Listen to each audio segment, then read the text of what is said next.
láyé o. Àwa ò ní sábà mọ̀ láyé. Àwa ò ní sábà mọ̀ láyé. Àwa ò ní sábà mọ̀ láyé. Dẹ́bìtọ̀ rẹ̀ àtàrà ilé o. Àwa ò ní sábà mọ̀ láyé. Àwa ò ní sábà mọ̀ láyé. Àwa ò ní sábà mọ̀ láyé. Wọ́n gbọ́ pé ọjà tán nílùú Sókótó. Wọ́n múra wọn sáré kárù sọ́kọ̀ o. Àyàn ọmọ ògbóògùn wo. Wọn ò béèrè lọ́wọ́ orí. Mórí lọ́mọ mẹ́wàá lọ ìyàwó. Ohun tí ẹ wá lọ sí Sókótó. Ohun rẹ̀ lápò Sókótó mo sọ. Àkúnlẹ̀yàn ọmọ ẹ̀dá láyé. Kò lè yí padà Mo ń tẹnu mọ́ o. Olórí làlábàárò. orí lálábàárò. Olórí làlábàárò. Mo lórí lálábàárò. Olórí làlábàárò. Orí mi gbé mi níjà o. Olórí làlábàárò. Lálábàárò. Olórí làlábàárò. Oríjà jogun ìkànnì wọn rí. Má fi wá fáyé mu nílé ayé wa o. Olúwa àgbẹ̀ wa níyà o. Àní nílé ayé wa. Ó tilẹ̀ jẹ́ pé ọ̀tá kọ́ ni wá. Ó tilẹ̀ jẹ́ pé ọ̀tá kọ́ lẹ́yìn. Ṣọ́wa nínú ọ̀pá mú kìnìún. Ejò olóró àkékè. Ṣọ́wa nínú ìdàgìrì ayé. Dáàbò ẹ̀bùn wá fi ṣọ́rẹ́ ṣọ́wa o. Mo sáàdì ọba bá lókè. Mo sáàdì ọba bá lókè o. Mo sáàdì ọba bá lókè. Mo máa sáàdì.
yẹ kó tún máa pàṣẹ fún mi mọ́ o ìyàwó kò yẹ kó tún jẹ ká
kò máa dẹ níwà ó alákọ̀rí.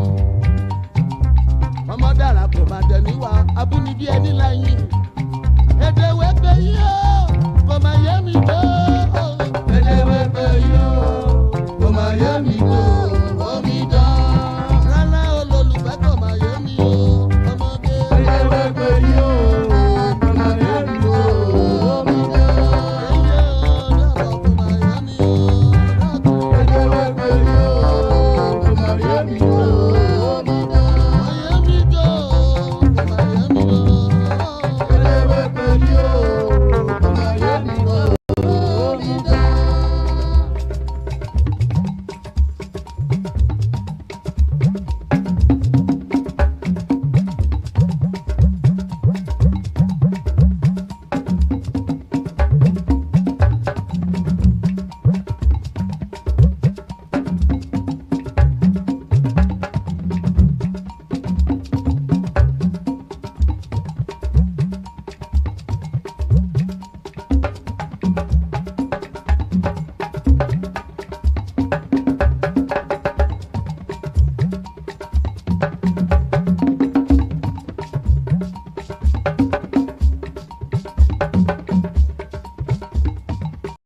Ladies and gentlemen, let us welcome here tonight, all the way from Nigeria, Aduni and Nefertiti.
scene with the lean and a pocket full of green. The green doesn't symbolize I made it on the top, but RoboCop last year was a shock. The tone of the Popeye cut shook your butt.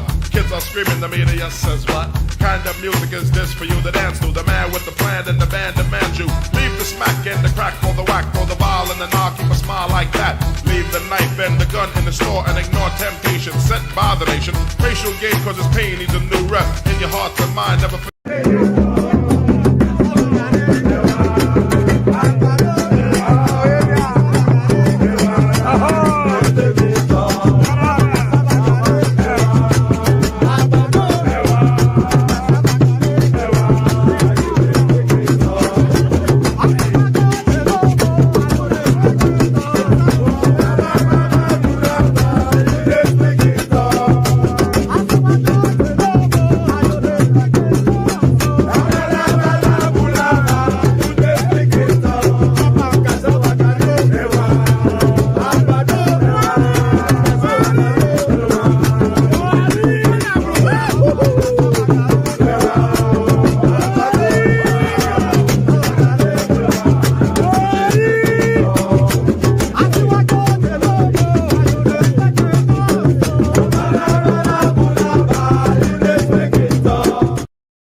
And there it is right there. So that it is right there. Bala bala bulaba in the speaking tongue. So bala bala and bulaba. So all that. Good day to you. Good to be in your company. And how are you? Apologies for yesterday's session. It was meant to come on. And as I was waiting for the session to start, I was just explaining to somebody earlier on. As I was waiting for the session to start, it was 5 hours later. I just fell asleep, so I just thought, okay, so that's it gone for that day.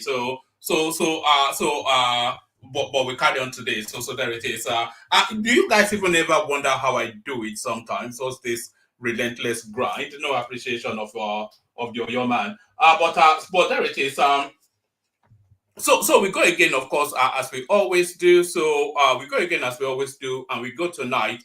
Sweeping up some of the headlines from yesterday and obviously cascading into the headlines of today. So a whole raft of everything to go through. So sit back, lean back, relax, and surrender to the platform. Let us take you on that journey. So before we take you anywhere, let me, Aldi, hopefully you hop on. Anytime you are missing in action for too long, I get a knock on the door from Alexander Gomez to say, where is Paddy? I've not heard his voice on the platform for a while. So there are people monitoring your voice, RB. So if you're not too busy, hop on at some point. Give me a moment to flesh out the conversation and then hop on. But good day to you, good to be in your company, and how are you? All that stuff. Click on the like button if you will. If anybody finds in the course of your everyday sojourn around the wherever it is, if you come across our missing 10 subscribers, please send them in the direction of the subscription button. We've been after those 10 subscribers for quite a few days now, and they're proving quite elusive, the Scarlet Pimpernel. So if you know, the Scarlet Pimpernel, they seek him here, they seek him there, they seek him everywhere. So those 10 now subscribers that we are after, we seek them here, we seek them there, we seek them everywhere. Ultimately, we will get them, but hopefully we get them soon enough. So that is to invite you then to click on the subscription button if you're not already subscribed. So important. And it's at no cost, and it carries so much weight. That's the thing. So if you're not already subscribed, please correct that. Signpost you in the direction of the banner showing on your screen. Hashtag Free Ejele Speaks. We're on a campaign for the release of this gentleman, and until he has been released from incarceration, that campaign does not stop. Use this hashtag whenever it is you go around on social media, even super chat it into streams that you visit. Hashtag Free Ejele Speaks. So hashtag Free Ejele Speaks. We must get this. It's a friend of this platform, and we don't abandon our own. We never abandon our own. No soldier left behind. Is that not what the Americans say? So hashtag Free Ejele Speaks. So I'm not going to dilly-dally too much because there's so much to go through, and I'll try to go through them at speed. But of course, I like to run my side commentaries. But there it is. Click on the like button if you haven't done that already. Please do. If you're not already subscribed, please correct that as well. Please do. if you want to come and join us on the screen, the hyperlink that says StreamYard, that's your invitation. Please click on that, especially if you're a new voice. Please share the links in your social media spaces. That is what helps with the expansion of the platform. I wonder if anybody actually does that. We are not seeing sufficient enough evidence to suggest that people are sharing the links. It's so important. If it doesn't take away from you, then it adds to us. So if it doesn't take away from you, it adds to us. So why not do it? So share the links as widely as you can. Put them on your WhatsApp groups, your Facebook groups, the places you go around on social media, all those places that you hide behind the curtains to peek in. So do all those things. Like, share, subscribe. Click on the hyperlink that says StreamYard to come and join us on the screen. Follow the examples of Audi and Ayo and Super Chats towards the stream. So it is a participatory sport. You don't just come and sit back. You have to get involved. So get involved through all of the portals that I've just now described. So like, share, subscribe. Click on the hyperlink that says StreamYard. Of all of the importance, the first two are the most important. The like and the subscribe. Those are the two most important. So if you do, if you do those two, then we can call it even. But if you do more, then you get a golden prize. So if you are already subscribed and you click on like, you fulfilled righteousness. In fact, you fulfilled all righteousness if you do that. If you are already subscribed and you click on like, you fulfilled all righteousness. But if you want to add Jara on top of it, then share the links. Come into the studio super chat. So those are the additional extras. But the two core main ones are the likes and the subscription. So those are of paramount importance. So like and subscribe. And if you want to pick between the two, the subscription is actually the most important, but they really carry equal weight. So like and subscribe. So do all those things. Shall we just launch into it, because we've got so much to go through? Have you guys been monitoring the goings on between Otedola, by the way, and Obiagbana? I have to get the name right, because I'm going to be mentioning that. Let me see. If anybody knows how to pronounce that name, it's just even the Yoruba names prove a difficulty for me, so I'm not quite sure. Let's see. Let me get the spelling up again. Obiagbena. So Obiagbena. Have you guys been following the back and forth between? It's not even the back and forth, it's daggers drawn. There will be only one person left standing, drawing breath by the time these two characters are done with each other. So stay steady. We'll get into the Obiagbana or Otedola space, and we pick the rights and the wrongs, and ultimately decide on who the winners and losers will be. But before we get into any of that, there are so many spaces opening up so many controversies. Certainly opening up a controversy is the newly, I was going to say the newly appointed, but I want to, or is it newly elected even? So much controversy wrapped around the new now emerged ALAAFIN for you. So that's the first good news. But is that even the only good news? Because of course, this gentleman now has emerged as the new ALAAFIN for you. His name is, I should have the name to hand. Yes, so he's now emerged as the new ALAAFIN for you. But there's this speculation that his name is Prince Akim Owode, now King, or Akim Owode, I suppose.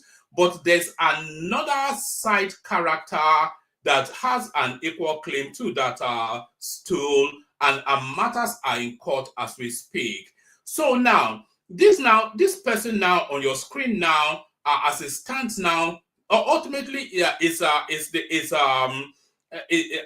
there such a thing as king-elect? So was it selected or appointed? That is really where the question is. So, what is the distinction between the two, you ask? If he was selected, then he would have come through the route of divination, because of course there are several royal stools in the Oyo Emirates, as there are several royal stools in so many emirates, and through the processes of kingmakers, they then decide on who gets to sit on a vacant stool. But within the Oyo pantheon, the decision is not even solely with the kingmakers who are known as the Oyomeses. It is with the deities who divine who gets to sit on that throne. So now the person that was divined to sit on that throne is not now this name now that has been presented by the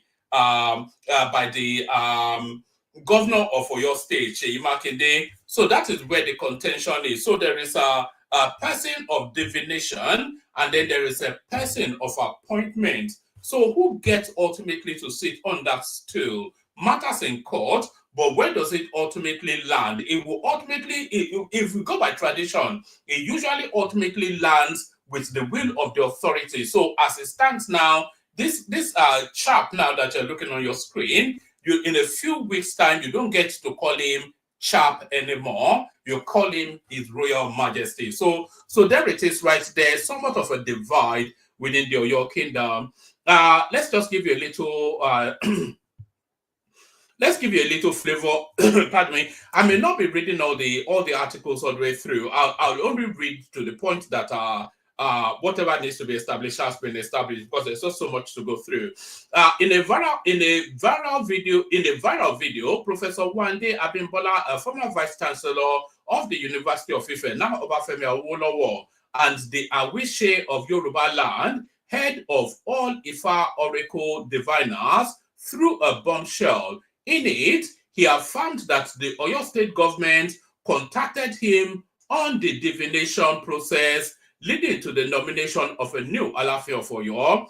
Abimbola, who hails from Oyo town, would seem to have ignited a major earthquake which struck Yoruba land and its system of choosing kings. In its strike, the earthquake, I wish these people would just get to the point. Let's see.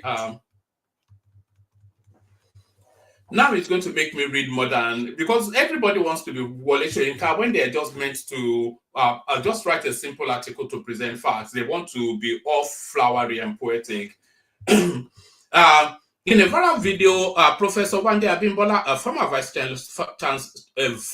Chancellor of the University of Ife, now Obafemi Awolowo University, and the Awishe of Yoruba land, head of all Ifa oracle diviners, through a bombshell. In it, he affirmed that the Oyo State government contacted him on the divination process, leading to the nomination of a new ALAAFIN of Oyo. Abimbola, who hails from Oyo town, would seem to have ignited a major earthquake which struck Yoruba land and its system of choosing kings. In its strike, the earthquake disemboweled dirt and stench and flung them in the face of the people. So that's unnecessary tautology, isn't it? We just get to the point. The shame hit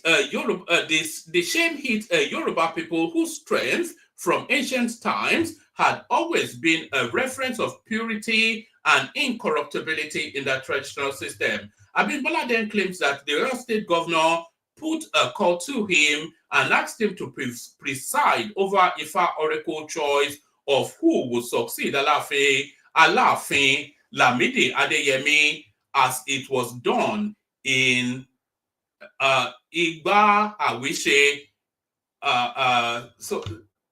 I spent 10 days seeking the face of Ifa oracle, and Ifa made a choice. He said, asked who Ifa chose, the professor said it was Prince Awade, the man announced by the Oyo State government on Friday. He claims that upon the Ifa divinity choice, the kingmaker sought to persuade him to change his mind over it through many subterfuge, but he refused. So there it is. It looks as though maybe my little preamble is actually a misjive. It looks as though the divination actually chose this person as well. So anyway, a lot of contention in the Oyo stool. So we see where that ultimately lands. We go on from there to the next one. Northern Group advised Tinubu to appoint Bala Wanti as MD of NNPC. So when I came across this one, it rankled me somewhat. When I came across this one, it rankled me somewhat because here they are now jostling to replace one aboki with another, to sit on top resources that is as far from their space as it possibly can be. Northern Group advises Tinubu to appoint Bala Wanti as MD of NNPC. The Northern Initiative Forum for Growth, Forum for Growth has advised President Bola Ahmed Tinubu to appoint Bala Maijama Wanti as the Managing Director of the National Petroleum Company Limited, NNPCL. This was contained in a press briefing signed by the National Coordinator of the Forum, Nuhu Abdul Kadir. National Coordinator, and then gives a list of the people who signed it. As you are aware, the administration of President Bola Ahmed Tinubu has been doing well to promote balance in governance, is stated. However, we strongly believe that the appointment of Alhaji Bala Maijama Wanti as the substantive group managing director of the National Petroleum Company Limited, NNPCL, is crucial at this juncture. According to the group, as you may recall, previous administrations have made strategic appointments to address regional challenges. The appointment of Yusuf Buratai as the Chief of Staff from the Northeast Zone helped to curtail the Boko Haram insurgency. Similarly, the appointment of Mamman as Minister of Power from the same zone facilitated the development of a gigantic power plant project. Adding that, under the current administration, the appointment of ministers from the Northwest to address insecurity challenges has yielded positive results. We believe that appointing Wanti as GMD, so I'm not quite sure if the preceding argument succeeds in the current presentation. So they are telling us then that horses for courses is what they are telling us in their argument. Is telling us that the appointment of Burutai, who is from the Northeast, solved the Boko Haram insurgency, which is a lie, of course. And they are telling us then that appointment of Mamman as Minister of Power from the same region still facilitated electricity in Nigeria, which is a lie still. But if you are saying pig to feed, then how is picking somebody from the Northwest to go and oversight resources in the South-South? How is that a best fit? Do they not have capable hands in the South-South? Nobody qualified. Nobody went to school in South-South.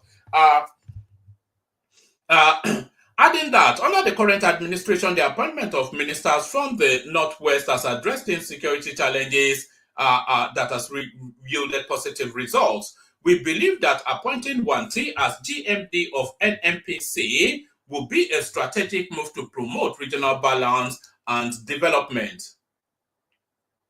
Wanti's appointment will not only be a testament to the administration's commitment to inclusivity, but also a demonstration of its resolve to address the developmental challenges facing the northern region. So how is appointing Wanti as the czar of NNPC, how does that address developmental challenges facing the northern region? So unless it's expected to steal money from NNPC and bring it, where is the compelling argument being presented?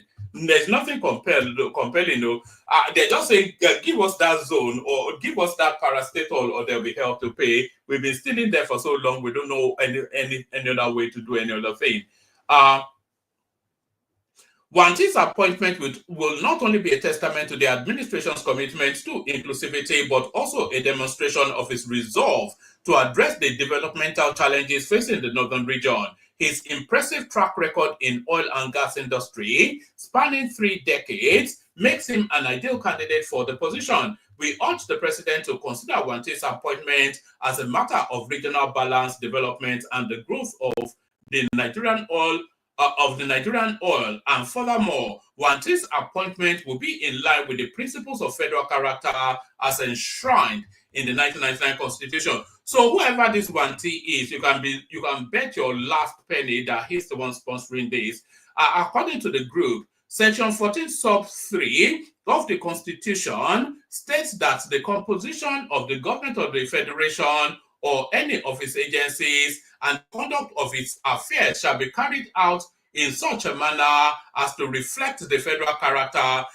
Somebody actually sent me a list of Buhari's appointees. He appointed 50 key positions, not even from the north, from Katsina. So prejudiced was that guy, he couldn't even see beyond his village as being fit. So he was just saying, look, I'm holding them at gunpoint. Just go in and start looting everything and bring it back home. 50, Burutai, of course, from his region. Maman, who was not from his region that held anything of importance outside of Emefiele.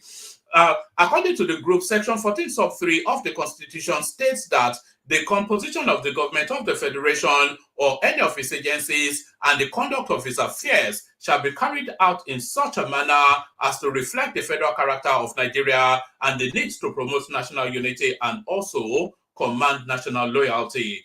It then stressed that, in view of the above, we urge you to use your good office to support the appointment of Alhaji Bala Maijama Wanti as the substantive group managing director of an NPC. You can whistle in the wind for that. If Tinubu appoints outside of Yoruba land into that space, then I'm a banana. It might also even surprise. I think that appointment will come to the south. If it goes to the southeast, it will be a real master stroke on his part. I just give it to the southeast. Use that to quieten down that noise a little bit. Replace Melekari with Okechukwu something or the other, and let us have peace. So now I want to see how this next phase plays out. So this is it now.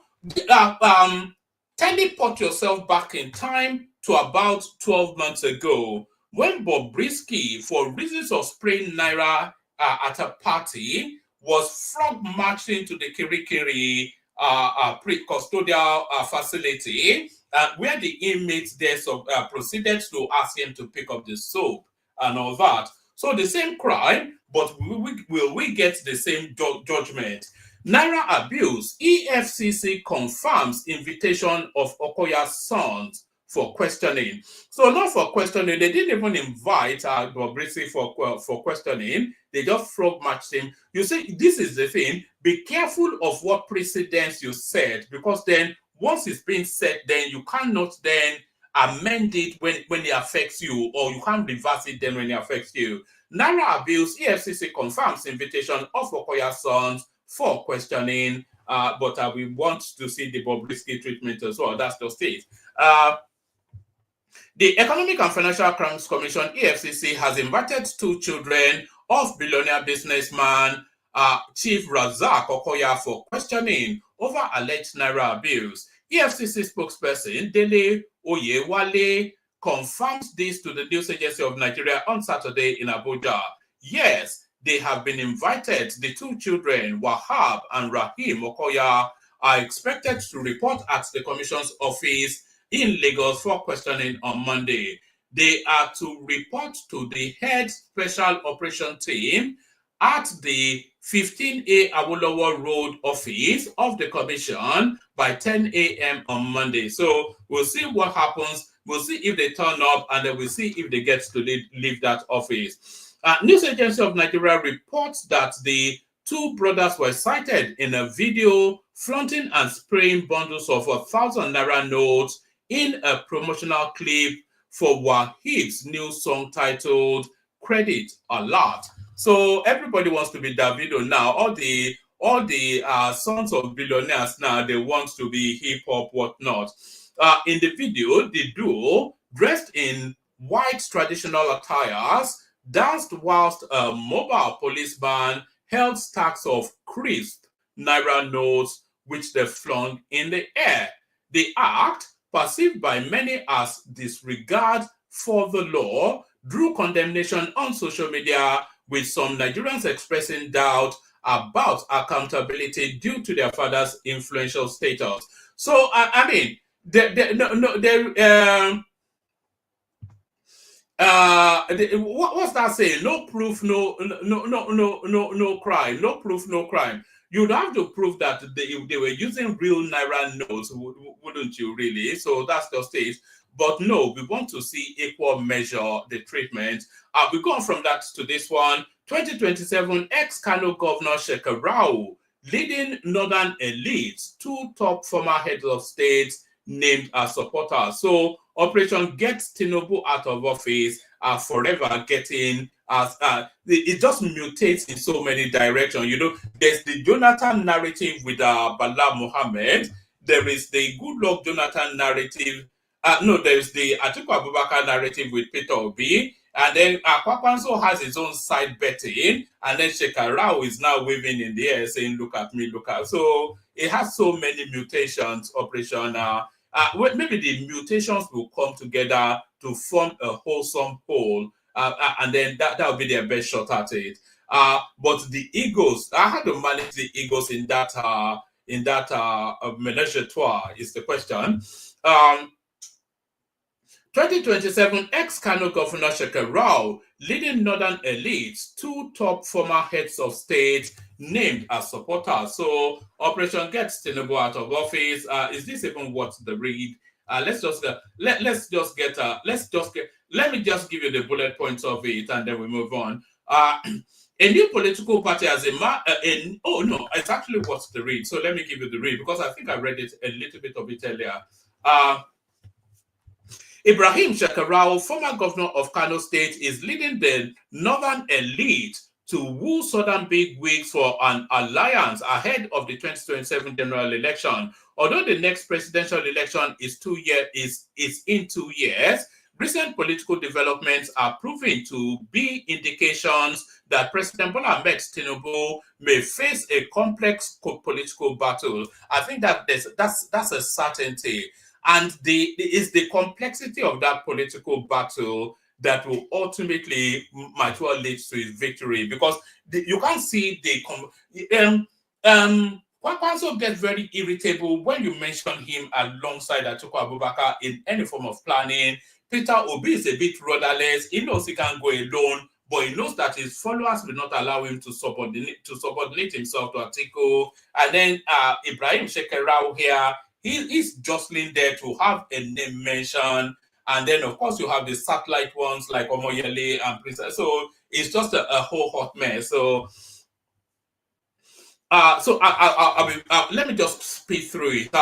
So yes, Ibrahim Shekarau, former governor of Kano State, is leading the northern elite to woo southern bigwigs for an alliance ahead of the 2027 general election. Although the next presidential election is in 2 years, recent political developments are proving to be indications that President Bola Ahmed Tinubu may face a complex political battle. The current ploy to unseat him is gathering more momentum, and this has not gone unnoticed.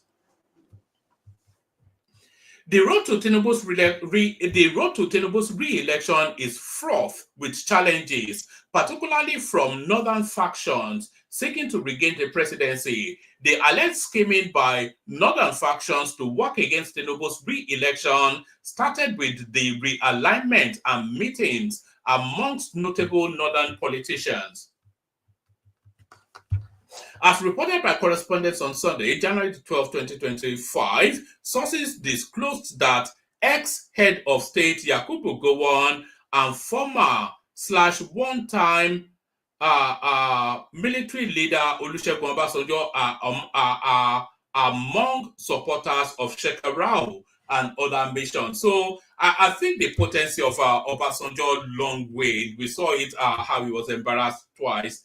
Buhari's second term, Tinubu's first term. The correspondent said Umar Sani, a former spokesperson for ex-vice president Namadi Sambo, informed it that the group had already met Obasanjo. Sani clarified that the League of Northern Democrats, I'm reading you this because there's a transmission to form a more holistic juggernaut opposition. So just follow through and then it will make sense towards the end. Sani clarified that the League of Northern Democrats, so note that word, so that's the acronym now that will come into play as we build up towards 2027.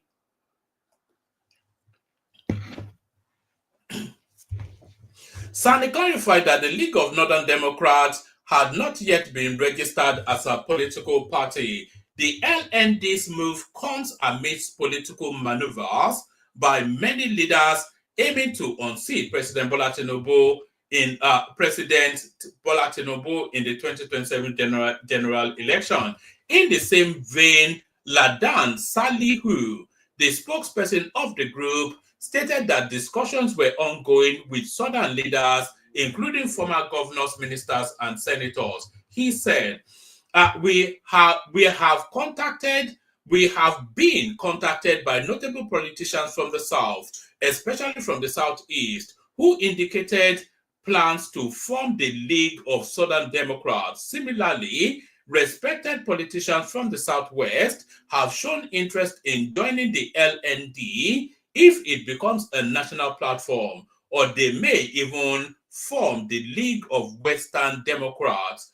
This is a political metamorphosis that will culminate in the creation of what will eventually become the League of Nigerian Democrats. So is that coinage that I wanted to land on? Because I think that coinage might well come into play as we hurtle towards 2027. So that will be the acronym then that will seek to challenge Tinubu, League of Nigerian Democrats. So it's the transmorphication of what did Hillary Clinton call them? Is the metamorphosis of the deplorables.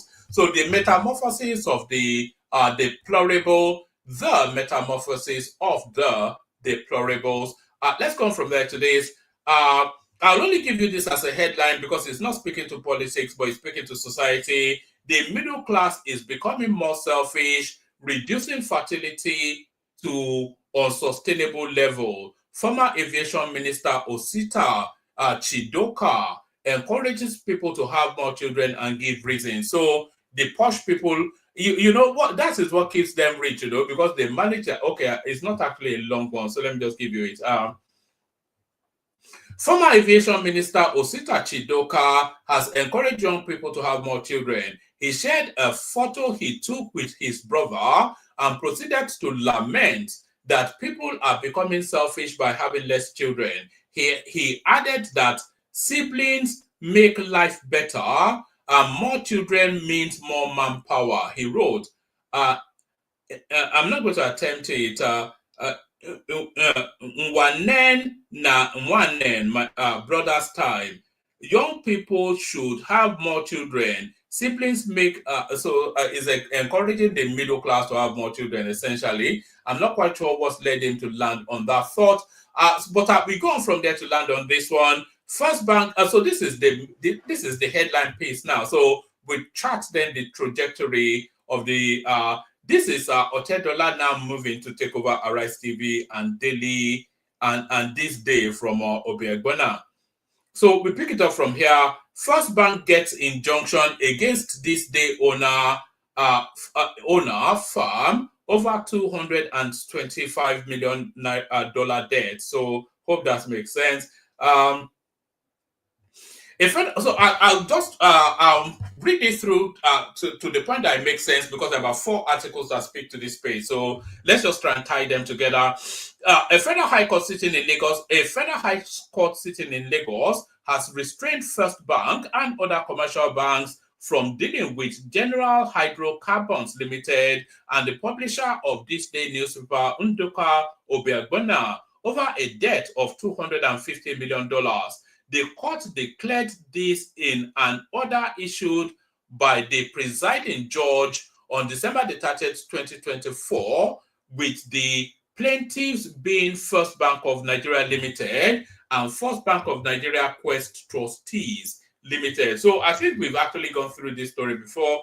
Court document shows that the order restrained all commercial banks in Nigeria from releasing or dealing in any manner with any monies and or whatever assets due to the defendants in the case, including Mr. Obiagbana and General Hydrocarbons. So we leave that there. So Otedola then, let's not use Otedola actually, because the debt is owed to First Bank. So First Bank of Nigeria then ties Obiagbana's assets down in relation to debts because his assets will be the shortage for the debt, isn't it? So they are tying them, they're using the courts then to tie his finances and his assets down to hold them for that debt of $225 million. So that's the opening salvo, and then it transmutes them into this. So we go on from there to this, and Otedola then comes out then to speak to that space.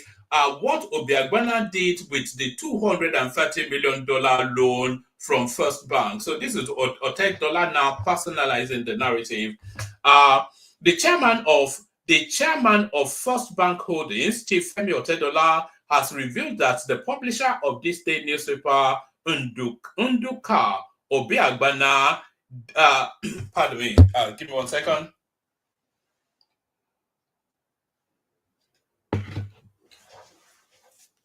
Right.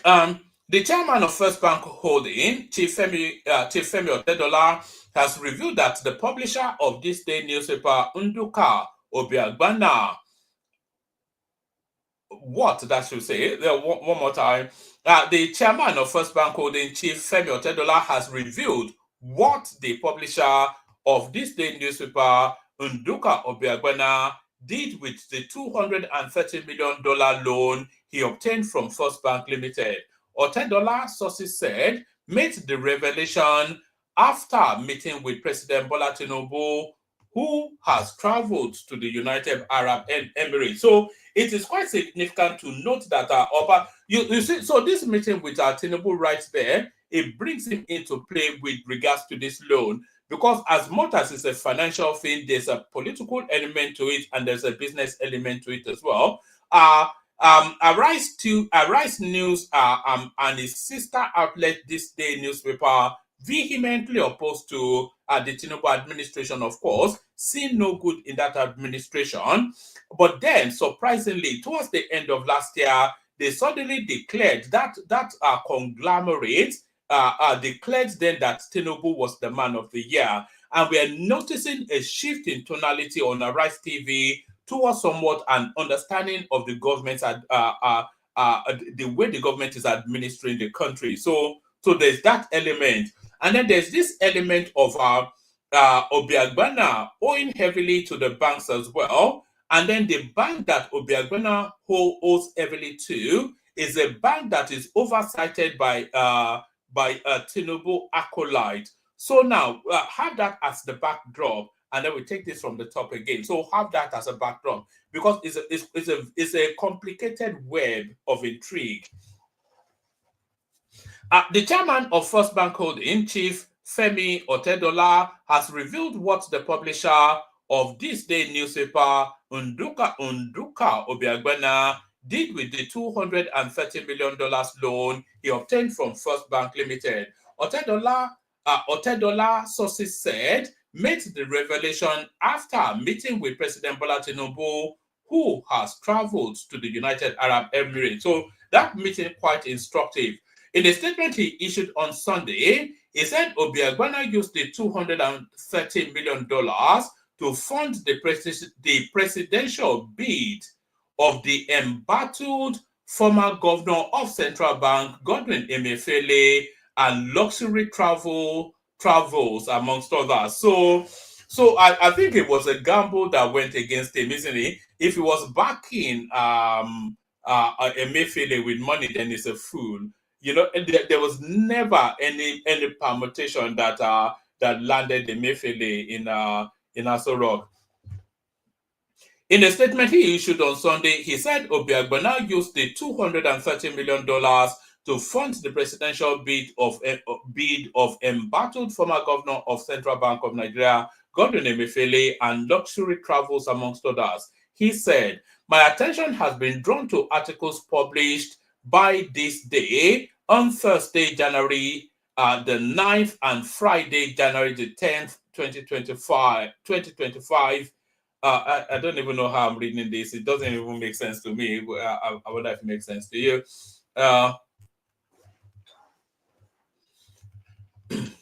Okay, let's take it from this paragraph. In a statement he issued on Sunday, he said Obiagbena used the $230 million to fund the presidential bid of embattled governor of Central Bank, Godwin Emefiele, and luxury travels, amongst others. He said, "My attention has been drawn to articles published by this day on Thursday and Friday, clearly instigated by Mr. Obiagbena, filled with baseless allegations aimed at smearing my reputation. It is unfortunate that Mr. Obiagbena has resorted to this sort to such tactics simply because he has been asked to repay his $230 million loan." So this loan facilitated with the help of the former central bank governor, Mr. Godwin Emefiele, was purportedly for the operation of an oil block which he obtained without competitive bidding. However, the funds were diverted for personal use, funding Mr. Emefiele's presidential aspirations, acquisition of luxury properties abroad, the operation of a private jet, and an extravagant $68 million spent on jet rentals in just 4 years. Mr. Obiagbena's profligacy, I can pronounce the word though, but it's a tongue-twisting one. Mr. Obiagbena's profligacy is well known, as is his penchant for using his media platforms to blackmail and silence those who hold him accountable. As chairman of First Bank Holding, my primary responsibility is to protect the interests of the bank shareholders and depositors. The actions initiated in the court are necessary to recover funds that belong to depositors and ensure corporate governance. Mr. Obiagbena's penchant of blackmailing people to escape accountability must end, especially when depositors' monies are at stake. My commitment to upholding the integrity of the financial system and protecting depositors outweigh any cheap attempts at blackmail. Let me remind the public that my integrity is not in question. As Chancellor of Austin University and benefactor of Save the Children Fund, I continue to dedicate my wealth to noble causes. I will not allow unscrupulous elements. So it's now gotten to the level of name calling. It's going to get very. Who was the last?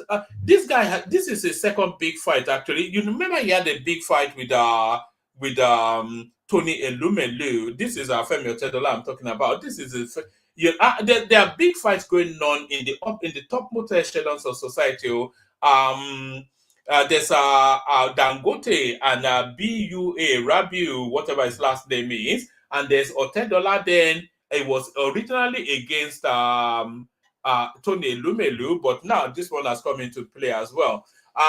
As Chancellor of Austin University and benefactor of Save the Children Fund, I continue to dedicate my wealth to noble causes. I will not allow unscrupulous elements to derail the efforts of First Bank to recover loans or jeopardize the financial security of our shareholders. To all shareholders, I assure you that I remain steadfast in my mission to protect First Bank's integrity and ensure its continued success. Media blackmail will not deter me from this responsibility. So this is it now. Now, it is quite instructive that he had that meeting with Tinubu because, of course, it's hard to go ahead because it's taken us a really big space there. We know how ugly this day arise system can fight. They can fight viciously ugly, especially when they said Rufai Oseni after him. So they're going to set Rufeni aside after him. So we see what happens there.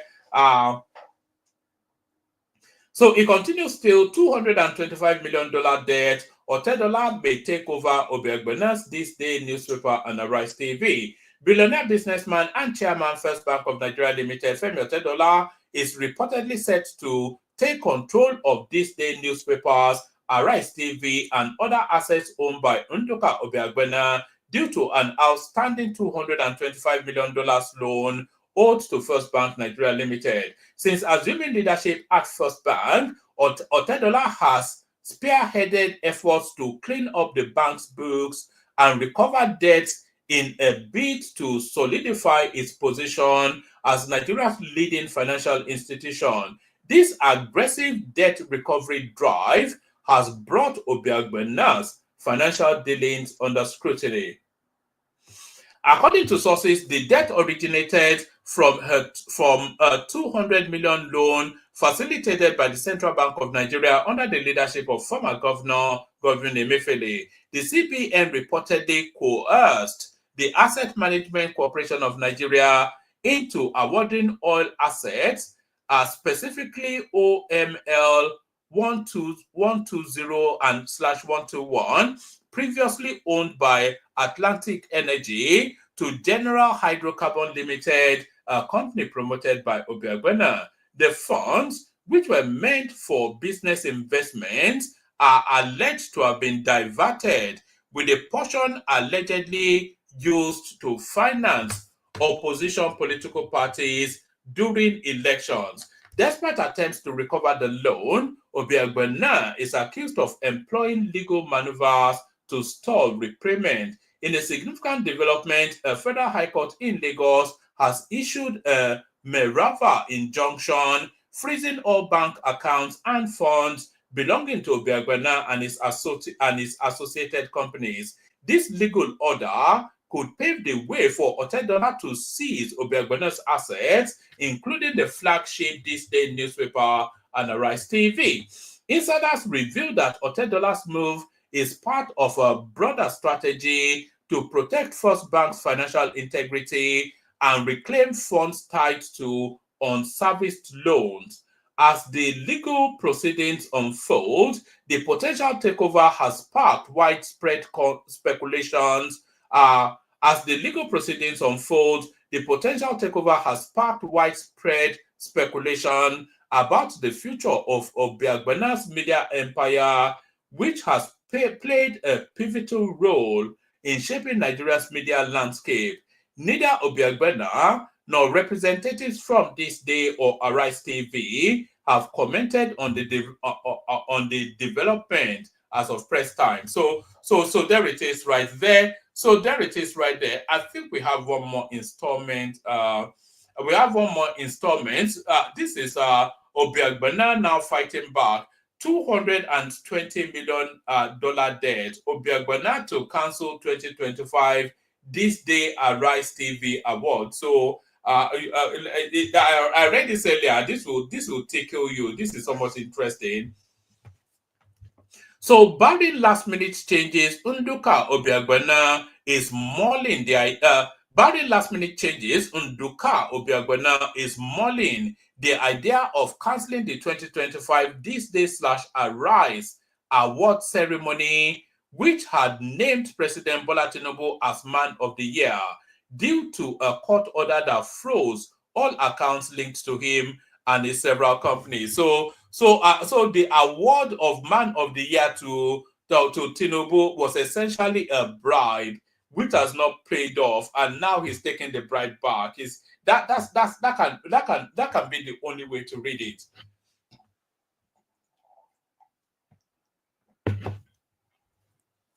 So that can be the only reading of it. Barring any last minute changes, Nduka Obiagbena is mulling the idea of cancelling the 2025 This Day /Arise award ceremony, which had named President Bola Tinubu as Man of the Year, due to a court order that froze all accounts linked to him and his several companies. Investigative journalist Jackson Uday, who disclosed this on Twitter on Sunday, Recall that Obiagbona owes, etc., etc. He continued, in his attempt to recover all debts owed to First Bank and clean up the books, billionaire businessman and chairman First Bank, Femi Otedola, approached her. We know all that.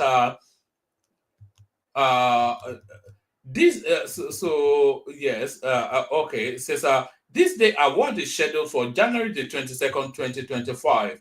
Notable Nigerians have been nominated for several categories of this day awards are expected to grace the occasion, as well as dignitaries who have been invited. However, following the Federal High Court order that blocked all of Obiagbona's accounts and that of his several companies, it has become increasingly difficult for him to finance the event, according to an insider.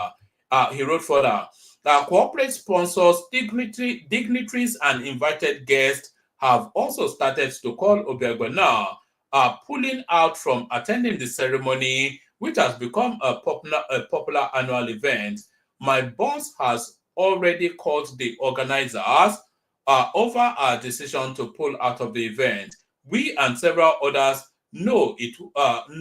We and several others I know won't be attending anymore. A source said. So there it is right there. So that's Obiagbona versus Otedola. So there it is.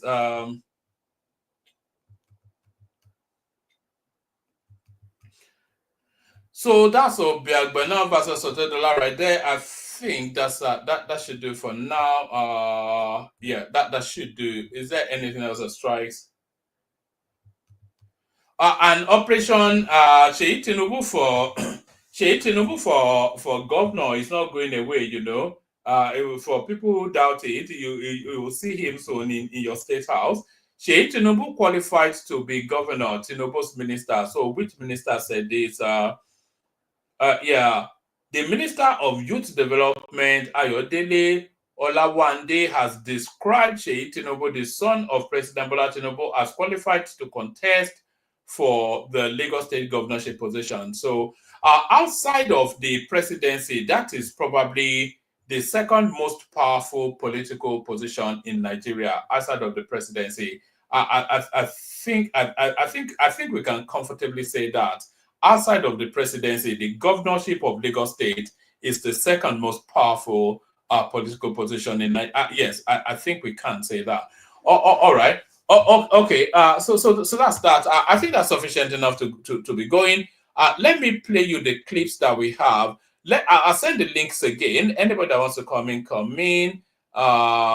Let's go to Ayo Fayoshe. And by the way, we'll be speaking about the multiplicity of presidents of OHANAEZE in Digo. We'll be speaking about that as well. But let's kick it off with Isaac Fayoshe, who tells us then just why poverty pervades the land. Watch this. When you go to my state, you see a lot of people begging for money. A lot of friends. Things are not really going well for them. How? Why? You now wonder. It is the leaders that are not thinking well. You built agro-allied airport, over 31 billion naira project, without no agro-allied product to export. You built airport without airline, whether it's for cargo or it's for moving people. You built airport, put people's money there, but you pray for Baba Adeboye to use it, or you pray for Nema to use it. And when Nema uses it or someone comes in that is not giving you any money, you start celebrating it. You are a beggar because you are not standing for your right. 31 billion naira, if we had put that in treasury bills, do you know how much Ekiti will be making? 31 billion naira, if you have shared 10 million to Ekiti youth, Ekiti will be exporting a lot of goods by now. How many people are you going to give 10 million with 31 billion? Do your maths and see. This your agro-allied project is now cockroaches and rats go to use them later if you don't have what to.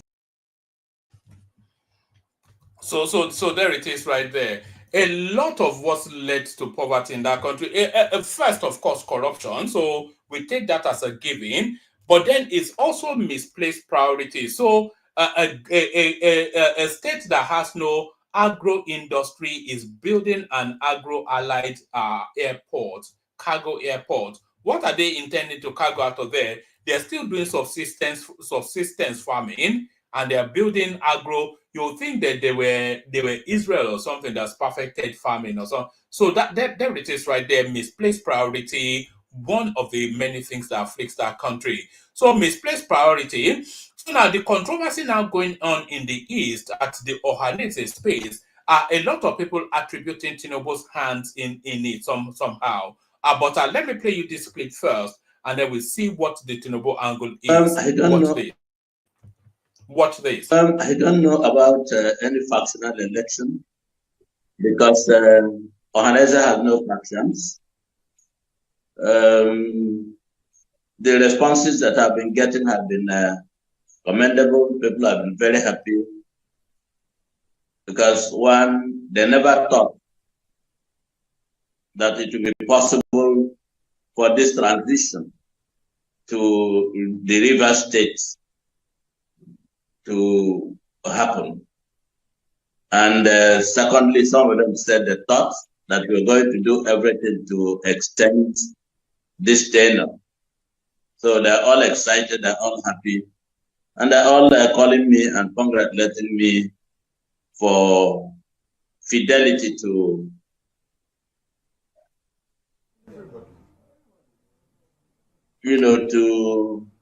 a promise that we're going to hand over today. We're going to conduct the elections, and we're going to hand over to a real Rivers person of Igbo extraction. And that is what we have done, and that's why we're all celebrating, and we're happy. John Mbata is a known person, and he was a senator, and I think he's a big businessman who is the chairman of the Monia Construction Company, among other things that he does. He's also an established estate developer. All right, I know the president has congratulated Senator Mbata, and he has pledged to unify the Igbo people. And I know you say you don't have any idea of any election that took place in Port Harcourt or anywhere else, but it's all over in the news where Barrister Uche Ukuku emerged. However, this new leadership, how does it intend to lead a truly representable and united OHANAEZE Ndigbo?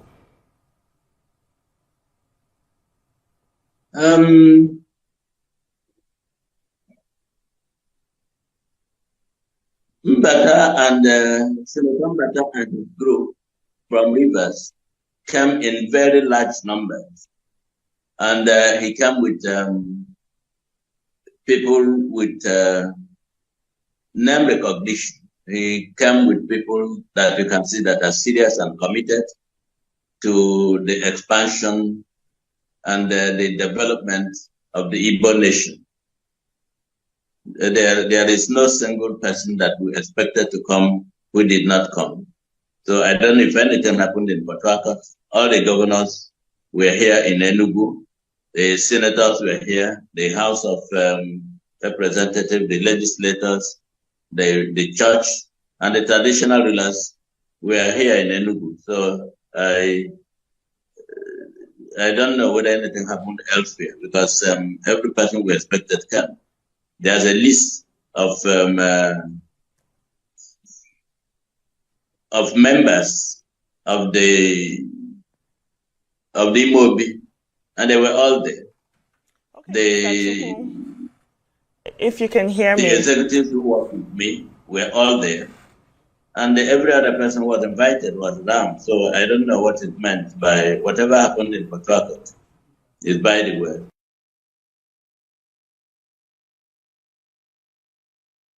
So there it is right there, as clear as mud, the goings on within OHANAEZE. So they had a meeting in Port Harcourt where a chap called Mbata emerged. And then they had another meeting in Port Harcourt where another chap, I think Okechukwu or something Chukwu, emerged.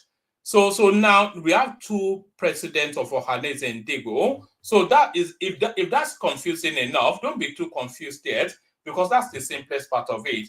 So we have the Port Harcourt OHANAEZE giving us a president, Otto Chukwu or something. Somebody will correct me on the name in a moment. But then in Enugu, they had another meeting where Mbata emerged. So now Tinubu congratulates Mbata. So that tells you then that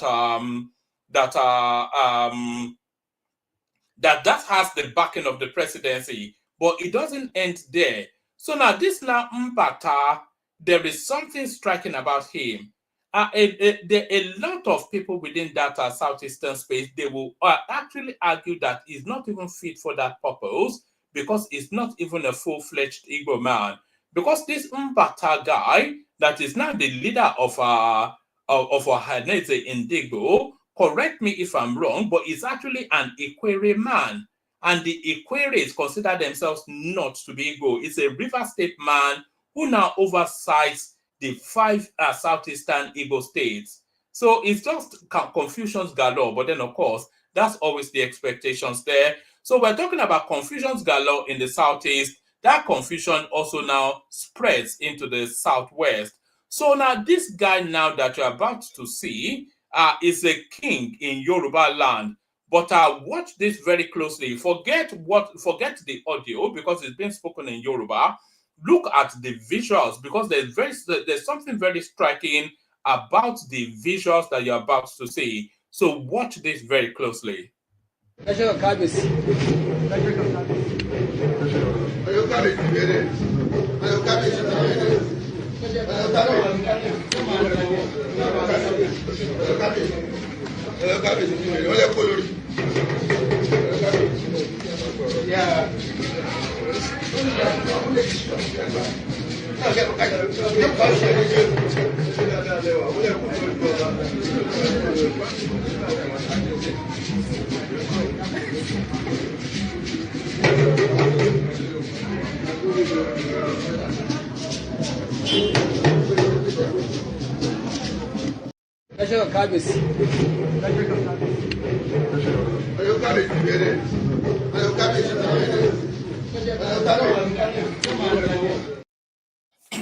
No, I can understand how you may be mistaken, but no, that's not the Emir of Bogu or the Sultan of Sokoto. The man that is wearing the turban right there, like a sultan, is actually the Timi of Ede. That's the Timi of Ede right there, presenting himself like some sort of Fulani king. And you remember, of course, the Oluwo of Iwo told us now that he wants to be known as an emir. So what's going on in Yoruba land? Is this some form of inferiority complex? Have they colonized us mentally? But let's move on swiftly from there, go on to this one. The argument, I continue to insist, for Seyi Tinubu to be the next governor of Lagos State shows no signs of abating. Watch this. So you and Seyi, you are very close. I'm close to him. He's my brother. He's my leader. He's my mentor. I look up to him. You hear that he's probably been touted to be governor of Lagos State? Everybody says whatever they like, actually. So everybody has everybody have tendency to become whatever he wants to become. But when it goes to political distance, everybody says what you like. When you are, this is what I've understood too. When you are outside there, and when you're popular, or you have one or two things to do, people will say a lot of things about you. So you don't think that Seyi himself is the one that is engineering that? Not. No. If is he young? Is he too young to become a governor? He's not too young to become a governor. That's the truth. So Seyi can actually be the next governor of Lagos State. He's qualified to become anything. He's a well-trained young man that built a father being a president, a son being a governor. That has built a lot of young people, massive young people. Even when his father is not the president, we've seen president's sons, we've seen governor's sons, we've seen everybody enjoys the life. You see them and all that. This is the first time we're having it so different. That's the truth. What is different about Seyi? The difference is that he paves a way for you to grow. He paves a way for you to grow. So he's not sitting down inside the sitting room enjoying lives alone or with his friends in America and every other places in the world. But he's there doing the work himself. Wants to see how things can go differently to the young people of this country.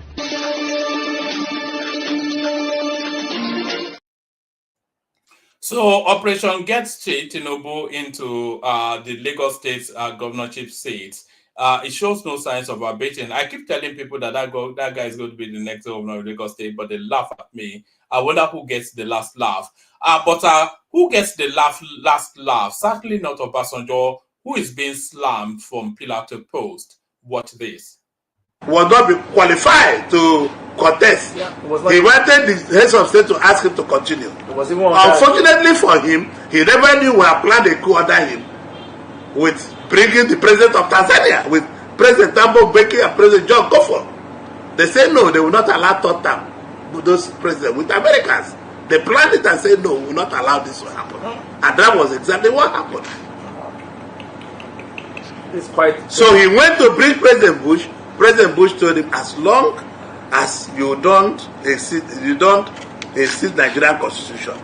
Even people who are taking credit in the Senate, the person who derailed the third term in the Senate is Ibrahim Mantu and Wabara and Adolphus Wabara, because he was just removed as Senate president. So we contacted him, made a deal with Mantu, and we used them to derail the thing.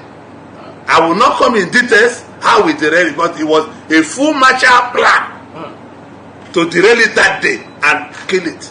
And that's how we killed it. So His Excellency Oju's Okalu was one of them. Maybe that was one of the reasons you are under attack. No, that is the major reason why I'm under attack. Because President Obasanjo told me that I will kneel down and suffer for the rest of my life. That he will deal with me, that he will crumble me. So that's still the narrative of Obasanjo's third term, with people coming up with fantastical narratives. If you believe anything that Oji Okalu ever has to say, they're more for you. But still staying with the upper echelons of politics, here is somebody going down memory lane to slam Tinubu. Is all wrapped around the subsidy narrative. Watch this. Don't you think that we should applaud the president for having that, boldness? That's why being did he audacious have for that these boldness reforms? in 2011 when Jonathan said he was going to remove subsidy? He was just a governor who had just left in 2007. So he's not even going to be called a sojourner. He's not going to be called a traveler. He's not going to be called somebody new to governance. He was a governor for 8 years. He knew at that moment that there was subsidy. He knew at that moment that Nigeria needed to save for the rainy day. But he was part of those who are shouting, no, there must be no subsidy. He went to Ojota and a few other places to campaign seriously. In fact, what did they not do to Jonathan? Not just placards, but they carried even effigies to show Jonathan as a dead person. They castigated his wife. They called out manners of names, all because they said they didn't want subsidy. Are you telling me that the realization just came to Tinubu today, or the day was sworn in, and then, like he met his epiphany on the road to Eagle Square? Is that how it works? Or he knew, and all he wanted to do was play politics, so that they can drive Jonathan out and they can come in by way of subterfuge. So which one do you think it is? Now can we begin to talk seriously? Who is going to be telling me that, it's long overdue? Since when has it been long overdue? There was Professor Sam Aluko, who told us many years ago, wrote about it, that if they tell you devalue your money, your currency, don't do it. And Aluko went ahead to say, whoever tries to do that has committed treason. Yeah. And he said not just about treason, because the very first thing the government must do was to protect the lives and property of the people and safeguard them from poverty.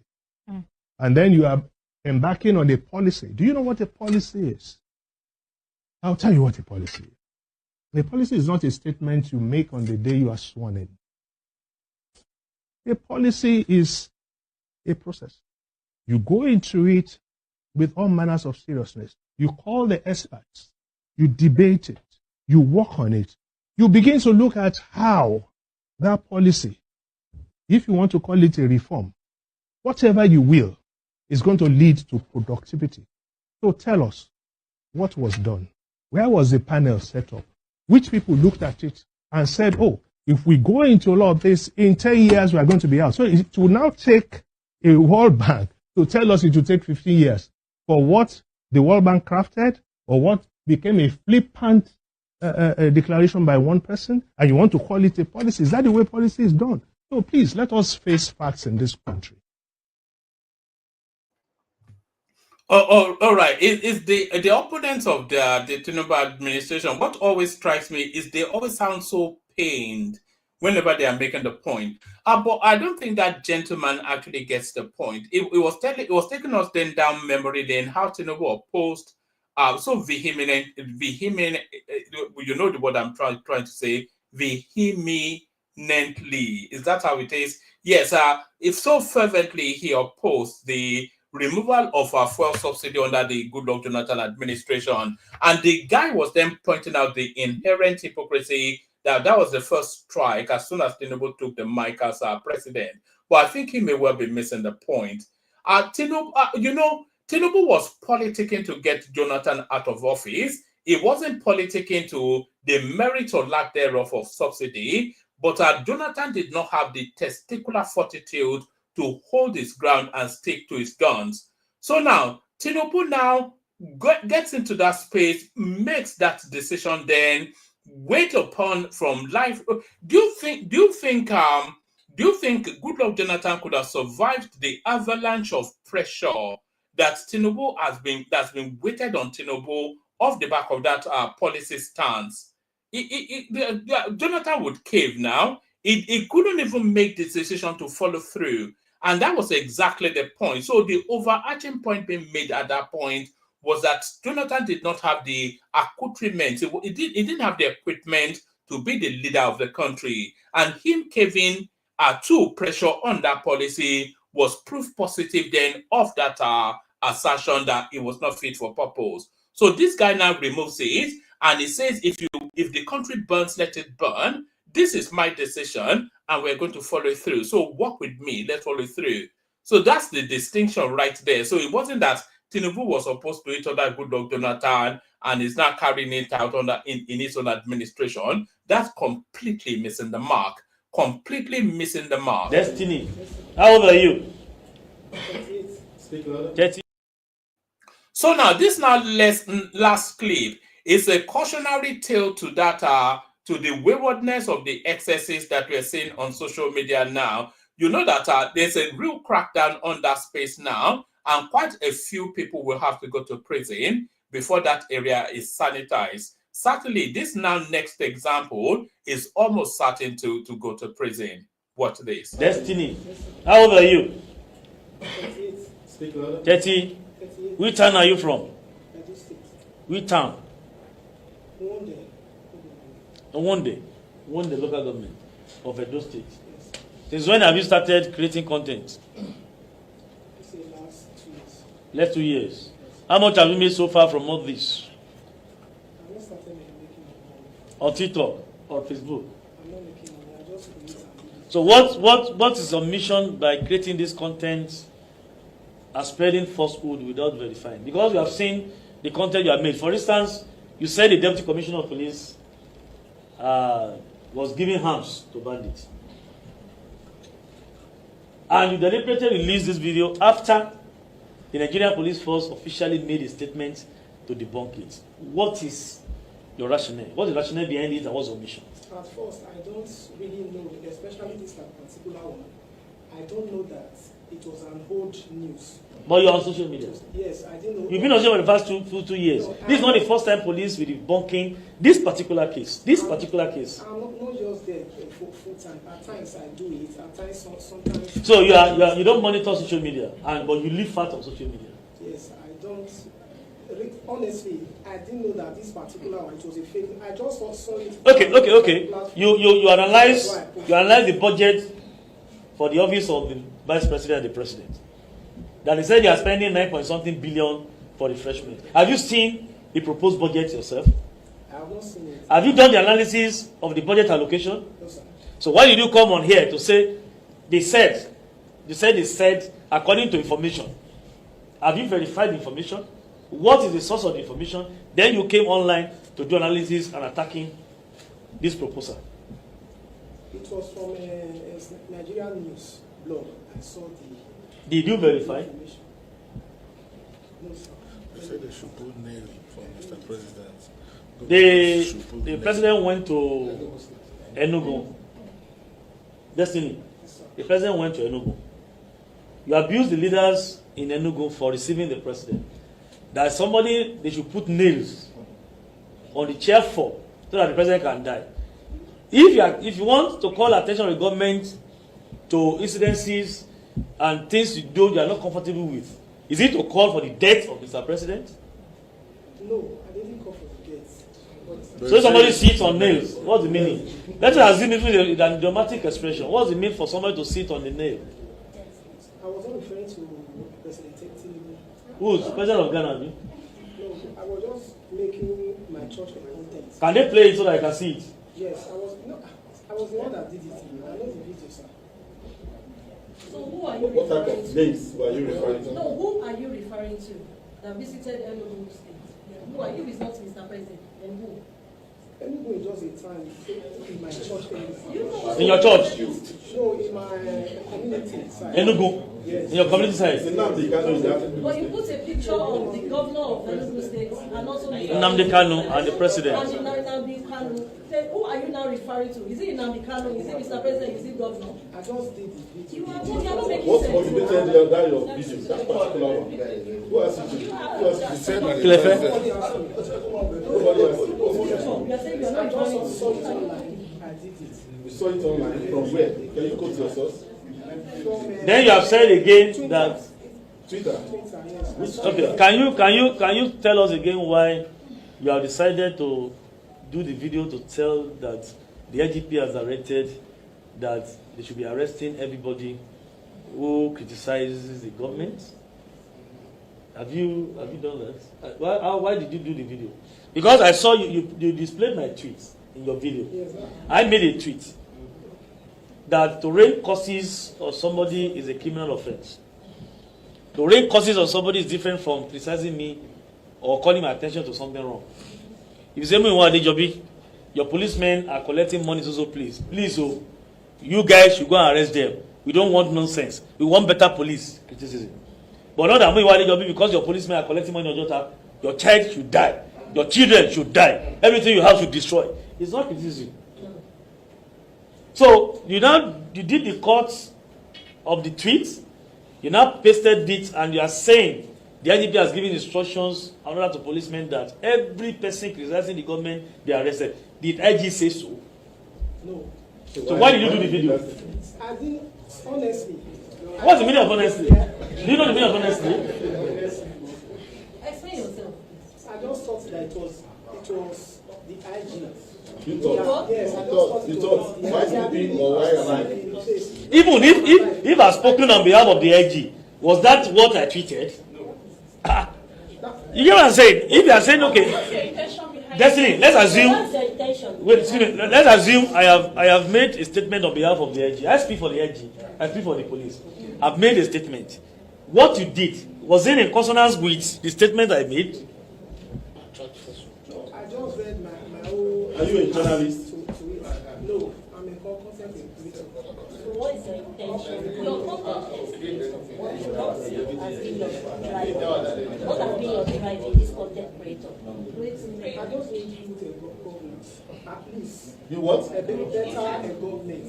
Better to best as they come. Yeah, but if you want to criticize the government, you have your point, you analyze your point, you engage the government, you can engage in deliberation. I know the government may even call you to say, okay, we are not aware of this, let us discuss. But it's not to deliberately create falsehood in form of a content.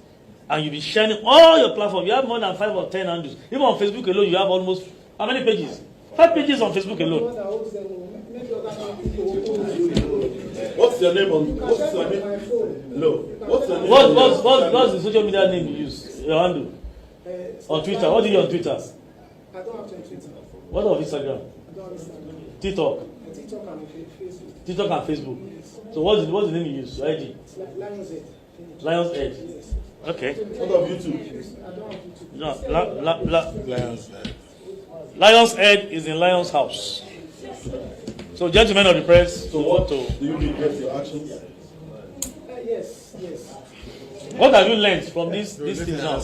Do you regret your actions? Yes. I regretted posting the deputy because I thought that news was just recent. I never knew. You don't fast check. What advice will you give other content creators? For no one, before we can post anything, let's please try and verify things. Can you tell us how dangerous spreading of fake news can be? Spreading of fake news can even destroy a nation. Honestly, I don't know if I have known that thing didn't happen. I don't post such a thing. I've never done anything in my life since I was born till now. Looking at so the figure, I will have not posted looking at the strength like you put into that video made now, and you are saying you are not aware of. I was not aware. I was not aware that But video. those contents were not made in one day. And you get some posting different videos. They were So not made you in must one have day. an intention. You have a studio? Who is your graphics artist? And like I said, that's all right. Like I said, gentlemen, people like this, with our findings so far, I want to believe he has affiliation with some groups in Nigeria. Don't let me be judgmental by now. Our investigation will reveal, but we are tilting our investigation towards not just creating content the way you see him. Many of them are being used by certain groups to run down the government. So this particular destiny, we have traces. And we have strong conviction that is working for some groups. But by the time we finish our investigation, we are still coming back again to address the media to tell you what we have found out about him. At the surface, you see them as innocent Nigerians who are just catching cruise on social media or creating content to make ends meet. But sincerely, many of them are dangerous indeed. And we are out for them now. The instruction is that we go after those who are deliberately creating these contents and spreading false news to run down our system. We will not allow such a thing to happen. We will not allow. So anybody want to criticize should do that. You want to comment on governance, on policies of government, let us do it responsibly. Not to always come out and be raining curses and be spreading falsehood, creating content to spread falsehood as if we don't have a law in this country. Thank you. So there it is right there. The empire strikes back. The empire strikes back. So, the excesses of that place is being curbed. But I think they are doing it in small drips. What I feel they should do is just to go for one big hit, and that will sanitize that space. Let them go for a big voice in that space. Somebody like Aisha Yesufu, parade her in handcuffs and lock her up. And then that was silence that space for good. Just somebody of that magnitude, just pick her up, throw her in prison, and that will end all that. So there it is right there. The empire strikes back. The excesses of the raw meat eaters now being called to check. So the excesses of the raw meat eaters being called to check. We'll play the Kegite music. I'll send the link again. If you want the conversation, as I always say, you have to come in at the Kegites, and then we see if anybody turns up. Only water, where they see ma. Water, only water, where they see ma.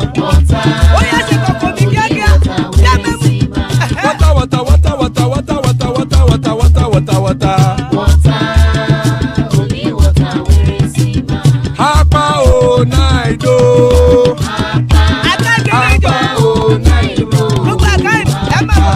Hapa you don't come o.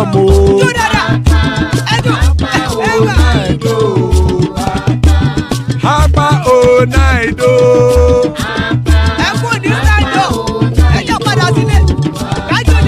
Oro kẹ̀kẹ́ ẹlẹ́mù yé o.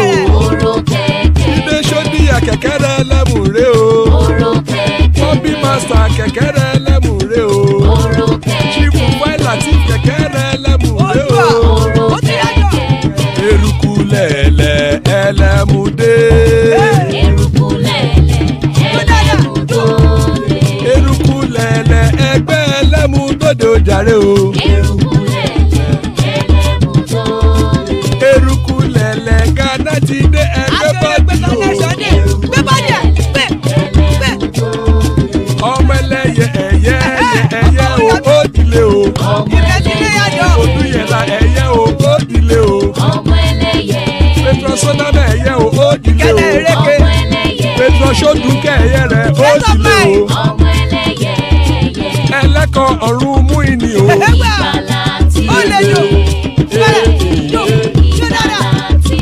Àkùkọ ọ̀run mẹ́kọ̀.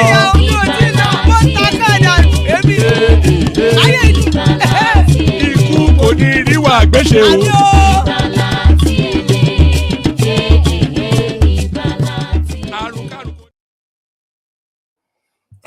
And that is right there. Ikuko Neri Angbeche may that have nothing to do with us. So, Baba to the rescue. So, always Baba to the rescue. So, good to see you, Baba. Hopefully, you are there, Baba. Hi, woman. How are you? Yeah, yes. Is it commiserations that I have to start with? You know, we flogged you last week. Man, you flogged you this week. Don't bring that on now, woman.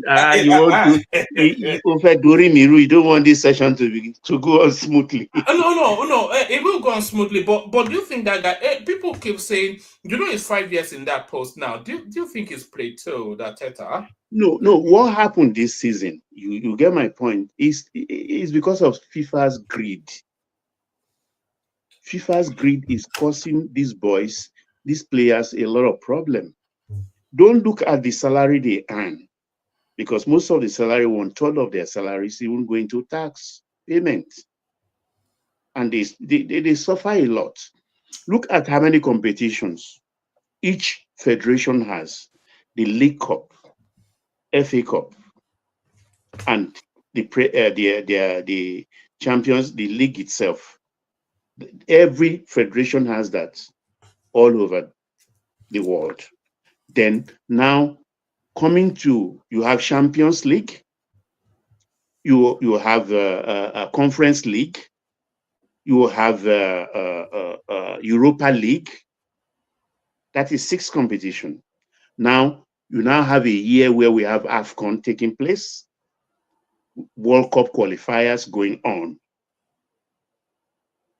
You get my point. All the federations of FIFA. How do you want these boys to cope? Playing one match every 3 days. This is a physical game. And we're in winter period where you have to layer up to be able to cope with the weather.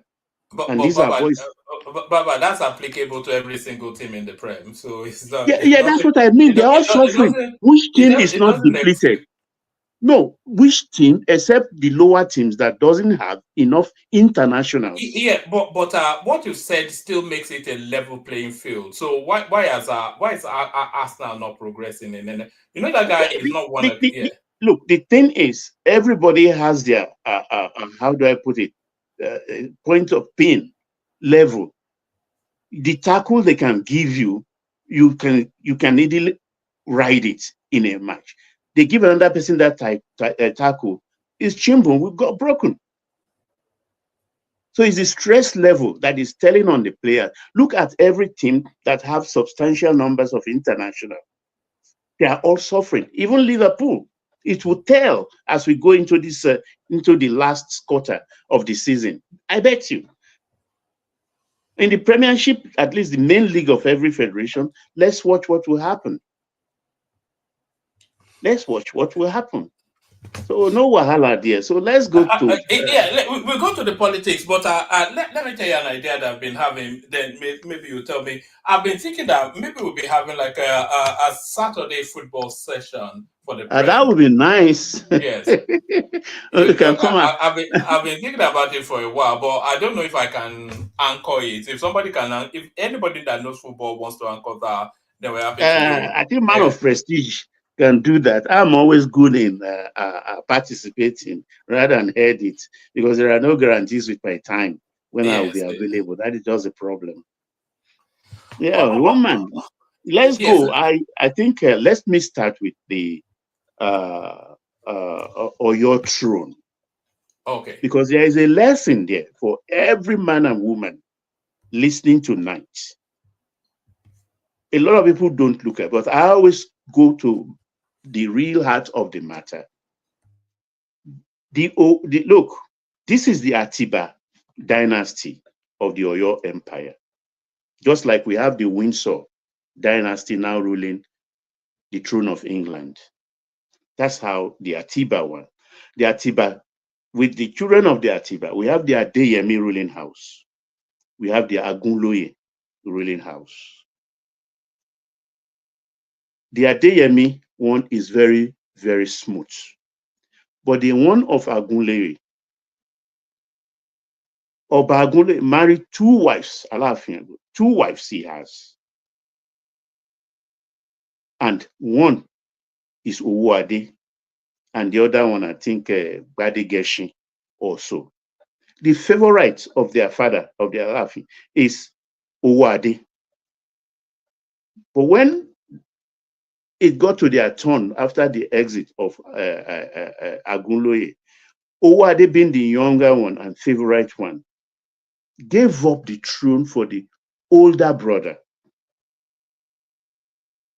Said, look, how though very rich, but it looked as if because he's rich, that's why the whole Oyomesi said they should give him the throne. He said, no, as far as my older brother is alive, let him be the Kabiyesi. And ever since, the thing has turned from their Adeyemi house to the Agunloye house twice in the last almost 200 years, or 3 times. And the whole 3 times, the Agunloyes refused to relinquish the throne or share it with the Okoya'S. And when the Adeyemi ruling house, they are very strict. And they never even contested this time around because they knew that it is the turn of the Agunloye house. And the Badegeshi side of the Agunloye house want to come on again for the 4th time. And the Okoya'S say, look, let's us contest. If you win again, no problem, because they are very gentle people. And I give kudos to the wisdom of Makinde, who now secretly on his own contracted Awishe, not Awishi, like you said, Awishe of Ifa worldwide. Not the Baba Elebo born is older, and Kulata and the Ife, great Ife guys will know the exploits of Professor Wande Abimbola when he was VC of Ife. If it's not his Kulata's time, or at least he will know about the exploits. He was one contracted. Now look, these are the names they brought. The Okoya'S were not. No Okoya'S was there. All the contestants from Agunloye house and said, Baba, look, help me contact Ifa Oracle. What was Ifa saying about this? And the Baba went to work. Ifa ki puro, Ifa ki shiki, Ifa ki dale. And Ifa chose this guy. Working jejejeje in Canada. He doesn't know anybody. He has not been to Oyo in the last couple of years. An engineer with his tribal mark in his eke, and said, look, this person, if I chose from the Okoya'S side. And now the Oyomesis, who have been given so much money, and they've cheated themselves too in sharing the money, they are now kicking. They will kick tire because Makinde, I like his resolve. The thing is, the lesson I'm talking about here is that, look, don't be sentimental in life. It is the sentiment of the Okoya'S, the first, the Agunloye's son, who voluntarily gave it to the elder brother. No, nobody should do that. That's the lesson. When it's your turn, when it's divinely given to you, take it. If you like, let be the 9th son. Take it in good faith, so that your children will not suffer for what is rightfully yours, you sentimentally rejected. 3 from that their side of the religion has become ALAAFIN with the OHANAEZE not involved. They sidetracked them. They forgot that it's the OHANAEZE that gave that thing up for the older brother, whom Ifa did not choose. And look how long the children suffer to get what rightfully belongs to them.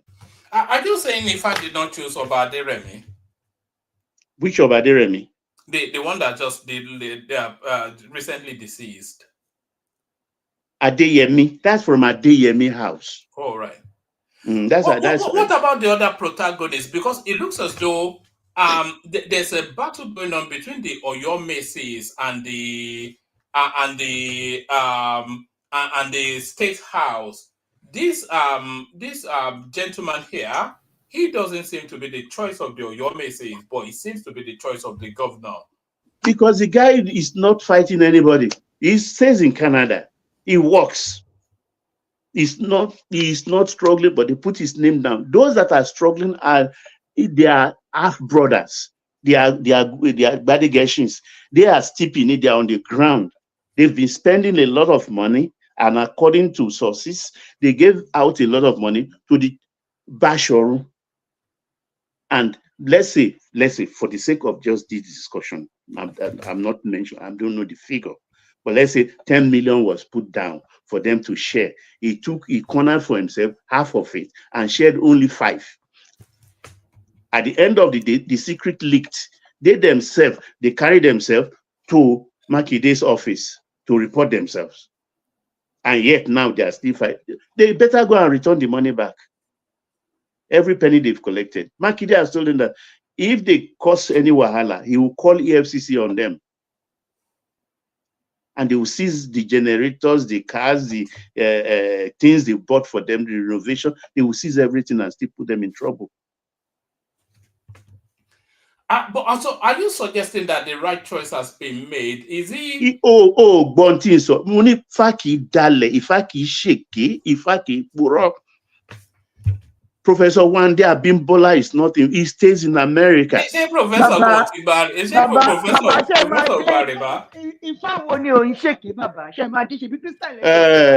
Dupsy.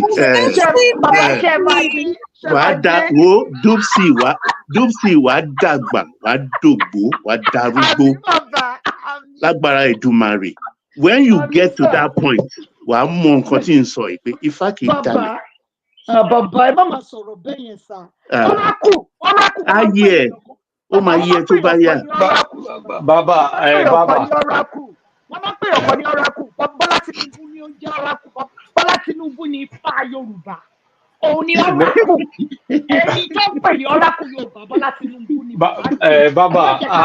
Baba, I know.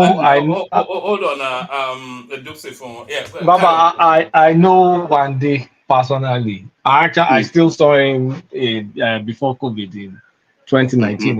This guy on the screen here. This guy. Yeah. No, that's not the guy. They look alike, kind of, but Wande is different. He's 92 years old and still very, very, very sharp. I know him to the extent that I used to go to their house, and that's where I saw all the Yoruba gods. He had, it was the VC then, so I just used to go to their house. They had all sorts of training. If they say something is close to legit Babalawo that I know of in my life, that's the guy. Back then, students will be sitting to want to do aluta or want to do aluta. Baba will just stand in front of the gate and say, help me point inside. We'll say, ma worry. And those students union, the likes of Showore, is not Showore, I said the likes. All of them, they will just calm down. They will never come. Ice water ni. in the time of Owume Chili and other VCs, they will come and enter the VC's gate. Baba one day will just stand in front of the gate and just address them. Never worry. They will just say, ekpada, don't worry, no problem. And all of them will turn back. These are things I witnessed myself. Like, not this is not gist. This is not gist. Àwọn student tó ya wèrè Dupsy. No, this is not, honestly speaking, this is, I'm a very skeptical person when it comes to things like that. I'm glad that Kulata, you witnessed it. This was my neighbor now. What are we talking about? I know them very, very well. And this will happen. Awishe, what man was mispronouncing his title is Awishe is married to an Oyibo woman now. But exactly. He has many wives. He used to stay in Boston at some point. Anyway, what happened, Baba, there's some things that is in this case that we cannot say. I mean, I think it's out there, but I don't wish to say it, especially from that Badegeshin guy. Some of the people sponsoring that Badegeshin are the sponsors of, the recent controversy that's happening in Oyo. You are aware of that. And he gave them, they bought the Basharun. The Basharun guy, his name was even listed in one of the, one of this Islamic stuff. Check the names of all the Oyo Messiahs. Check all their names, their first names. Check every single one. They are Muslims. I checked, it was Wahib and Wahab and Those guys will have sold you out, one man. They will have sold you out. It could have been a tactical, because there's been a lot of push to push the royalty, especially lean towards Emirates kind of thing. And if they got Oyo, man, it's a long-term play. It's a long-term play.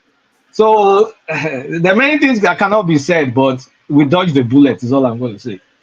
And one day is legit. One day Abimbola is legit. I know him. Anyway, you guys continue. Thank you, Kulata. Bread kò wá lómi ọbẹ̀ lọ gbóni kankan àti gbogbo etí Kulata wa sọ yẹn ẹrù ni ẹrù bàbá yẹn ni kò sí kankan. Bàbá ẹ má fi bread kò wá lómi ọbẹ̀ lọ jàre. Má fi bread kò wá lómi ọbẹ̀ lọ. Má worry. Òun náà ló wá sọ̀rọ̀ ògùn bíbá. Ó máa dàgbà o. Dupsy wá dàgbà wá dògbò nínú àlàáfíà ní ọlá ńlá. Ikú wa débẹ̀ ibi tá à ń sọ ìwà débẹ̀ wà wá mọ̀ ẹ́ pé àṣebáyìí ni má wọrí. Bàbá mi, èèyàn ló máa ń di ọ̀rọ̀ tó lè fi ń ké o. Èèyàn ló sá pamọ́ sí díẹ̀ kú o. Èèyàn ló ń dòṣà. Èèyàn ló ń dòṣà. Èèyàn ló ń dòṣà. Even Jesus we worship today, he was a man. I agree, sir. I agree. Thank you. So the lesson, the moral there is that when God gifted you something, don't reject it out of sentiment. But is this guy touche enough though? Is it because the Ifes, they presented us with Oni of Ife, or what's his name again? Yes, his name is Ojaja. Oh yes, something it's called. Ogunwusi Adeyeye. Adeyeye. So they presented us with this slick operator, but is this guy enough to counterweight? Because we have to be able to counterweight there. So is it posh enough? Is it touche enough? Your people, you guys are the Owala of Yoruba people now, so you get whatever you get. No, I don't even mind the Owala, but is it enough? You look, if we talk about leadership of the throne in Yoruba land, the Oyo throne, go by the old documents from the British Museum. They didn't refer to ALAAFIN of Oyo. ALAAFIN, the Yoruba king. That's how the British documented that throne. Ile-Ife is the source. It's our spiritual throne. That is why the Igba, I've forgotten this, they call the Igba.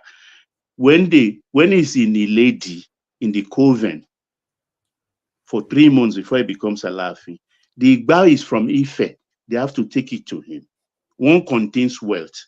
One contains, it's a Igba of trouble. Pepper, Nelly, Bugwe bomb inside. For him to choose one in the presence of the whole Oyo people, and by extent, the Yorubas. They will open it. The one he choose, they will open it. Boya Igba awa sonwa, so wa sonwa somo, we will know. Boya Igba wahala, Igba restructure, Igba trouble, we will know. So if that Igba has to come, and the Okpa or Oromiyan is the one he has to stay with, all those things will come, all those eroja will come from Ife. So Ife is like the spiritual throne of the Yorubas. But Baba, who coronates him? Who actually puts the crown on his head? Is the Oyomesis. Okay, not the Oni. Not the Oni. Is the Oyomesis. Baba, I have a question for you, sir. Because that is Oronyo throne. You know, Oronyo was an Oba in Ife. Yes, Adewale. Yes, sir. My question is, in Oyo Kingdom, do they have regent in Oyo? A regent that takes over the reign of the affair pending the installation of the new ALAAFIN. Do they have a regent? Is the Basham that takes charge. Adele, yes, in a way. You know why? Crown, you are right, Igbaiwa. The reason was that because they are remorse in those days, their remorse were misbehaving in the palace. There is even one of the ALAAFINs, is Aremo killed him because the man was not dying at all, just growing old, and Aremo is growing old too. So they now put a law. When an ALAAFIN waja, the Aremo must go with him. So Baba, you know the reason why I asked that question? Yeah. You remember when the previous ALAAFIN passed? How long did it take before the installation of this new one? How long? What is the distance between the previous ALAAFIN? Yes, before Adeyemi came to the throne? Yes. Almost 3 years. I think 68 to 71. No. I'm talking about not ALAAFIN. I'm talking about Oni of Ife, and the current one and the Chijuade. How long did it take before this it was installed? For Chijuade, because of Awolowo's connection, I don't think it takes even 6 months. If I'm correct, anybody can correct me. I can't remember. If the same thing because of Tinubu connection, the Ojaja throne. You know why I'm asking that question? I was told, but I don't know how authentic is this, that the real authentic of Oduduwa's descendant actually do not have regents, but they typically install the new Oba just shortly after the demise of the previous one. That if you check all the Yoruba land, most of those places where they have their kings installed just shortly immediately after the passing of the old ones, they are the original descendant of the Oduduwa. But I can't authenticate that. That was the reason why I was asking that question. No, you see, that place, they forget that Oduduwa is not the first ALAAFIN. It was not the first on the Ife throne. There has been others on that throne. But the Oduduwa dynasty, according to history, the authentic history, I would say, you understand, has several children. And every child is entitled, or the branch of every woman is entitled to the throne. They're entitled to the throne. So it's only those people I have a question for you as well. So that Igbaiwa, if you say one speaks to a peaceful and a fruitful reign, and one speaks to trouble and strife. So if he picks the trouble and strife, what happens then? Would they send him into? No, it will still be the ALAAFIN, but the thing is that there will be a lot of propitiation and a lot of sacrifice being made to avert all the disasters. Continuously, they'll be doing things to avert those disasters. All right. Mm-hmm. All right. It's just about because of the lessons. That's why I talk about. That's why I just talked about it, because I learned too from it. What God gives you, don't pass it on because of sentiment. Take it and sit on it. God has a plan for everybody. If your elder brother is the one that is entitled to it, or out of pity, God will also provide for him. God has his own plan. Don't play God's role in the affairs of men. It's a lesson for everybody. Because we are all sentimental people. Motiyo and Belefu. Okay, you take that sandwich and eat it. No. If it's yours, God will provide his own sandwich. If you are Belefu, go put it in the fridge. In the morning, you warm it and take coffee with it. Simple. It's a lesson for everybody. Because I pick little lessons from things like this. So let me go quickly not to waste people's time for the $10 imbroglio with Obaegbuna. You see, that money is 230, but with add-ons and everything, that thing is about 700 now. So it's not 230 they are talking about. So if he brings the 230 on the table today, there will be still those interests. The calculation Obaegbuna made was thinking that Emefiele will be there.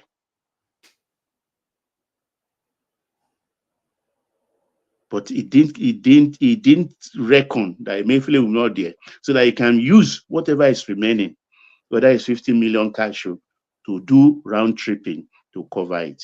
He never had the intention of paying that loan back. Because the story is that, okay, I got an OML license and I approached them, and then they gave me, they say, okay, they will sponsor it and do everything about it. They gave me 230 million, and then they didn't come up with the rest of the funding. Is that how business is run?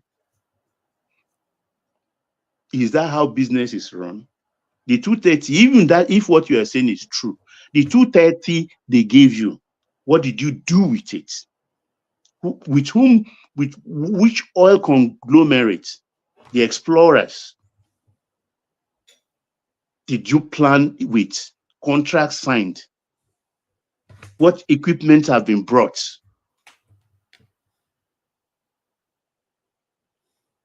So that's why I said he didn't have intention of paying that money back, like several others like him. Today. So this money, you blew it. And now you're in trouble. Because every other thing, they I don't know how they always work their arithmetic, it will end in Aso Rock. And if you even know that this thing you're in trouble, only Aso Rock can rescue you, let us be very, very objective here.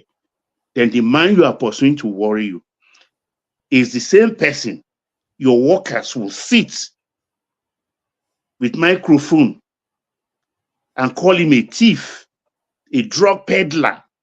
Nothing you will not call him. That is sorry, sir. Good evening, sir. Good evening. But why are we looking into Aso Rock? That's what everybody they say now. So I just want to go to that route. Okay, if they are even correct, remotely correct. So this same person you want to help you, the same person your workers will sit down conveniently in the morning and start to lambast him and call him names you can prove. Drug peddler, thief of throne or political thief, kinikon. Who does that? If you want a favor from somebody, don't think you can hoodwink the person or arm twist him or blackmail him into submission to do your bid. There are people who are owing 3 times what is owing. They are still floating. They send obas. They send bishops quietly, not making trouble. And their cases are in the freezer because of that.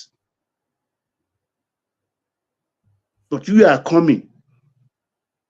And this same man, you track him to Saudi Arabia, you track him to this, you are solicited, you beg. But whatever you see, you take him. It's a debt, shareholders' funds, customers' funds. If they like the people, the noise makers, let them make noise. If they have 230 to bring, let them go bring it. Not be noise matter be this, so that they can give it back to the customers. And any of the noise makers on cyberspace, if you have ordinary 1 million in your account instead, you donate it so that the thing can become 229 million minus your 1 million if you so love him. But if you borrow, you must pay. But daddy, in anybody have some brain, thought Emefiele can be the president of Nigeria in that last election. Is this guy daft? Is he absent-minded? I don't get it. No. The intention is not Emefiele. The thing is to use part of the money with Emefiele's this thing to do round tripping.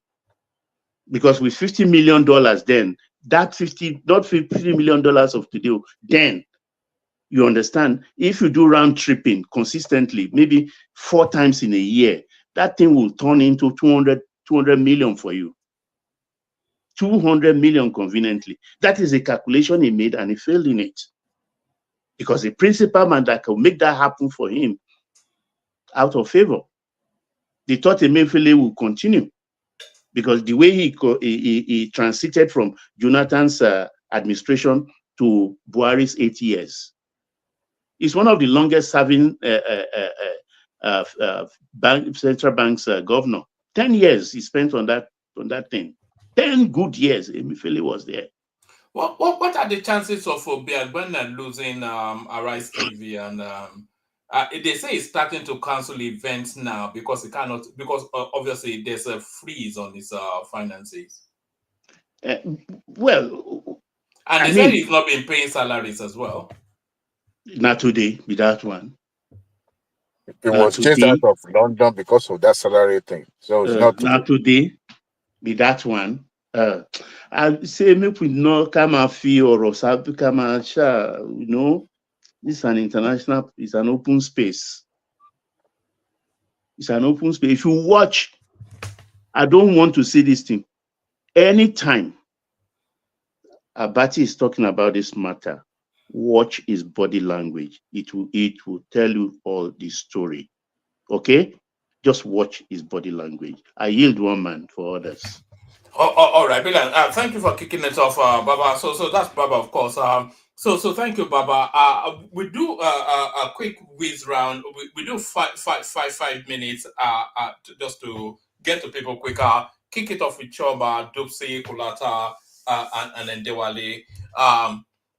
Choma, I'm not sure if you're into the politics of it, but we're talking about the newly elected, appointed ALAAFIN for you. So something that I'm excited about because I've been waiting in anticipation to see who actually gets that post. And then the Northerners are pushing that Mele Kyari be replaced by somebody called Balawanti. So when will the South actually get to oversight their own resources? And then Otedola's children are caught in the snares of this Naira abuse thing. So if justice is blind, then the same treatment surely Bobriski got, they should get as well. We've got Shekarao hustling for the presidency, Operation Get Tinubu out of office, the Otedola narrative that Baba just spoke to there. So those or whatever interests you, Chioma. One man is Okoya'S children, no, not Otedolas children. Sorry, Okoya'S children, not Otedola. Sorry, you know, Otedola is actually a well-rounded person. You know, it's actually yes. One man. Now No, what for you? He was just speaking to his CV now. You know, he was telling us. Let me actually. Sorry. Let me quickly give you this. Sorry, Choma. It says, my attention has been drawn to articles published in This Day, blah, blah, blah, clearly instigated by Nduka, are filled with baseless allegations aimed at smearing my reputation. It is unfortunate that Mr. Obiagbana has resorted to such tactics simply because he has been asked to repay his $230 million loan. This loan, facilitated with the help of the former central bank governor Emefiele, was purportedly for the operations of an oil block that he obtained without competitive bidding. So let me put it on the screen. However, the funds were diverted for personal use, funding Mr. Emefiele's presidential ambition, acquisition of luxury properties abroad, and the operation of a private jet, and an extravagant $68 million spent on jet rentals in just 4 years. Mr. Obiagbena's profligacy is well known as his penchant for using his media platform to blackmail and silence those who hold him accountable. As chairman of First Bank, my primary responsibility is to protect the interests of the bank's shareholders and depositors. The action initiated by the courts are necessary to recover funds that belong to depositors and ensure corporate governance. Mr. Obiagbena's penchant of blackmailing people to escape accountability must end, especially with depositors' monies at stake. My commitment to upholding the integrity of the financial system and protecting depositors outweigh any cheap attempts at blackmail. Let me remind the public, so this is what made me say what I said, Baba. It says, so let me remind the public that my integrity is not in question. As Chancellor of Augustine University, and a benefactor of Save the Children Fund, I continue to dedicate my wealth to noble causes. So when I read that, I remember then that was it LASU or some university? I think he picked about 1,000 students and so said, look, I paid their fees throughout their education. It's Augustine University, Nekpe.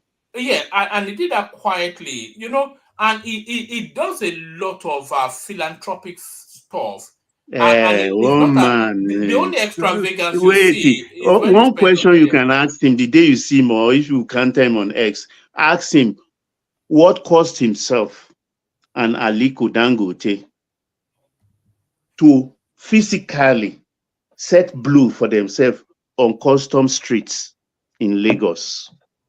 Oh yes, yes, yes, in public, in traffic.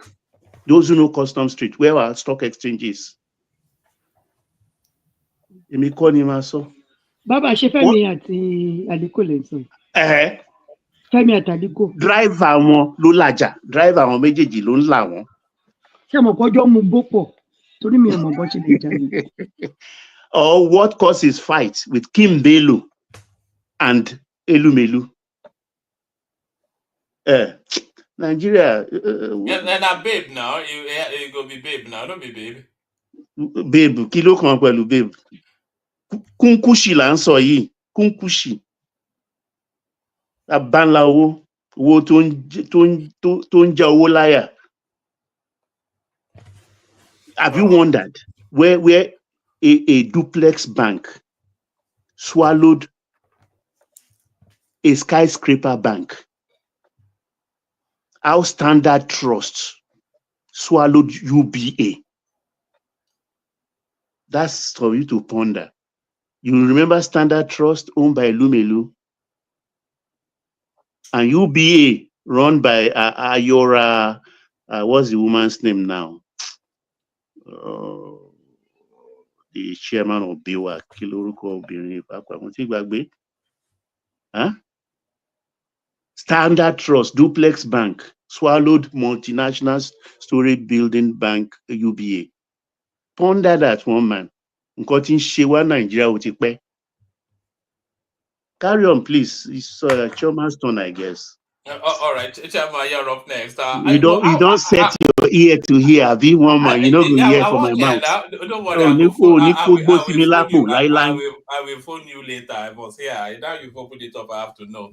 But no, I've always liked this guy. Actually, maybe it's his mild-mannered approach, and I like the way he handles his children as well. Maybe it's that as well. But I've always liked him. But Choma, floor is yours. It's when you want Choma to talk that he doesn't talk. You should have seen her in Ascension, bullying everybody. Go on, sorry. I was not a bully on Miss Dupsy. Miss Dupsy was the bully. You know, I'm sorry for Madame Zita. Okay, so I wanted to talk about. I will beat her one day. Woman, you know you said it already, woman. I will beat you one day. Okay, so you know the new crowned king, Abi, right? Of the ALAAFIN of Oyo, right? Who's the GOAT? Is it Oni or Ife or him? Like, who's the better, like the one with the higher status? Well, yes, you know that's an ongoing debate within Yoruba land, that who is the GOAT. But you know, the lesser understood is actually that the Oni of Ife is not actually a king. It's a priest. It's more or less colloquially a babalawo. So it's not actually a king. It's the custodian of deities. But the first paramount king, the foremost king in Yoruba land, is the ALAAFIN of Oyo. Okay. Yeah. You know, the ALAAFIN, I met the last ALAAFIN, I think I met his daughters, you know, before. But the Oni of Ife, I know he's a king to me, I know. So, and I think he's the GOAT. But congratulations to the new one, the new king, the ALAAFIN guy. Congratulations to him. I know you guys are happy to have him. Oh, this is the guy? This one? Yes. Is it the guy? Young, handsome, educated. With tribal marks. Yes, with tribal marks, just like we like it, you know. That's the full splendor that is, you know, there's nothing that represents more than that image on your screen right there. That's what we all aspire to. That's you don't want to know what's on my mind. I know you want to be the Olori Abi. I know what you have. No, he looked like one Yahoo boy like that, and I that you know. In the question is why do you know Yahoo boys? No, like in the past, I know of a guy that looked just like that guy. But anyway, this is your king. That's actually, if you extrapolate and project, that guy right there is actually the king of the black race, because the only real, you know, acknowledged monarchy within the black race is the ALAAFIN stool. So if you extrapolate and project, that guy right there is the king of the black race. So there's no controversy about this guy, or? Oh, there's always controversy. There's somebody contending it with him. And he's like older, right? And looks more like a king? No, it's run about the same flavor as what you see on the screen. Now, wow. Is this a king by merit or by selection? Can't you see the dancer key on his face? There's what we call dancer key. Look at him very well. You will see the aura. That's authority right there, what you're looking at. If you ever want the physical manifestation of that word authority, that's it right there. That's authority. Are you guys being sarcastic or? We are talking about the ALAAFIN of Oyo now. Do I ever joke, Chichi? You don't know nothing. You know, if that guy stamps his leg on the floor, you know the floor where you are can open up and swallow you. Do you want to put that to the test? Even if he stamps his leg on the floor, just say, I want Chichi, and there you go, become his wife. Hey, You look know, at I that. don't know. Don't be misled by the Duxio Ogunwa. Don't You worry know, about I Chichi, that. don't he only know. has one wife so far. He can nudge you to his errand, you know. We donate you and we donate Chioma to him, the Igbo people. On the behalf of the Igbo people, we are donating Chioma to him. Wait, I have to make sure he's the real king. But anyway, I don't want to talk more because I'm still in shock. You know, when I think about kings, I think about someone like Oni of Ife. You know, this But one. he's more handsome than the Oni of Ife now. What are you What talking is what about? is particular? What is particular about the Onion? Actually, Oni of Ife is a handsome man. But this guy is more handsome now. He's from Oyo. Okay, that's your opinion. It's not really about handsome. I don't feel it. I'm not. You know, I'm even shocked that this is your king. But anyway, let's talk about. I want to talk about. tó bá gbẹ́sẹ̀ lé Chioma gbogbo ọ̀rọ̀ tó ń sọ kàtìkàtì yìí wọ́n máa gbẹ́sẹ̀ lé. Change in the streets. I've washed Can and you brought go to my make tent. Can somebody translate? Kulata, Nobody should translate anything. you know, you'll be the same person now. You see that thing you just said? You'll be the same person that'll translate it. It's 1 hour. Let's wait when I finish. So You go wait, Taya. So, Mr. One Man, right? I wanted to talk about the Okoya, you know. Oh kids. yes. Do you think he should get the Bobriski treatment? You know, fair is fair. They can't be too close. First of all, I want to say happy birthday to Baba Okoya. He's 85. And I really admire that family, especially his wife, Sade. She's, you know, a good woman and she's a nice role model and she's a good mother. You know, and don't mind that these kids are doing, they're just flexing. She really raised all her kids well, especially the girls. They're too modest. You know, they really cover themselves very well, you know, and she did a good job raising her kids. Now, I just feel sorry for this policeman. You know, he was just doing his job. And, you know, I don't know why. I just feel sorry for the policeman, really, because he's the one that will probably get fired. You know, it's such a pity. And I can't say much because Sade is, I like her. So, but the kids are just flexing and they shouldn't get any treatment, you know, because they weren't stepping on the Naira notes. You know, they were just taking pictures and throwing it in the nice carpet that they have, their Turkish carpet, you know. So, you know how these rich kids do, you know, they're just flexing, that's all. But I just feel sorry for the police officer. I really hope So one law for Bobriski, another law for the rich, Abby. Is that how it works? No, Bobriski was doing hers in public. These kids were doing it in their house and their carpet is nice. So it's not like they're stepping on a dirty ground, you know? I mean, have you been to their house? Their house is on point. Anyway, that's beside the point, right? I feel sorry for the police officer though. Their house is not actually on point. I've seen the no, hold on. I've seen that house. I've not been there, but I've seen it. I find it somewhat garish and somewhat, you know, it's just poor taste, you know. It's like not to be ethnic, but it looked like an Igbo house, you know, like something like an Igbo person would live in. It didn't, you know, just shiny things everywhere, you know. I didn't like it at all. You know, no understatement, no finesse. Okay, well, that's your opinion, but yeah, her kids are well mannered, you know. I don't talk to them personally, but I know for a fact she raised her kids very well.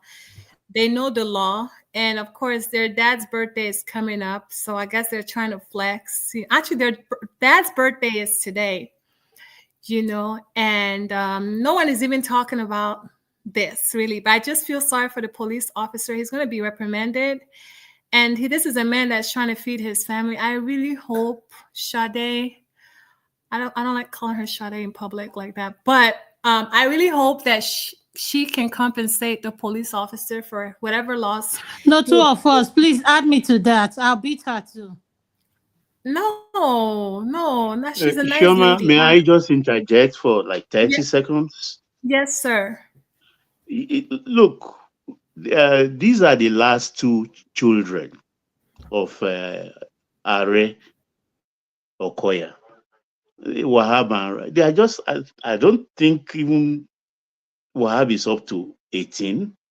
So kids will always be kids. And this money thing, they should just stop it. It is our tradition. EFCC should stop it. Right from time immemorial, even before currency, paper money, coins, they spend, they throw it on the ground, they pour it on the heads of musicians. It's like a cultural thing. I don't know why government has come into it and making a meal of the whole thing. It's my money. It doesn't concern them. It's my money. I withdrew it from the bank. It's a legal tender. Whether I pour it on my bed and sleep on it, it's nobody's business. That's my take, Choma. Sorry to interrupt. I definitely agree with you on that. It's just that I think the EFCC got involved because a lot of our Naira notes, to be frank, is dirty. I've seen it, so I see. I agree with you, Babao, right? It's because the quality is poor, Choma. Take a dollar, put it inside water, bring it out, clean it. Nothing. It's chap. Not this Naira. It's equality. Exactly. And when women too, that are selfish sellers, Eleron sellers, will carry it and put it in their bra. Oh yeah, now. But honestly, yeah, these are young boys having fun. But if you really know them, they're well behaved. They'll call you Ma, even though you're close to their age. They're very respectful boys. And Sade, she did a great job raising her kids, especially the girls. They're very modest. I mean, they do that. Her daughter, she has her hair fully covered, her face almost fully covered. They're well-mannered kids. So it's unfortunate that they're in this situation, but I think EFCC should just ignore it because, they're young boys and it's not like they're doing it in public. They're doing it in their house. But I feel so sorry for the police officer because he's going to be in a lot of trouble, and that is EFCC's focus should be on removing all these. Like, if you're going to have a police officer, like in Nigeria, it should be for serious, stuff like helping people they're in trouble, emergency situation, not for private escort and private police security. They should have a different, like, don't wear Nigerian police uniform when you're doing a private duty. It's just it diminishes our value for Nigerian police. That is why Nigerians, unfortunately, they disrespect our police officers, our men in uniform. Even I don't want to compare America to Nigeria, but I mean, America, you can never see American police, escorting any big person unless it's like official duty. Honestly, these boys are too small for a man in uniform to be just there posing. Even music videos, they don't hire real police officers to do music videos, in America, because they respect our men and women in uniform. It's for serious emergency situation.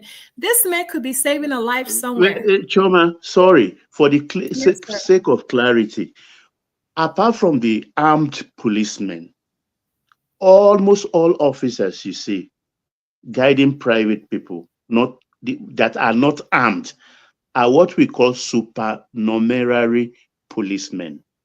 You apply. You either bring an ex-soldier or retired policeman, they will train him for you, you pay. Then they will give him uniform and give him special number. They are not really the real operational police. They are supernumerary. Those are the kinds they have in that photograph. Because a lot of people don't know this. Okay. Yeah. See, I didn't know that. But why is he wearing like? Yeah, neither did I actually. That's new information to me as well. Yeah. So they need to distinguish private duty police officers and official police officer because it diminishes the value for the men and women in uniform. I don't know if I'm making sense. They need to, because it looks bad. It looks really bad. Like someone that is American will be laughing at us. Like, what is this? So, but these are boys. They do what teenagers do, and I don't think there should be any outrage because Sade raised her kids People very want well. People want them in jail, though. That's just what it is. Oh no, that's true. Why do Nigerians? They're just every time they're bitter over something. It's exactly These the are same just thing boys doing boy stuff. Yeah, but that's it's not exactly going to the same happen. thing that we jailed the Bobriski for now. But guess that what? will not happen. One man, Cubana chief didn't go to jail now. That's true, actually. Yeah. And he even told you that money na water. Yeah, and he even told you say what money na water now. So if Cubana chief priest money is water, evidently their own money is ocean now. And then he pled not guilty. But Bobriski was throwing his money in the air, and in public. These boys were doing it in the privacy of their home. They're just flexing. I don't think they should take it that far. I don't even think they should be questioned. I think it's the officer that should be questioned, So, and they need to change their whole uniform attire. It doesn't look good. That someone with a uniform like that will be, it's not good. It's so degrading. I don't know if I'm making sense, woman. Yeah, well, yes, somewhat of some sort. Yes, you are. Yes. Which part do you not agree? No, I don't agree with the double standard that they are trying to embed. That by virtue of wealth and privilege, you should be above the law. If we jailed Bobriski for something similar, and then they should, although has now cited the example of somebody that didn't also go to jail, but at least they should feel the pressure of it just to make an example of them and to indicate to the space that nobody's above the law. Yeah, that's a dream. There are people above the law. Yeah, I see what you mean, but I don't see anything that they didn't disobey any law though. They didn't they didn't commit any crime. There's no crime. There is abuse of the Naira now. Inside their house. In their home. Yeah, they are throwing it around and stomping on it. That's in their home. No, it's in their home, and I mean their floor is not dirty; it's clean. And it's an abuse of the Naira. It's a legal tender that belongs to the Federal Republic of Nigeria. You can't. So what to Kulata? Donald Trump lo ni abi? No, it's not Donald Trump. Donald Trump lo ni. It's just a means of exchange, but it doesn't mean you should abuse it. But they can go and say not guilty, and then that's where a good lawyer comes in. But to say that there's no case, there's obviously a case. They can even argue that it's not real money. Yeah, they can say it's monopoly. They can say whatever. Nobody can prove them right. Yeah, but you cannot just say. Senior advocate go do that one tomorrow. But I mean, they can't escape that court case though. That won't be fair. Court case will Kulata. Which court case? They have to go to court now or whatever they do.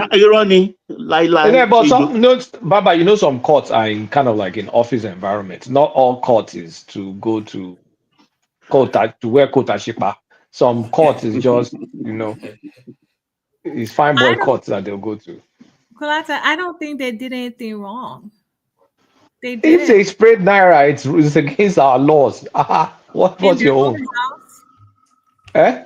In their own house?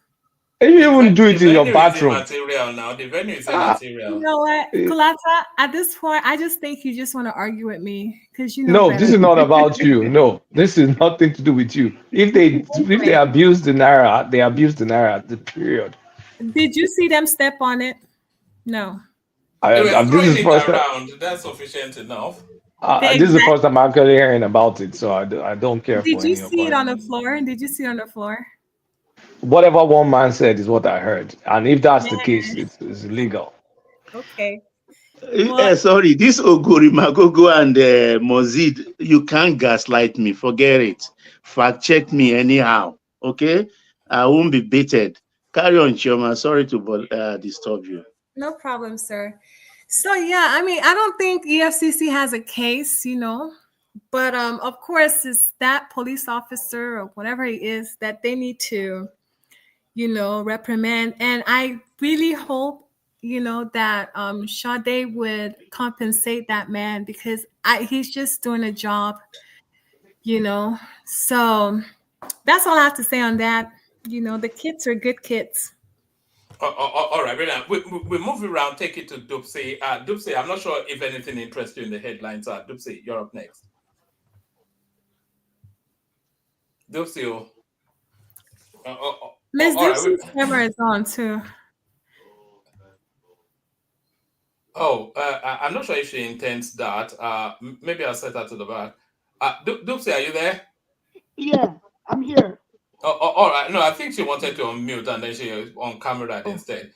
Oh, sorry. That's true. Sorry about that. I hope you people didn't see my face. I didn't see it. We only saw you. We saw your floor. So that's what we saw. We saw the floor. That's sorry all about thank God. I didn't realize that. I think I did.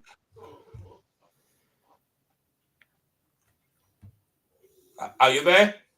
Yes. I think because I have my laptop on. Let me okay. I've actually switched off my laptop. I think it's because of that. That's why that is. Can you guys hear me very well now? Perfectly. Yeah. Carry on. Yeah, I said I don't know anything about the Okoya'S. Is my junior sister Chioma. Big things Nemo like. Yeah. I don't have an idea how Shadi has raised them, but they are not behaving properly as far as I can see. Why is this thing coming up like this? Hello, can you guys? We can hear you, but just to add a little bit more context to it, they were actually shooting a musical video. I think one of them is a budding artist wants to follow the Davido line, so they were actually shooting a musical video. Yeah. They should leave them now. How can they arrest them for that or invite them for that?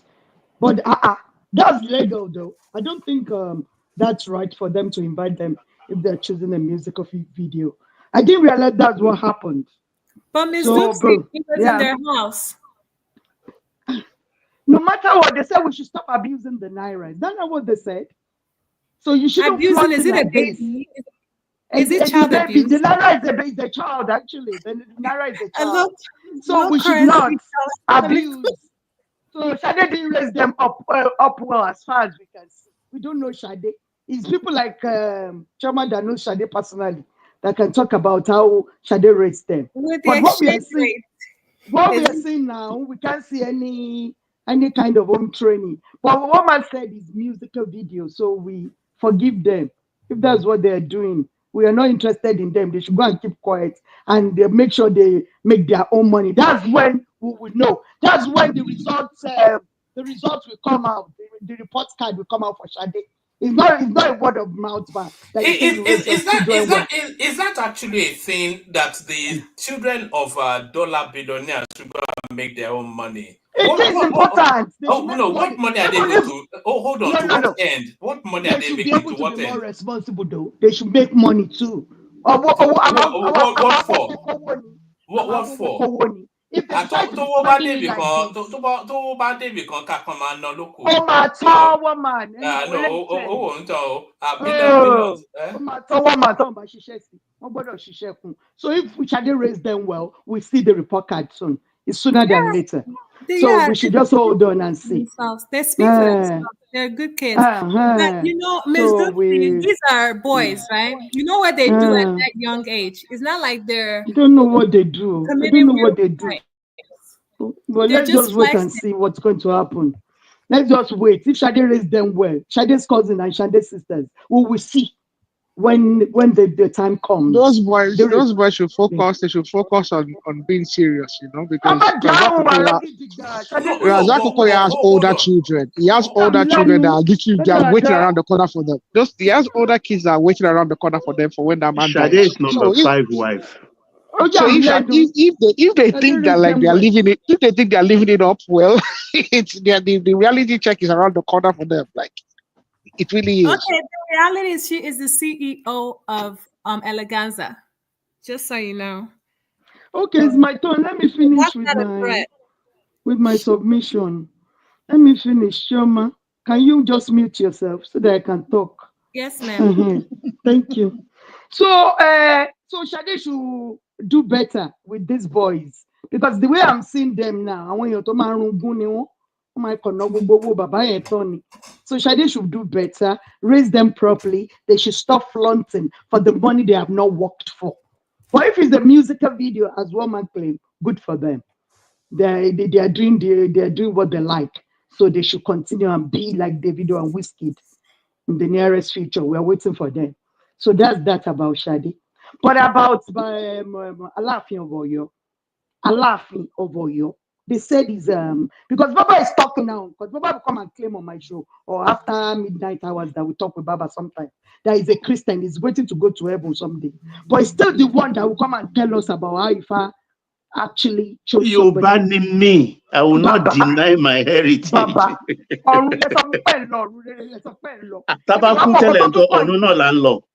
Bàbá bẹ́ẹ̀ báwo tí ń ṣe jẹ́ pẹ̀lú àwọn onífàǹgbà yẹn ṣé Jésù lẹ tẹ̀lé ni àbí Ifá lẹ tẹ̀lé. Ìmàlẹ́ ò pé káwa máa ṣòro àwa ò ṣòro ilé wa o. Bàbá ṣé mẹ́ta lọ́kàn ní ni. Ṣé mẹ́ta lọ́kàn ni? Wàláì mẹ́ta lọ́kàn. Ok tẹ́ bá ti sọ bẹ́ẹ̀ mo gbà sí lẹ́nu sà. Tó ti tẹlẹ́gùn bá dé àjọ ń ṣe ni wọ́n ń gbégunu. Oya ẹyọdé oníkòní oníkòní ẹyọ òṣàdẹ ni. Tó bá tún dé ọ̀rọ̀ Jésù ẹ̀yin náà tún la máa kọ́kọ́ rí. Ọ̀nà kan wọjà. Kò sí exactly ó ti gbà ìyá mi. Nobody has gone and come back and told us this is what is accepted there. So I have to hedge my bets. Mo like yín sa ẹ fẹ́ kó gbé yín trabaye ẹ yá di gbogbo ẹ. Exactly. Ìtò bá dẹ̀ máa bọ́ sí ni kó bọ́ sí. Tó máa bọ́ sí màá mọ yín lójú báyìí màá wo paradise lọ ni. Bàbá mi mo ti gbà tí yín jù bàbá. Oh my gosh, thank you for that, sir. So I don't believe that there is any particular. That's my own opinion. I don't believe that there's any particular Ifa that picked this guy. It's just maybe the most suitable of all the candidates. I don't believe if they say Oracle in Yoruba land is our president, Bola Ahmed Tinubu Lonjo Oracle. So he's the one that picks most of these people for his own political, gain. So if they are talking about Oracle in Yoruba land, it's Bola Tinubu that is that Oracle. So if they said they picked this, I'm sure Bola Tinubu will be amongst the people that have picked this guy. So if it's going to be the next ALAAFIN, of course, it's going to be for the APC, the people that is running at the moment. So there's no Oracle anywhere, Baba. So they pick all these big people for their own gains, especially the prominent others. So ALAAFIN has to be somebody that will play, play the game with the politicians. So I don't believe in any Oracle. One in old fashion. Láyé ìgbà yẹn gan bàbá ọ̀rọ̀ èèyàn ló wà ń di ọ̀rọ̀ tó rò fi ń ké tó rò fi ń fọhùn nítorí ilé grandmother mi gan wọ́n ní ọ̀sán ni. Bàbá Baba. Oh, Rio. Sorry, Dusi, let me ask you something. Have you heard of Songbate?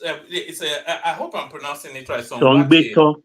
Have you heard of it? Songbeto? No, I think I've heard Lagos people, Abi. I think it's the tall one, right? Badagry, okay, it's actually Cotonou, Benin Republic. Cotonou, the tall masquerade, the very tall one. No, the raffia one that is just like 5 feet. Oh, I don't think I know that one. No. There's everybody, Europeans, Africans, Americans, they've all been to examine that thing, and they've looked under the rafter. There's nobody there. There's clearly no machine. It's been subjected to science, and it dances. One man, don't let them give you. Have you been there yourself? I've not been there, but go there now. Go and make your own research. Go and make your own research first. Don't follow what people say about things like that. I don't follow things like that. I don't believe in it. That's my own opinion. I'm not saying everybody shouldn't believe in it. They want me to me try by one man. They are going to bread come along me or bello. Me clear by J. So I don't believe in things like that. So if they have chosen ALAAFIN today, is the most appropriate for them to play the political games with them. So I don't think he's any father has chosen him. Maybe it's the most best of all the candidates and is most suitable for them. So that's all I can say about that woman. Let me leave people to continue with their submissions. That's all I have to say. Yeah. All right, brilliant. Thank you, woman. That's the excellent Dopsy, of course, who delighted us earlier on with our session. So that's Dopsy. Dopsy baby has been named by Fatai, no less. So up next, Kulata. So Kulata, just an abundance of topics. The ALAAFIN, of course, which I think I was listening back to your conversations yesterday, and I think you guys went into it a little bit. The Northerners trying to regroup. Trying to onboard that Obasanjo and go on. So good luck to them on that. Still with the Northerners, they're jostling to have a guy called Bala Wanti replace Mele Kyari. So what about the people who even own the oil? Do they get a chance to manage it? The Okoya people, and then Obiagbana versus Otedola. So an abundance, but whatever interests you. Okay, let's just delete the Okoya. I don't care for no Okoya. Yeah, Kulata, that's good. Can you speak on the propriety of Kanti replacing Kyari? It's good. Malata, I want to leave the Okoya picking. What do you think about it? Who gives a damn about Okoya? Then they Wasu, they sing for them. Kulata, I care about the Okoyas. Thank you. Go and go to the house then. Their gates. They are even enjoying themselves. The two of them, I was seeing them this evening. Wasu is singing for them. Oh, okay. You see that now. So why is Joma bothering? I hope they are not abusing the Naira as Wasu is singing people for should them. just leave this anti-rich mentality. The kids dancing to Wasu. The closest Choma will get to Wasu right now is YouTube. So look at that. Anti-rich mentality, I beg. So this NNPC, I don't. Why are they stressing themselves? Everybody knows Tinubu has picked a candidate for NNPC, and that candidate is coming from the north, and I don't know why that north is not acceptable for the other north. I mean, how many norths do we have? Isn't it one? Isn't that Rewa north? Tinubu is picking a guy from Kwara State. The guy may have a Yoruba name, but is a northerner. So why is that not satisfactory for the northern oligarch? Kulata, I add one star to the star you already have on your shoulder. Carry on. He's a northerner now. Shebi is not. Kulata, not Tinubu that picked it. Sheyi and Fatai Tinubu picked him. Who picked him? World Peace. NNPC is what we are talking about. Who do you say picked him? World Peace. Who picked him? You know Fatai, it's an FT. You know Fatai. FT before Fatai Tinubu, yeah. Who is Fatai? You know, he's the one of the Tinubu, one of the top guns of the Tinubu. No, do you mean Muri Okwala? Is that what you're talking about? No, I'm talking about Fatai. I'm calling Fatai Tinubu. FT is initials. I think the younger brother of Commissioner Tinubu. Caribs have gone last year, but he went through Shea to go and beg Fatai. That's what they left him to now. But they already picked that kind of sense, and he's leaving. So Who is you Fatai guys again? you don't know, you people don't know Tinubu family now. If you know, you know him. If you don't know, go find who is All Fatai. right, let's not sidetrack into Fatai Tinubu, but let's stay with the appointment that the Northerners want to hold on to. Yeah.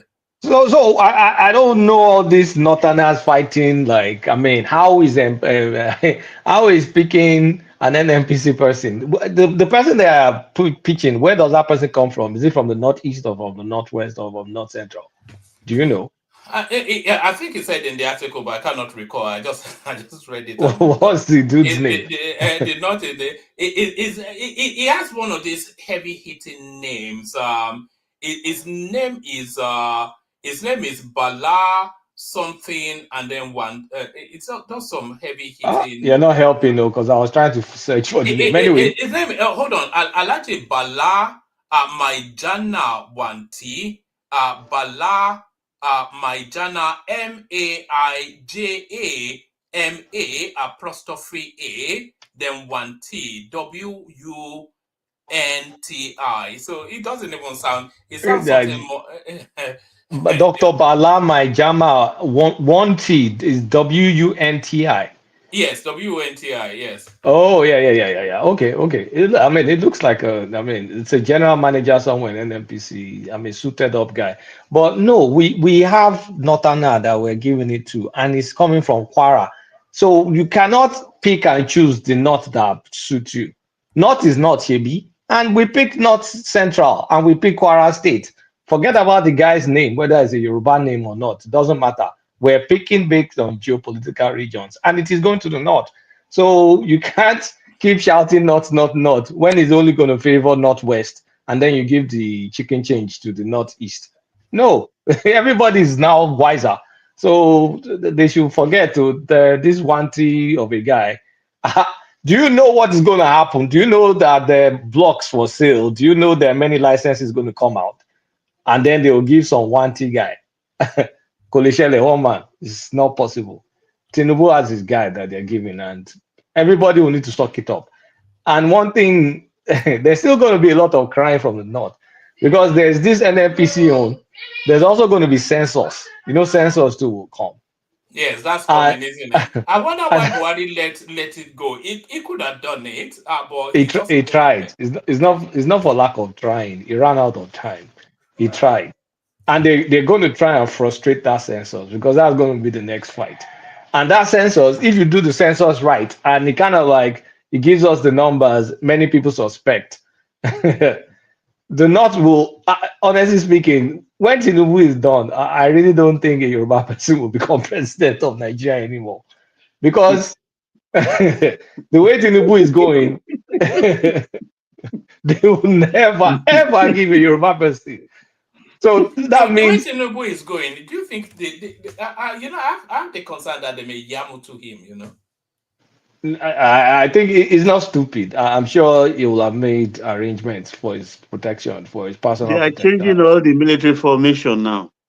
Yeah, I don't think he's that stupid. Nobody, I don't think it's easy to just end a president like that. No, he's done what he needs to do in terms of protecting himself. But as the way things are going, is touching all the third rails, and he's not just touching them, he's also like telling them, go eat a big one, go eat a fat one. I'm going to do what I'm going to do. And the only thing he has to do, in my opinion, is let it not just be all this appointment and all. He can appoint whoever he wants to appoint. Buhari did it after all. Jonathan too, to some extent, did the one he was capable of doing, even though not close to this extent. But Jonathan was not the powerful president. But he needs to go, if he's doing 8 years, he has to go for the final solution. The final solution, there's no going back, which is restructuring. Whatever political will, power he has to play it. So by the time he's done, we really don't care who becomes president anymore. Because if he does things half-baked, in 35 years, you will never see a Yoruba man get that office, because what is showing that, look, Northwest, Southwest is equally as powerful as Northwest. Like I too can pick and choose.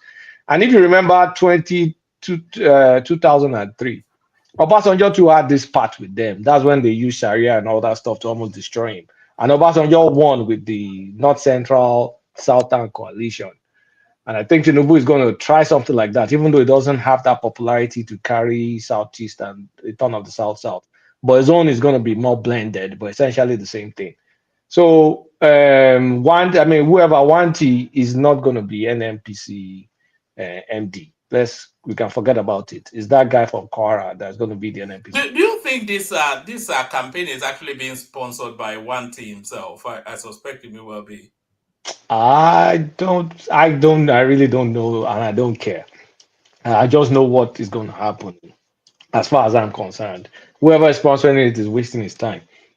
NMPC and the timing of this appointment is too strategic to kind of like risk for someone that's not going to play your game. I think it's because of some of the blocks that are going to be. I think I heard somewhere, or I read somewhere, that there's going to be some oil blocks for sale. Baba, I don't know. Have you heard? If you can confirm, confirm. I've said it a couple of times here before. They've put it out already. People are right. That's why I always talk to Ainzon that this obedience their states they concentrate on, it will make them to miss the boat, because a lot of things going on their blind side. They better concentrate. So when something, go ahead. So I disagree with you. You know, I still believe a Yoruba can be president after Tinubu's term. That's all. We shall see. If it doesn't play it well, like make it as decisive enough, it's gonna be a challenge. It's gonna be a huge challenge. And if any Yoruba person comes in there, it will be making a shitload of compromise that everybody will almost throw up or vomit. So no, look, it is settled. Nigeria will never be the same again after the exit of Tinubu. No doubt about that. Particularly if he finished his 8 years.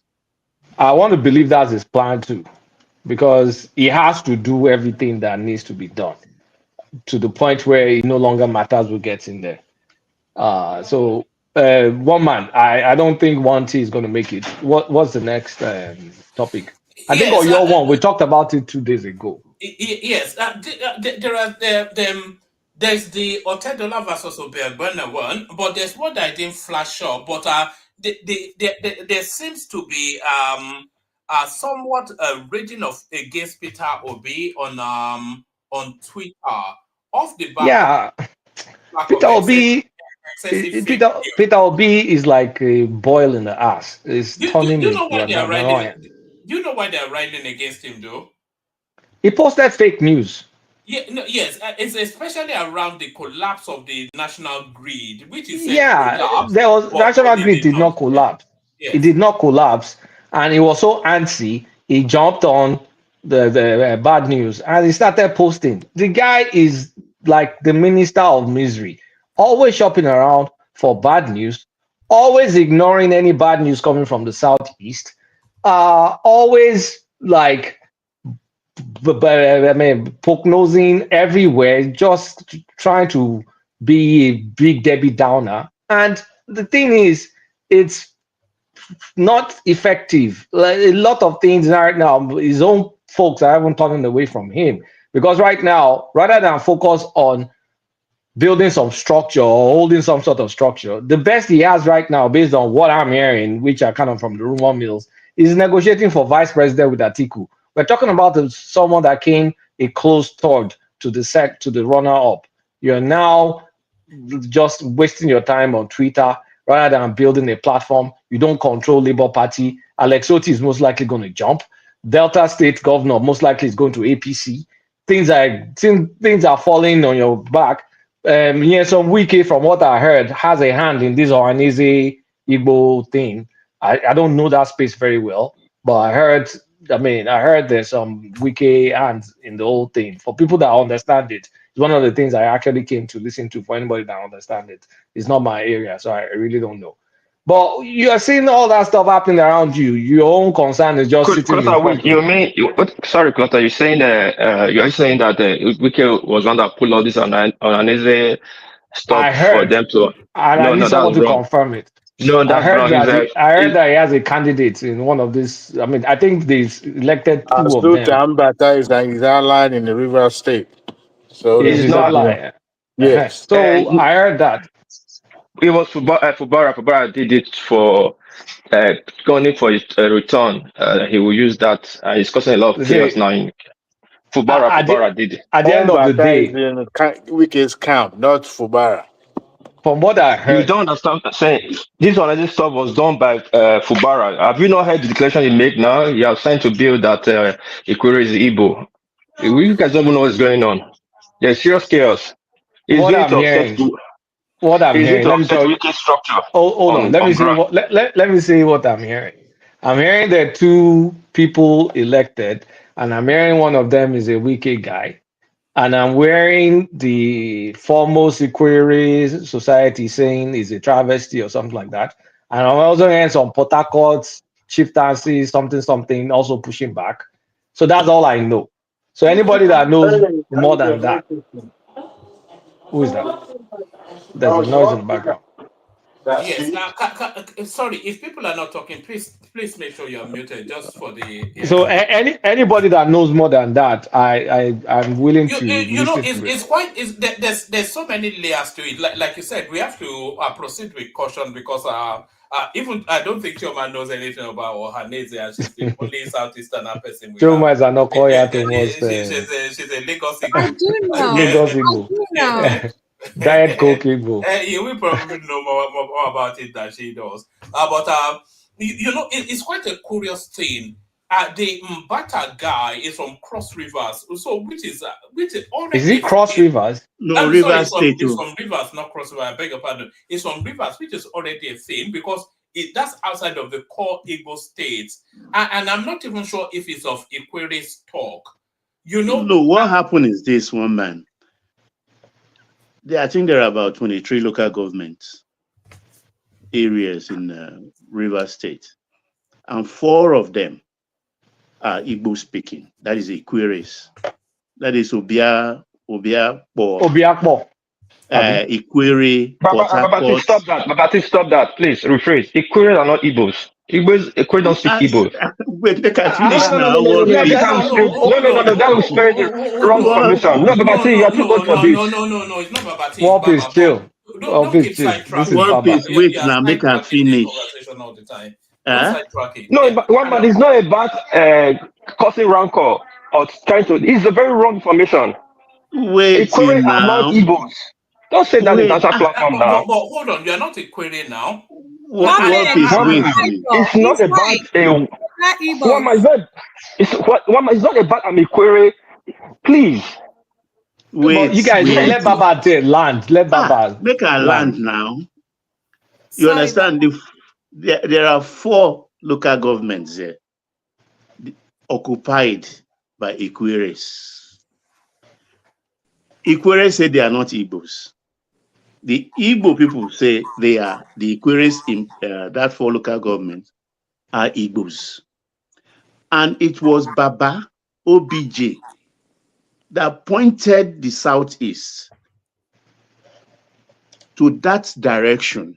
Though I think somebody from Delta has been OHANAEZE president before. Mm-hmm. But he advised them that, look, to spread the Eastern this thing, they should extend it to River State, to those people. The Ikure's are kicking, no doubt about that.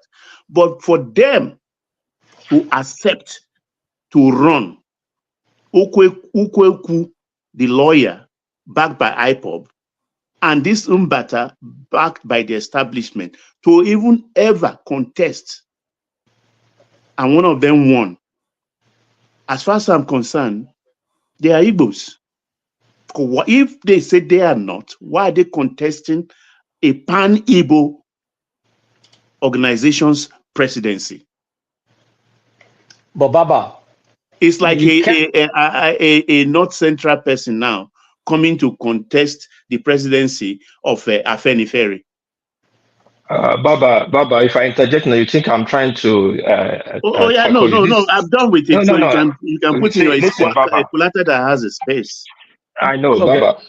For the first somebody from the Port want to contest for OHANAEZE, this thing in Igbo, is his own right. Doesn't make him make Ikwere Igbo. For example, now a high chief, how they call themselves, a high chief that based in Lagos, born in Lagos, an Igbo man on the contest for OHANAEZE. Does that make Lagos Igbo? Wait. Hold on now, hold on, Baba. Hold on. OHANAEZE, what people does OHANAEZE represent? Is a cultural group. Afenifere can pick anybody, they believe man to be their head. It's a cultural group. No way. The people, can you hear me? Yeah, we can hear you clearly. Yeah, it does not automatically make the state the person is from becomes the ethnic group of that person. Simple. If this guy lives and was born and raised in Port Harcourt, and he chooses to become a OHANAEZE, even though he's an Akure, might choose to be an OHANAEZE, going for the presidential general position of OHANAEZE, does not make Ikwere or Port Harcourt Igbo. Please. First, one piece. Port Harcourt is not 100% Ikwere. I think is Ikwere and Ijo. But I mean, I don't come from those places. I've only been to Port Harcourt once in my life. So I mean, we can't say Ikwere owns Igbo or Igbo is Port Harcourt. But I know Ikwere families personally that they will be very unhappy if you call them Igbo. And my mom actually grew up with Ikwere people, and she thinks, I mean, the language is almost, I mean, it's like a dialect, like a Kiti person speaking Yoruba, or even my Ijesha speaking Yoruba is a different dialect.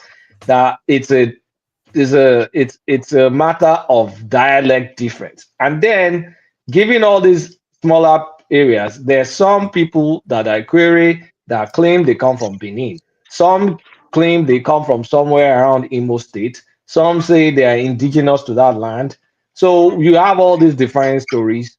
But still, if the premier Ikwere sociocultural group themselves say they are not Igbo, I feel that is a stronger statement than one man that ran for an office that became the OHANAEZE in Igbo, because one man cannot speak for the entire group. I think you people are somewhat. I'm sorry to come in, Kulata. Continue. Yeah. So what I'm saying is the fact, Kulata, she lives in Port Harcourt. Let her throw some light. I'm going to let me just land this sentence. I'll let her interject, because I think because they elected this man doesn't automatically now turn Ikwere people to Igbo. But the reality of the matter is it's not a matter of me. There are some Ikwere people or Egbema people, I hope I'm saying the right things because I don't know that area, that think they are Igbo. And this man is an example. So Zita, what's your take on this whole matter? Okay, first of all, legally, let's talk about legally, traditionally. Someone will ask you, OHANAEZE socio-cultural group, who do they represent? They represent the 5 southeastern states in the eastern region of Nigeria. Now, what is going on now in this drama? First of all, I must say something. Okay, I'll come to that. What is going on now is that I think they want to incorporate the people that speak Igbo-like dialect, which includes some part of Delta State and some part of River State. So that's actually what they want to incorporate. Not that those people are real, like Igbo descent. Some of them don't even agree that they are Igbos, unless they want something from the main Igbo. So that's what is going on. Now, let me say this. When things are happening in a country or in a place, it's good we monitor what is happening. If somebody, yes, somebody might think this is political, but I don't really see OHANAEZE Ndi Igbo as a strong social-cultural group because they cannot decide what happens in Igbo. I have said this severally here. Now, when you look at the 2023 general election, I'm talking about using it as a political game. The kind of game that was played in 2023, ALAAFIN, which is the Yoruba social cultural group, they endorsed somebody, and the Yorubans did not vote that person. What am I saying in essence? That social cultural group shenanigan has been demystified by somebody in Nigeria. You have to put that in note. The Metila Allah, the whatever in the north, it didn't work in 2023. It was a charade. It didn't work.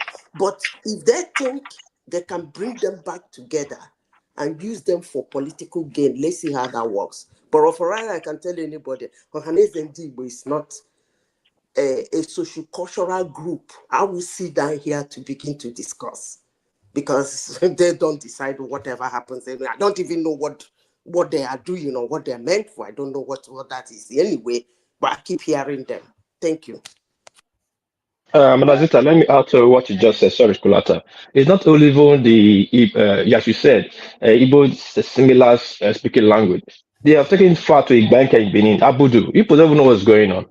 Yeah, I tried for them to go for 2027, and it's a disrespect and a slap for Rivers for you to take Ohaneze Digbo to Port Harcourt to go and pick somebody there. These are things you do that will bring problem to you later, but you won't know. It's disrespectful.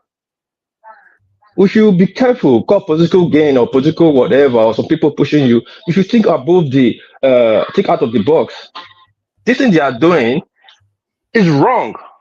Now you're going to tell me that Igbanke now are Igbo in Benin? This is Rivers is not State is Igbo. not part of OHANAEZE Ndi Igbo. So I don't know It's what not. I don't Why know don't know what what they're doing there? planning to do, but let's watch and see. It's not. Thank you. Let me ask you a question. So, okay. So now that we have a query person that's kind of like head of OHANAEZE Igbo, even though someone in the comment section said it's always been in that group. And of course, we naturally know what's going to happen next. I mean, IPOP is going to say, well, we told you. And yeah, they did tell us. And even though there's some pushbacks, but the fact is the fact. You have an OHANAEZE Igbo president coming from Ikwere. And Kulata, there is faction now. IPOB is supporting another Ikwere man, a lawyer, Okuaku. That's the name. And that says that's where they did their own convention over the weekend and chose that one. So IPOB is saying they don't recognize Mbata. Okay. That over their dead body, that no Jupiter, that's the word they use, Ima Powerful use. No Jupiter can force Mbata on them in the whole of Southeast, or the governors will have something to pay. But whether anybody likes it or not, a glass ceiling has been broken. See, Kulata, let me say this.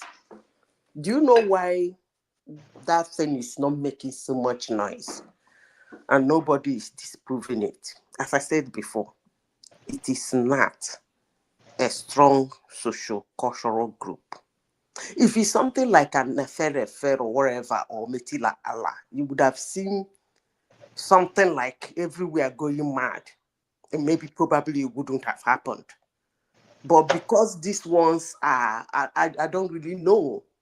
Before they will start attacking me, I don't really know. But Let's see whether socio-cultural groups will have effect again after the 2023 election. But I don't No, think but they will. it's not the impact per se, because we know those people, I mean, social cultural groups in general are kind of like ineffectual, like you rightly said. But one thing we need to acknowledge is some glass ceiling has been broken. And the next thing I'm going to say is for to world peace. If Igbanke people, because I think they're neighbor, or they're close to Delta State, I mean, for obvious reasons, Edo and Delta are side by side. If Igbanke people somehow also you have some faction there that decides to join OHANAEZE, then look, the evangelism is working.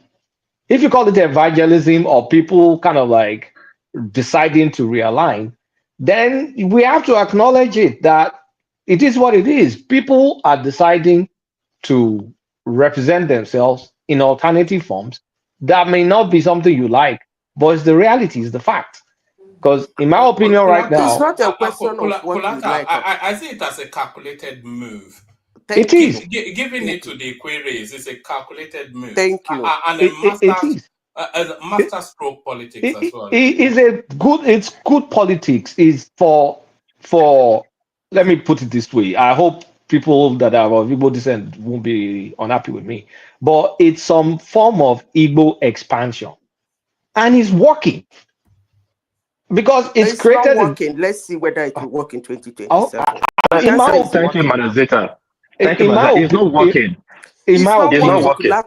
It's not working. Okay. In Kulata's opinion, I think is effective, and I think it's caused even the query people to back down from their "I'm not Igbo" hard stance, because I'm seeing some people that are now getting comfortable to say, "Well, my name is Chuka. My name is Ngozi. I speak a language that's almost identical to some dialects in Imo State and some areas. Why am I not Igbo?" Similarly, in Walpe's case in Edo State, the bank case, we can't deny some Igbo aspect to their culture or to their people. They're close to the Ika people. Kulata, I must address you there. There's no one blood of Igbo in a bank, but there are Igbo settlers in Benin that can hold a mic and say anything he wants. As an Igbo person, fine, yes, he was born there, he raised there. In banker, forget names. I don't want to start going. What about this? They speak Benin. Igbinidu, those are Igbo names. They carry. I've seen Igbanke names that you cannot the tell. People you see there. Hold on. The people you see there are the people that came, people that ran or after the war that came to settle in Igbanke, be working there. We have so many Igbo people. I have friends that were born in Benin. Their father was born in Benin. Yeah, Igbo was born in Benin and in 30s. So you're not, tomorrow you tell you this is Igbo, then I'll start fighting like, oh, you're not Igbo, you are Benin because your father was born in Benin. No, these are the politics they are playing. Cheap politics that will bring problems to you in the future. The issue of cultural identification and association is fluid. And I think we're witnessing a realignment. It may just be the beginning of the realignment, depending on how they play it. But Kulata, it can never happen. I'm saying it's happening. I said it can never happen. Okay. So never. I'm going to don't come back and call me a witch. It will never. Forget it. I'll call you a witch if you act. Zita, maybe it has already happened. If you have an Ikwere man heading OHANAEZE in Digbo, a social cultural organization there to promote the Igbo identity, then it cannot be anything other than that Ikwere man is an Igbo man. And that's what's been established by this move. Can I say something here? Yes. As long as Mbata is concerned, he's on his own.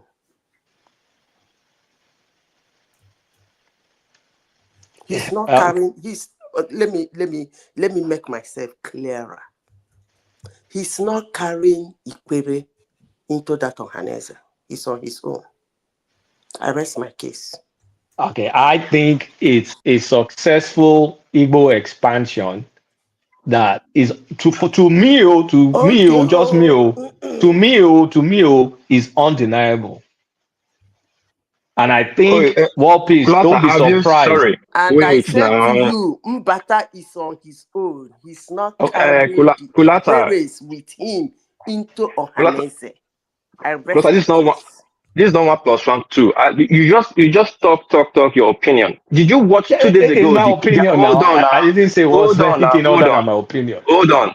Have you watched their kings coming out to make a statement, and the Query Social group came out in mass to make a statement? War Peace, it doesn't Hold on now. matter.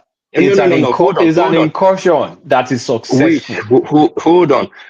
What they just did right now, when people are trying to find a way to accept them, what they just did right now spoiled everything. Everything. It was not going to work, and It it's this is handwork going of to even make it more aggressive. was aggressive. This move Fubara is doing for the fact that he wants to Mbata is come on back. his own. Oh. Fubara will not see 2027. He won't get the tickets. What he just did now, Fubara. You don't even know what is going on, Kulata. But I'm not going to start talking. But you guys should watch what they just did now. Thank you. I just rest my case. Me, I have said my own. The way I see it is, I can't say more than my own nose. But the way I see it, I think it's an incursion, and I think it's a Kulata, successful what you saw, incursion. is Igbo and the Equerries coming together. Abi. It is the beginning. The beginning. Okay. That is the beginning of the synergy, right? Yes. Yes. Nsobadero. I Many don't tell you people what that I've were just said. Please remember, I said. many people that were not bold enough, or I that said. wanted to align, because you cannot deny there are some Equerry people that want to align with Let being me say Igbo. this You again. can't. Mbata, as Ohaneze president, is on his own. He is not Ohaneze in the Igbo as an Ikwere man in synergy with Ikwere land. I rest my case. Okay, that's my own take. One man, you can move to the next person. All right. Let's go on to Aroke Digba. Aro, you're up next. If you're ready for us, Aroke Digba.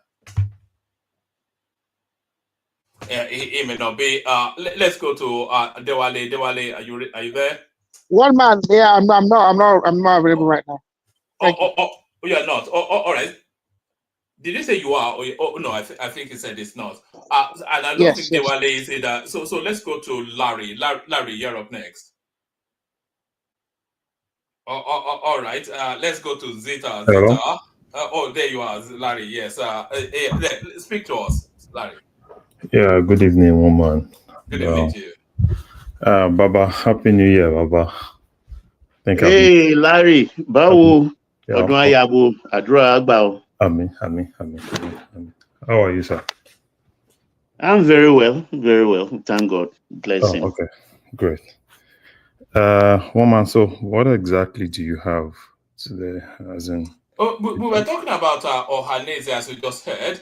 We were also talking about the not pushing that a guy called Bala Wunti should replace Medekare. So we're talking about that. We're talking about the ALAAFIN for you, the newly appointed one, and we're wondering if it's the right choice. And the Okoya boys are spraying Naira to the EFCC way down upon them.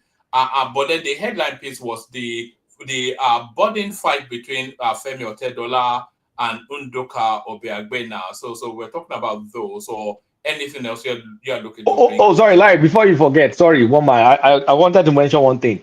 Did they kick Oji out of that internet show? Because I've not seen that show in a while. Yes, since I clash with No. I think he's on leave, he's on leave.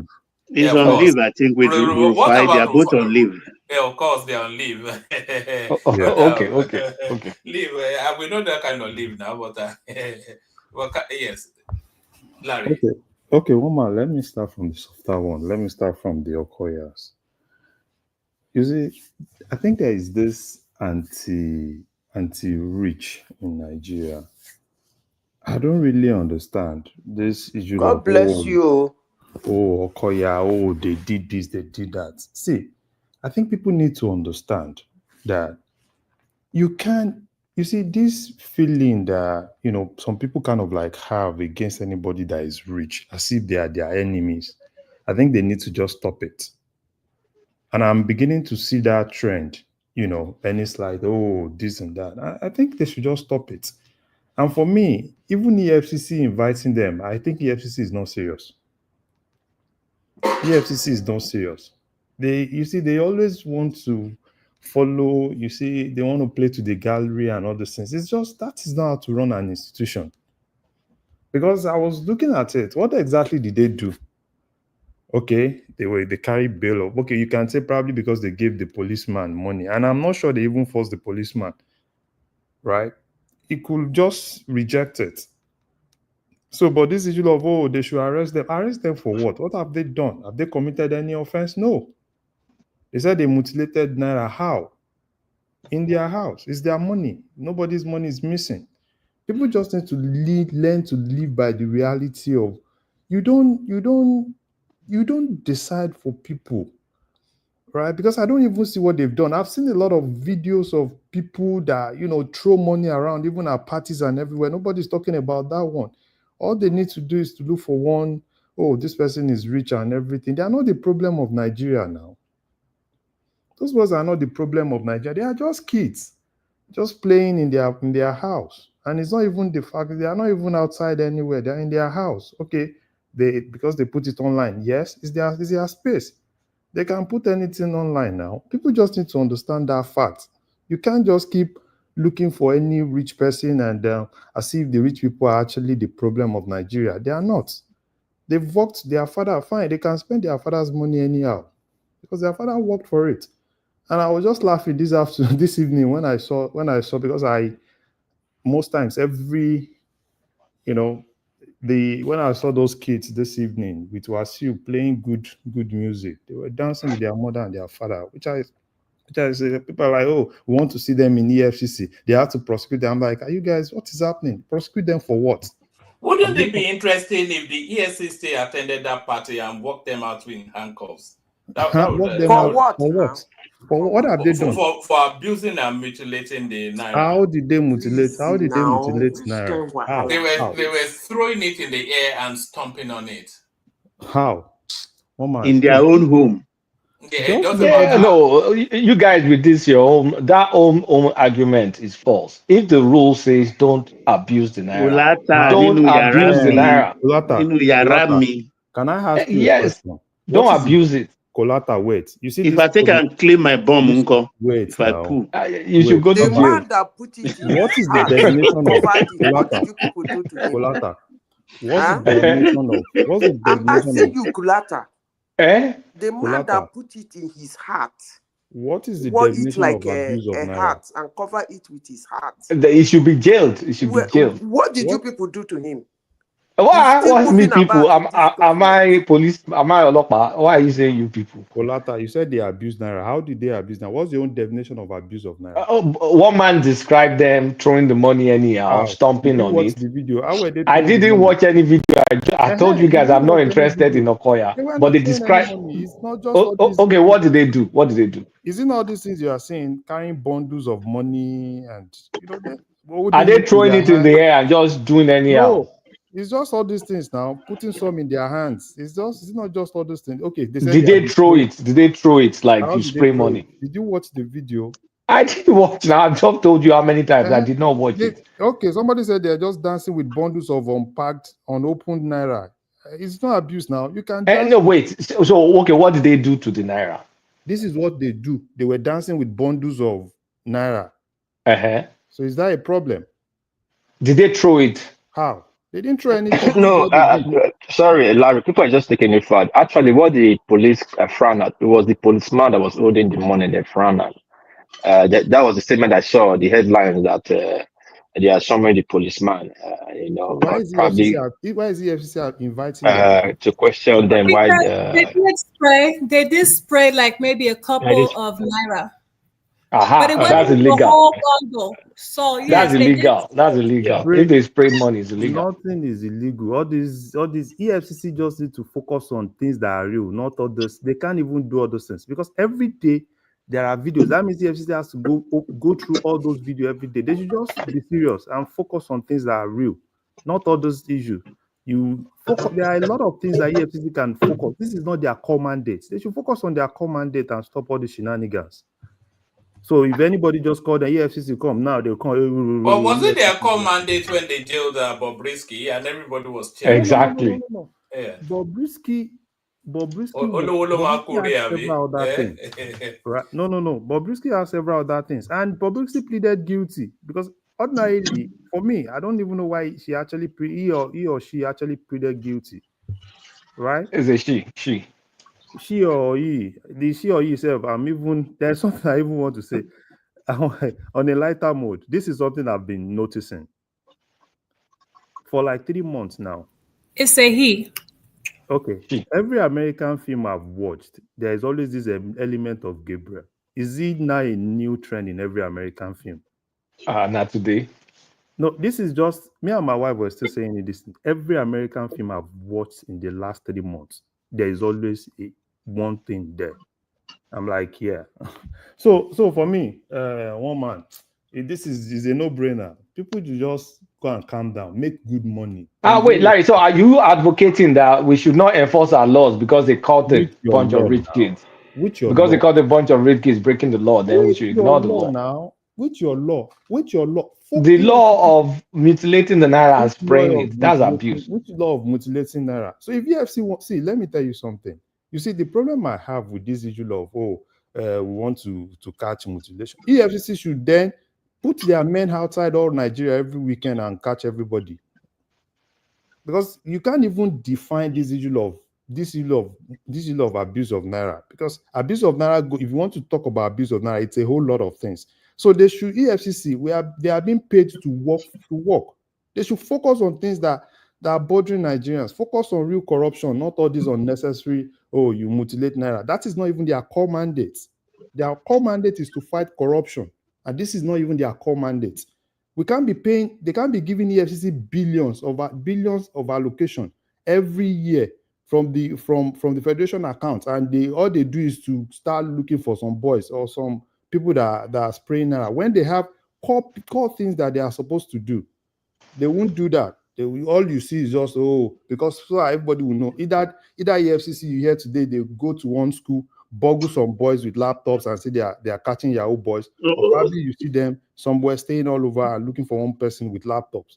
These are not their core mandates. That guy should just focus on things. There are a lot of things that he needs to focus on. Larry, what happened is they are bowing to public opinion because I heard some people even say, is it because they are Yoruba children? And stuff like that. So they shouldn't be bowing to public opinion. That is very wrong concept. Yeah. So for me, even the old Bobriski thing, it was just Bobriski is Yoruba too. Anyways, I'm not sure. The whole Bobriski thing was just the same thing. We rejected them. So they should just focus. There are a whole lot of things that I think they need to focus on. Corruption. If you want, there are a lot of things that are attached to corruption in Nigeria. Corruption in public service, corruption in civil service, corruption in contracts, negotiation, corruption everywhere. So they should focus on that. If Nigeria is paying, if they are getting money from the federation account, they should use that money to work and let Nigerians see that they are working. It's not this looking for EFCC. What they do every time is just to go to Twitter, go to Facebook, go to Instagram. That is what they do every day and start looking for one thing so as to really put out there that they are working. So they are not working. They are not what they should scrap it now. What exactly is the EFCC doing? Why do we even have EFCC and ICPC? Why not scrap everything and let's know that we have a country? Because as far as I'm concerned, those are just, if they want to cut costs, EFCC scrap, ICPC scrap, because they are not even doing anything as far as I'm concerned. And these are organizations, these are agencies that take billions. They take billions. They said, billions. For what exactly? If you look at what they've done, what exactly have they done? Except, we boggle Ife today. We go to Unilag today. You go to some hostels. You go and pick all those children out of their hostels and say, they are all Yahoo boys. Or probably you see some kids with some cars or some kids with laptops. Even sometimes you see some kids that are just normal software engineers. You just pick them and say, oh, they are Yahoo boys. And this are it's really absurd when there are things that they need to work on and they are not really work on those things. And they all come and say, oh, yes, this is working. I don't even know. As far as I'm concerned, if I'm a president today, I will scrap all those rubbish agencies because they are not even doing anything. Nothing like corruption or anything. Nobody's fighting anything. They are just wasting taxpayers' money on shenanigans. So that's what I think on that. They should leave these kids. If they want to, yeah, they will go. They will invite them. They will go until they are able to see. Which state are the Okoya'S from? No. Okoya, I think they are from. I think they are more of Lagos, either Lagos or Ijebu. I don't know. I think it's either Pure Lagos. Pure Lagos. Because I thought they were Ijebu, the way you were, you know, because you're always there to defend the Ijebu people. No. I'm not even one man. You see, when we have institutions, the problem I have with Nigeria is this: when we want to get value for every money that we spend on institutions, we are not even getting value.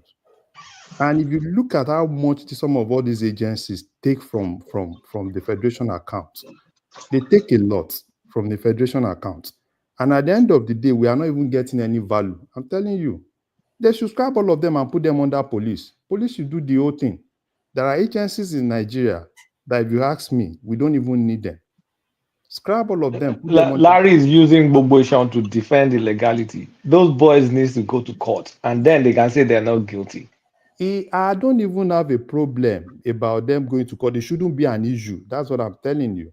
It shouldn't be an issue. This is just something that has been headlined. EFCC is flexing muscle. They are working with just some boys. That is not even work. If you ask me, what exactly can you pinpoint that EFCC has actually done ever since Tinubu came in? What exactly have they even done? They've not done anything now.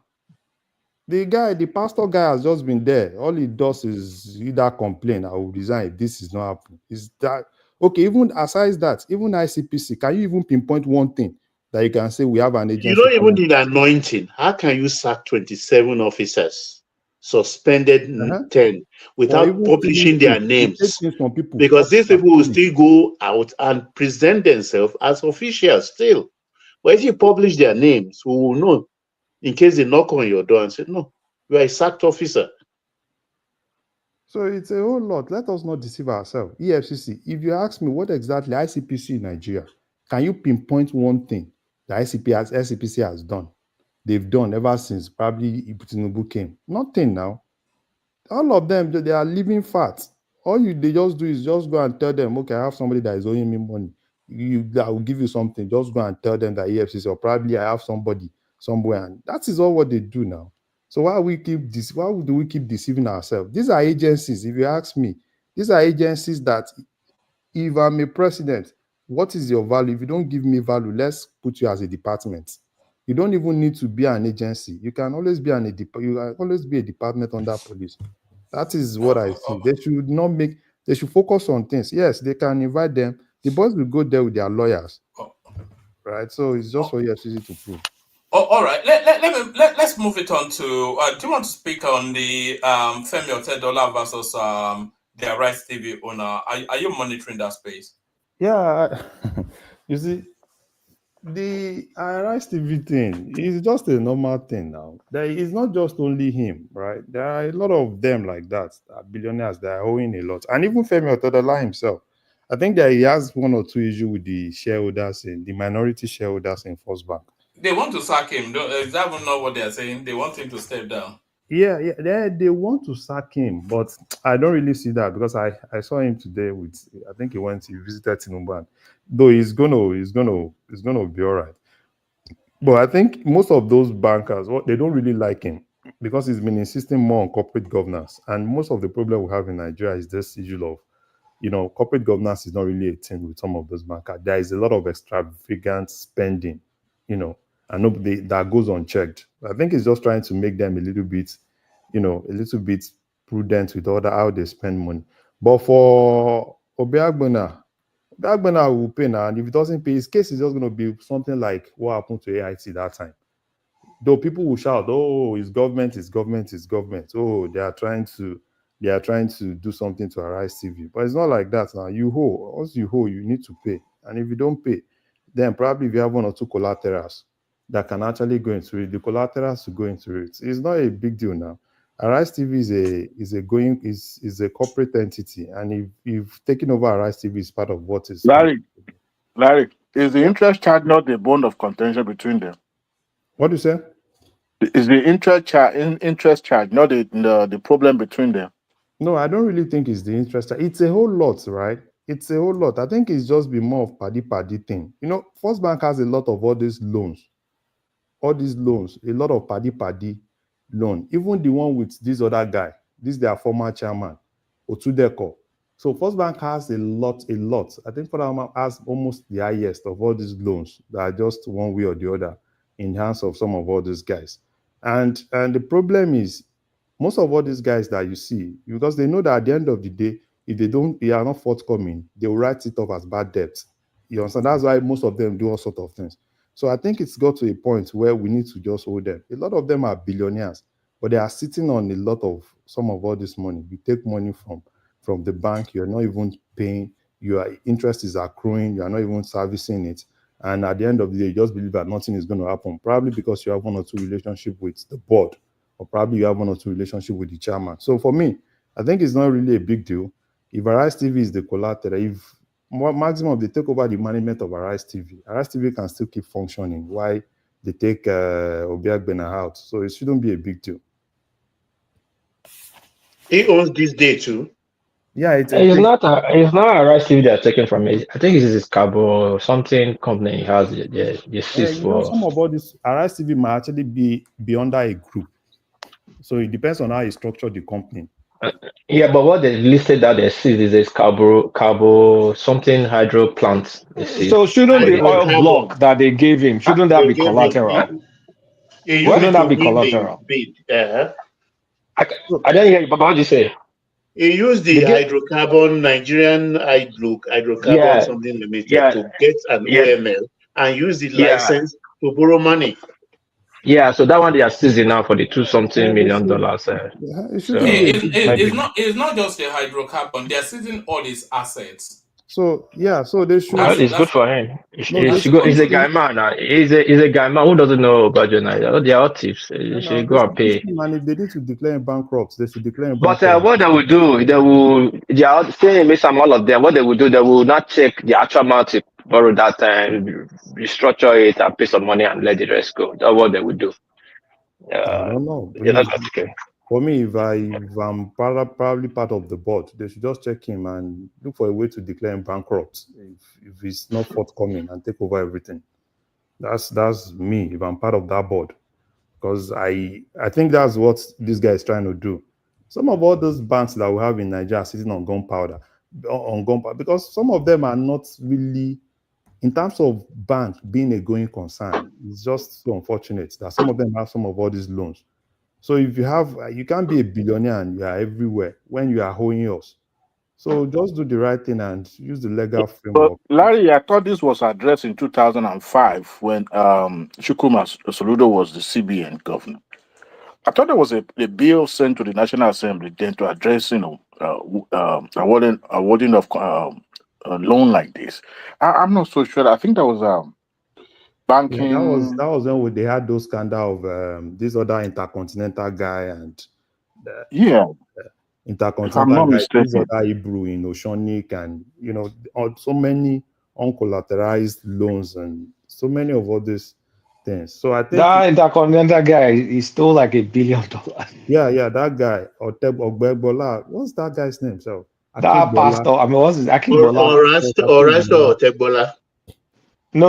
That Otegbola is Crystal Bank. That's a different guy. No, Intercontinental. Otegbola Intercontinental is Akinbola. Erastus Akinbola. Erastus Akinbola. So a lot of them, there are a lot of all these billionaires that you see. They are sitting on a lot of others. They've even ruined some of all these Nigerian banks.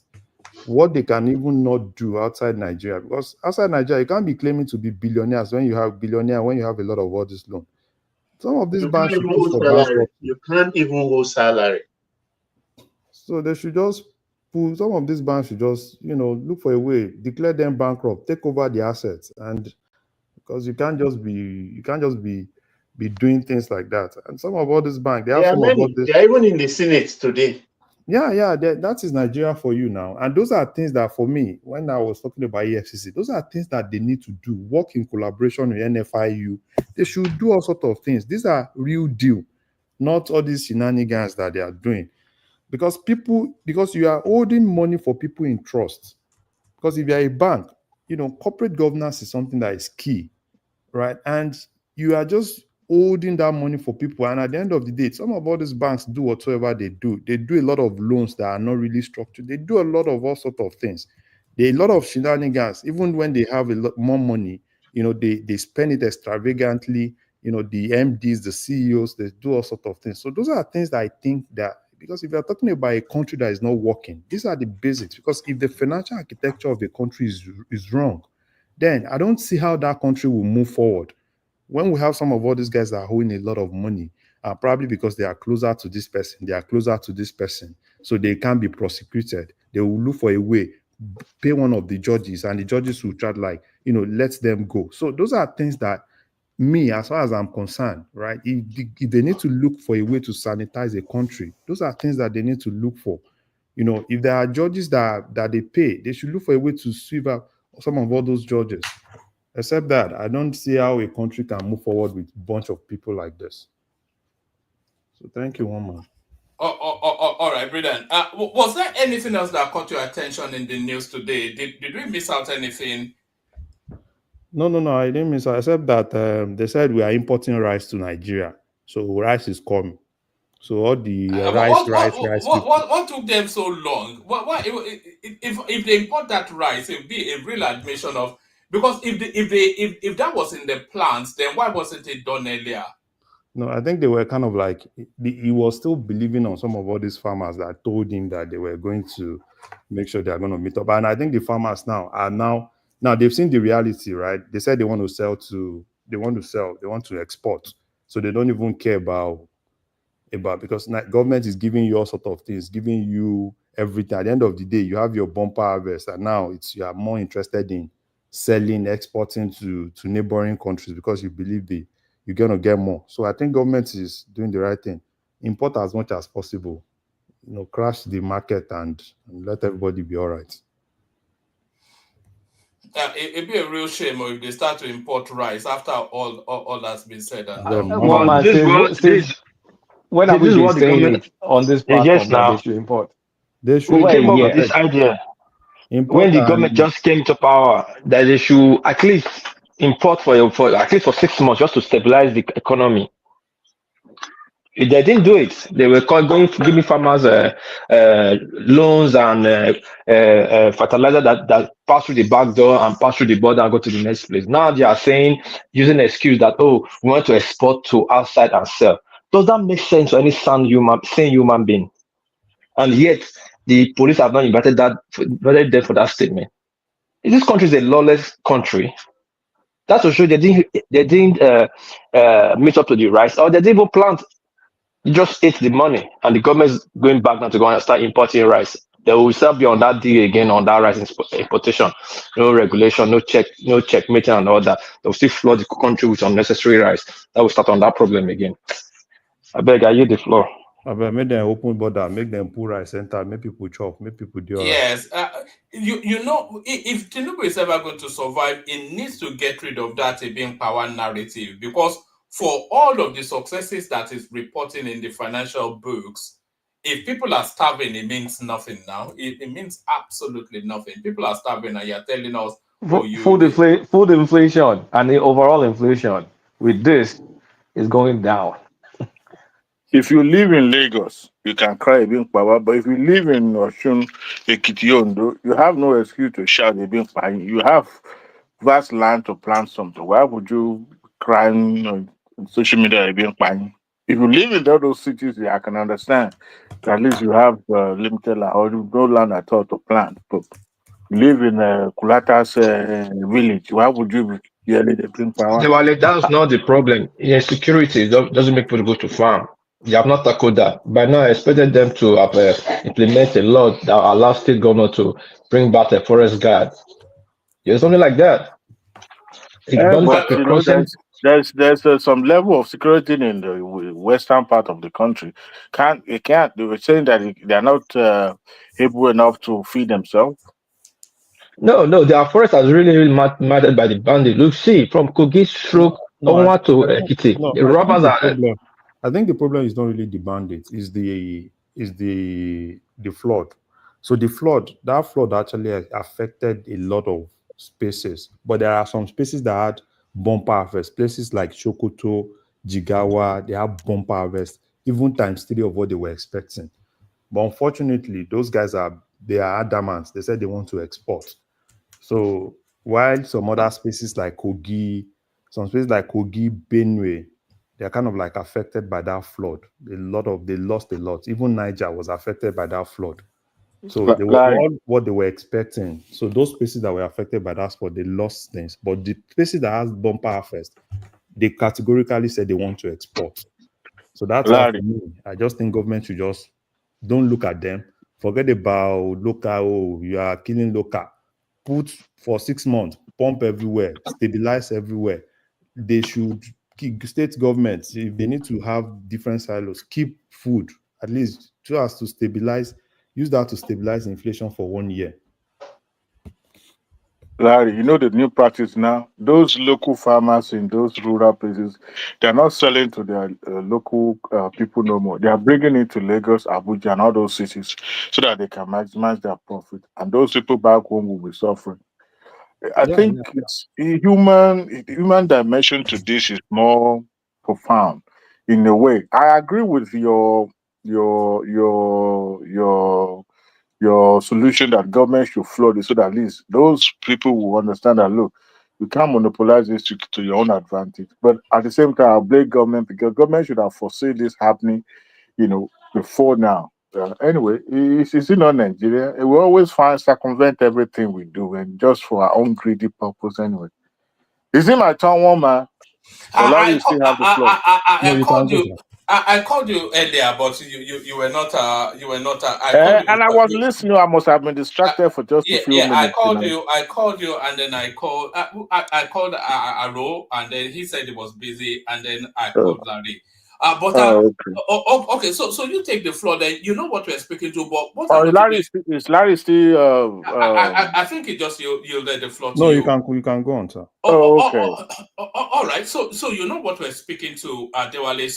So you can take the floor, but I'm going to play you a clip now, and then you can react to that clip, and then off the back of that reaction, go on to other things that you want to speak to, and then after you come Zeta, World Peace, etc. So I'll play the clip, but as I play the clip, I'll bail out and hand over to Thomas.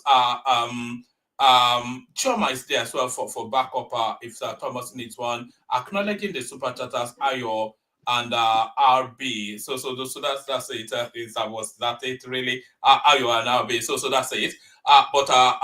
Thank you. We'll see you tomorrow. I'll play you this clip, Dewale. Then give us your commentaries off the back of it, and then go on to other topics. Thank you, everyone. See you tomorrow. Let's talk about Kenneth Okonkwo, who used to, or maybe is still the spokesperson of Labour Party. Now, he said he only resigned from APC. So is it telling us indirectly that he can go back to APC anytime soon? I said this during, I think it was after the elections, that Peter Obi will be left alone. Peter Obi will be left alone. This is the time for Peter Obi to play that politics and form strong alliance. You see political gladiators now, they are aligning for 2027. And I don't see any alignment on the part of Labour Party. And here is it.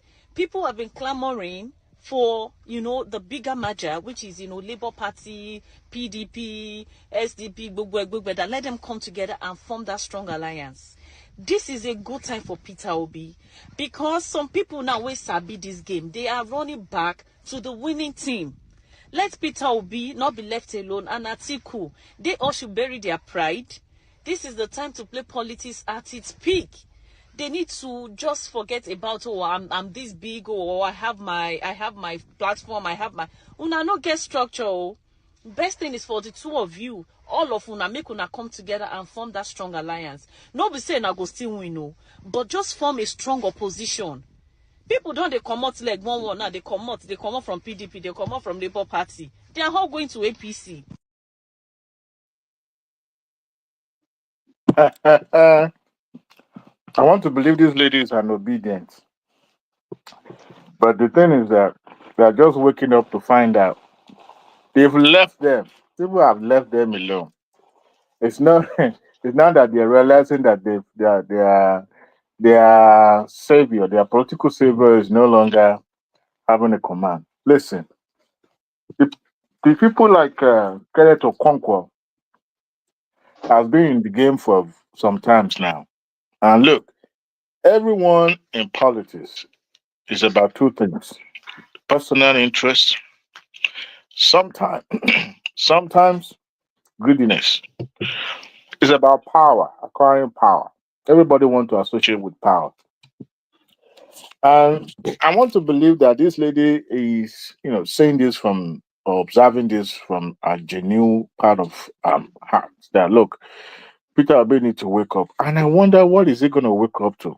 To the same party that he castigated and called gathering of criminals, and would believe that they would not hold that against him when he come back to the under the umbrella or Adewale, you know the funniest thing. You said they should form coalition. No? They would not still win.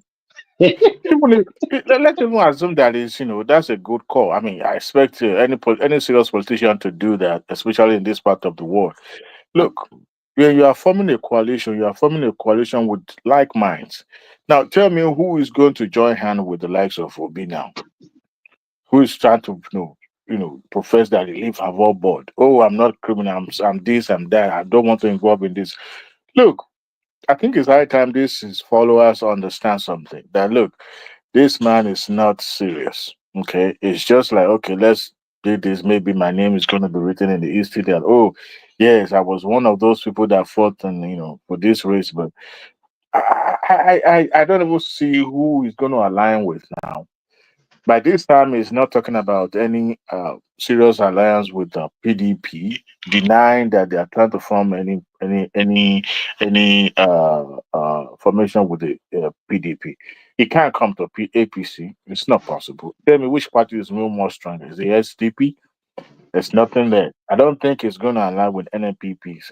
It's NNPP they call them. So I think it's high time they realize that the ship has sailed completely and they've left him behind. OT is probably going to be jumping ship very soon. Who else? All the legislator and National Assembly, they've jumped ship as well.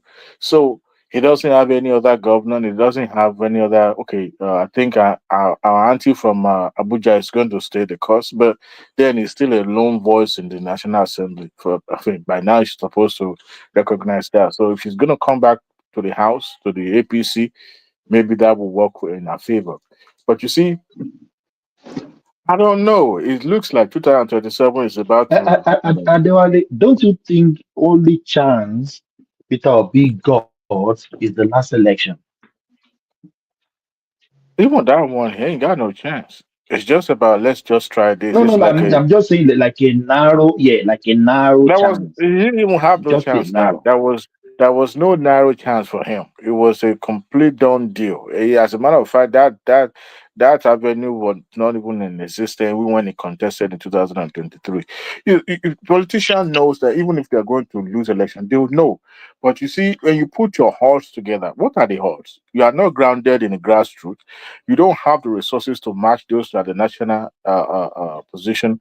And what else? You are looking for goodwill. There's no goodwill in politics. It's all about what is the name for me. Okay, what's the name for me? And you are not that popular. Let's just call it the what it is. It's not popular politically. It's not.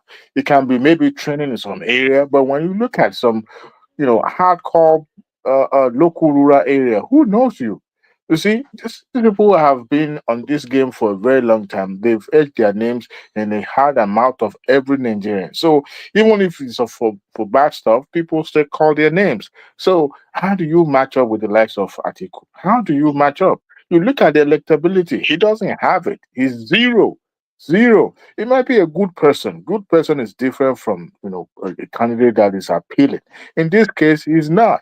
It's not. It might be trending in the south, especially the southeast and some part of south, but nationwide, it's just. I think we in the diaspora are the one hyping this man the more. I think his core followers are the people abroad that think, well, they have much influence. I mean, you can see what happens But in Peter's. Adewale, the girl is not talking about Peter Obi. It's talking about coalition to have a formidable opposition. So why is it Who like is to? leading that pack? Is it not Obi? Who is going to be leading that coalition? Is it Atiku not Obi? it can be led by Atiku now. Must it be Oh, Obi? he's making reference to Obi. Obi is the reference point, right? So if Obi is not making that move, then who else is going to do it on his behalf? So he's the one going to be, The only thing I can fault about what she's saying, she's not saying it out of, she's just bitter that choice, which is Obi, is not making any good move. It's she's not just born out learning it. of She's learning late. Isaiah. It's too late for her to realize that it doesn't work that way. Maybe if they had thought about this in 2023, maybe they would have done something different. But they're just learning. When we were saying it, especially on a show like this, then that look, this is. They should have listened to all this analysis. They don't believe in it. They believe that we guys were just talking trash and bad English. But come to think of it, it comes to pass now, right? He's not the president. Look, good man don't necessarily transform to be a good leader or electability. So I think it's high time they know. You still have a good time, I mean enough time to go back and form alliance with people that could help him. But then can you match up with those folks? Do you know what it takes for you to be able to, position yourself? Does Obi that look like somebody who can form? Obi is a Lone Ranger now. No, he doesn't. He doesn't. In fact, they will crowd him in a way that his voice will not even be heard anywhere. Then can he really survive any discussion? Like if he find himself in a political meeting with big wigs, how can he wriggle himself out? He The doesn't have bottom line that is that intellectual capability. any alliance that is forming now, I don't think he can market himself as someone with the political capital. That's Number what one, I'm saying. yeah, his followers are not. The only way is actually projecting himself, just putting out bad news there. The government is not good, and that's the only thing he can offer. Besides that, what else do you think you can say? You can't discount the social media influence in our democratic system. It's becoming the norms, or it's gaining ground now. The more that we have certain demographics that are actually present on social media, that they, get their source of information from those platforms. So, and in some ways it works, but to me it's a miscalculation politically, because But there are Adewale, vast majority of Adewale, Nigerians that are not present on social media. Adewale, with all the noise the last election, do you even think we know Peter Obi cannot win the election? He should have come second in the election with the No. To me, I did not even expect him to even surpass somebody like Kwakwa, to talk less of coming third. He surprised me by even came third in that election. I did not expect him to pull. It's a known fact. If not because of all the sentiment attached to that election, religious sentiment, tribal sentiment, Obi was Obi. Forget about it. Though now, to me, he's even more popular now than even before that election. No, it's not. It is not. Okay. It is not. He's not popular. It's not politically popular. No. You could say that he's trending on social media, but it's not popular politically. And I'll tell you that. It's not. Look, for someone who is positioning, there's the one interview that let me finish what I was saying before. For someone to position himself to become a president of Nigeria, look, you won't just come out from obscurity today and say you want to be in the mind and face of every Nigerian. No. Adewale. I think we're even making a mistake. Why are we discussing Obi? No, it was one man that showed it. Someone's. Good enough to take us out of the problem. That why we do, so why is it now a top? Why is it the topic of discussion? That's I think well. we It should was be one man discussing that people showed that him. can take us out of our problem. We should not be discussing people that we know that they cannot do anything. It's like we don't even like that country. We can just throw out anybody there just for replacement purposes. It's not You know, for what that person can offer. Baba Femi Ojudu granted an interview to this guy. What's his name? Edmond Obilo. Obilo, yeah. He has a political podcast like that, and even radio show. And that is in the State of the Nation. No, current affairs, something like that in Ibadan.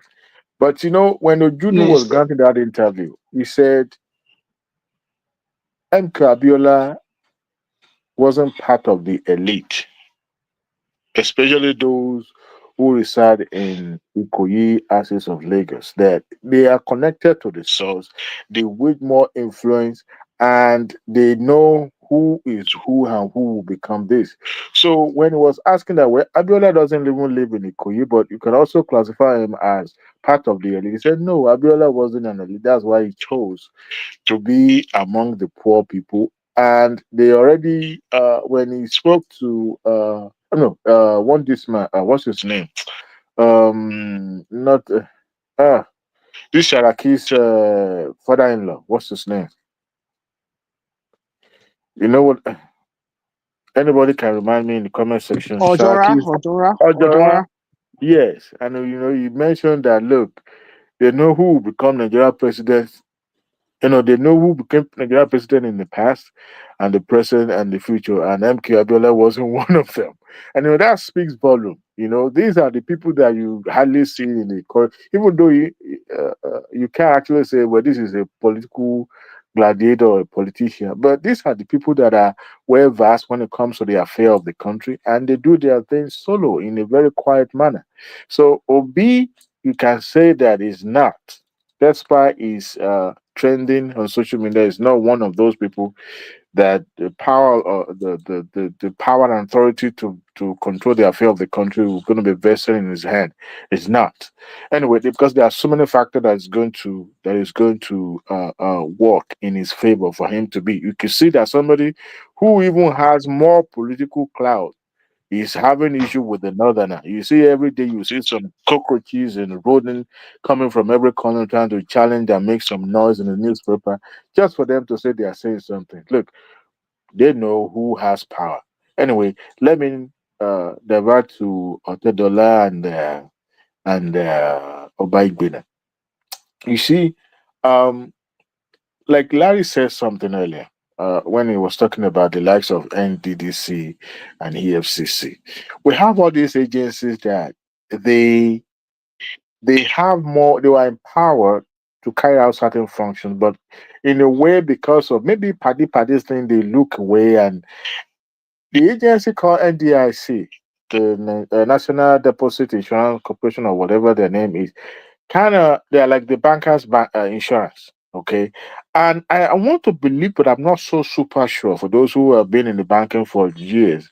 I think 2003, 2005, something like, you know, there was a bill passed to National Assembly then, you know, to, you know, actually have it has to do with uh, especially the financial practices and all that. And some of these, and actually dealt with this awarding of contracts, and you know, for some of this bank not to be prone to liquidation and all that. But I'm not so super sure, but I think that's this particular bill that address something like this. And for NDIC, it's just not about the consumer alone. But you know, all these practices that are actually inimical to banking, core banking practice itself, shouldn't have even be allowed. How could a whole bank grant over 200 million loan to an individual with no solid standardized collateral, in the way that you have to start In chasing? dollars, so in dollars, Yeah, I Adewale, know, dollars. chasing the person around.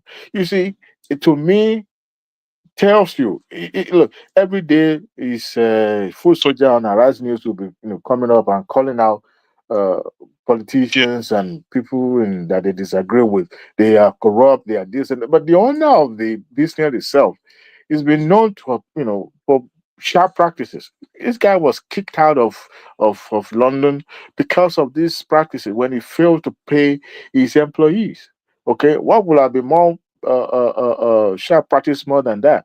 If you fail to redeem and to do or perform your obligation as an employer, then you fail. People go to jail for that. People go for jail for that. But his excuse was that, well, the remittance of the money has to clear some bureaucratic hurdles before, and it was just a day late and stuff. No, that is not that excuse is lame. But you see, that is what we are as people, as Nigeria. We are known to have those sharp practices. How could you have owned over 200 million? Like Larry said, is common. It is common among those, oh, my people, my this. Because at the end of the day, people like former Senate president should have been in jail by now. A whole bank went down on his head, and yet he found himself in the corridor of power and became the Senate president of that country.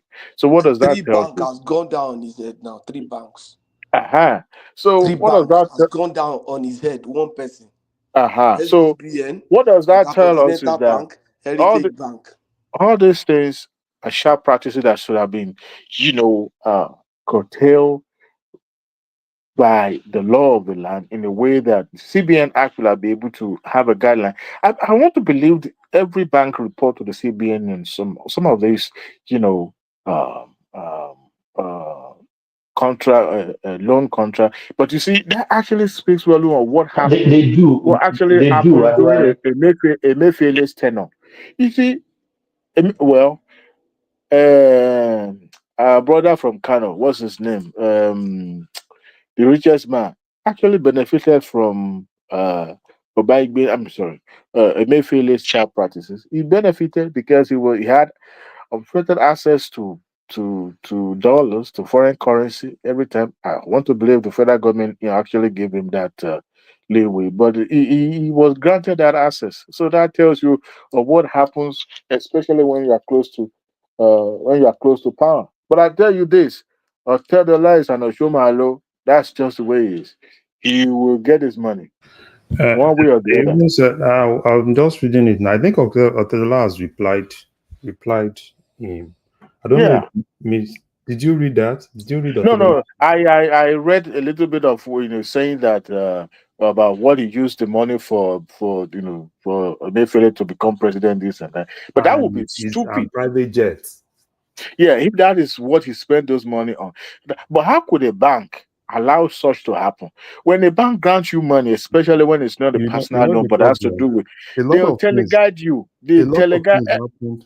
A lot of things happened under Emefiele. A lot of things. Yeah, they'll teleguide you. Every There, single penny of that money will be, there are a lot how of you spending it. a lot of billionaires. Emefiele made a lot of billionaires. A lot of billionaires. It's actually started from Obasanjo's era. Sure, because all these people, most of those who call themselves But billionaires now. the Obasanjo was one that started that was making people billionaires now. There was a And diversion of money, and then he they have started access it. to. Then Good Lord Jonathan did his own also. Yeah, Before it's all Buhari. about government influence, one thing or the other. But for over 200 million US dollar loan, how could the bank will have allowed that just for personal purpose? And there's nothing on ground. There's nothing on ground. And we're here, we carve out the government that, oh, government is not doing this, not doing. How could a whole bank, come to think of it, it's wrong now. It is wrong. It is wrong. Diversion of money, well, and there's no directive, or there's no reason why you could not use the money for whatever purpose it is.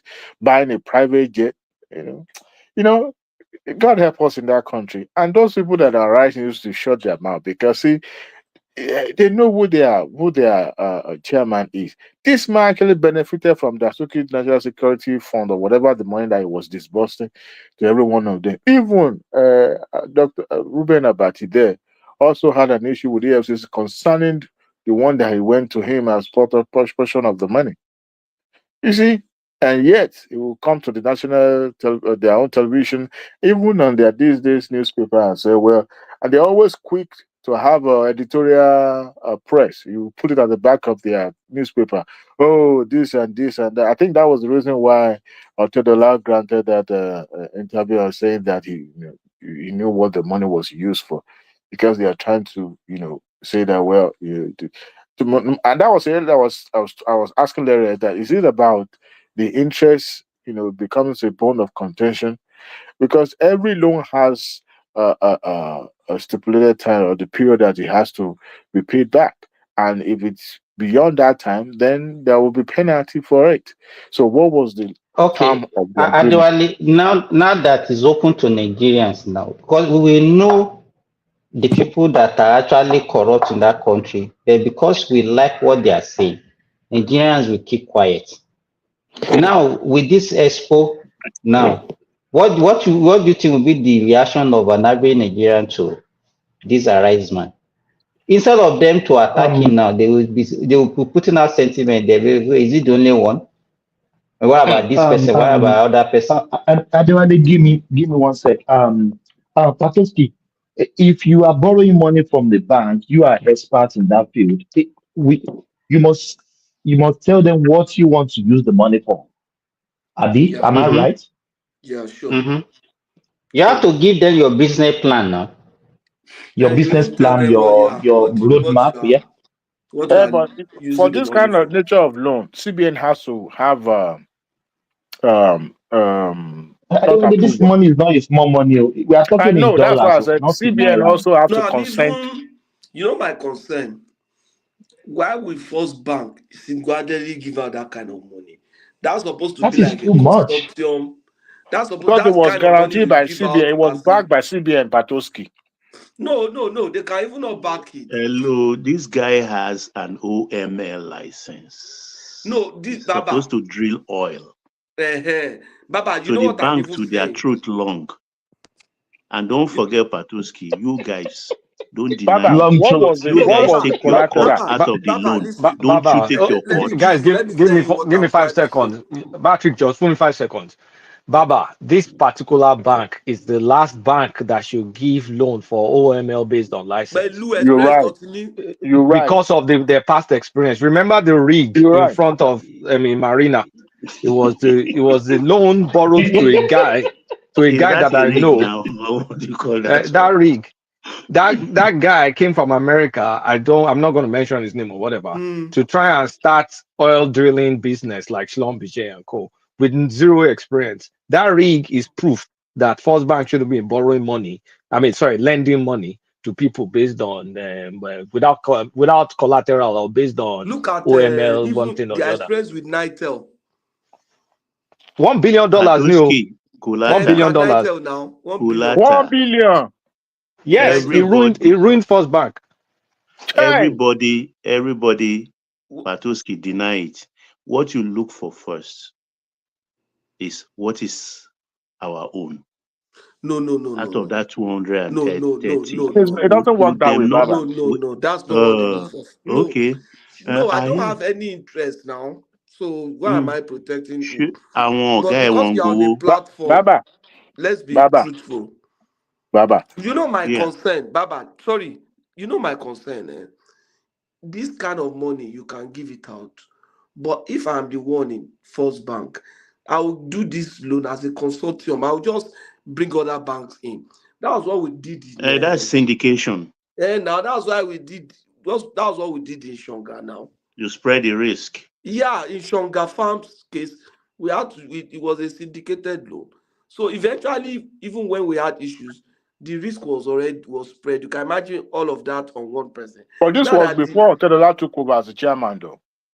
Yeah. So what I'm saying is that if this loan had been given to maybe 6 or 7 banks, we'll just be looking at about almost $7 million.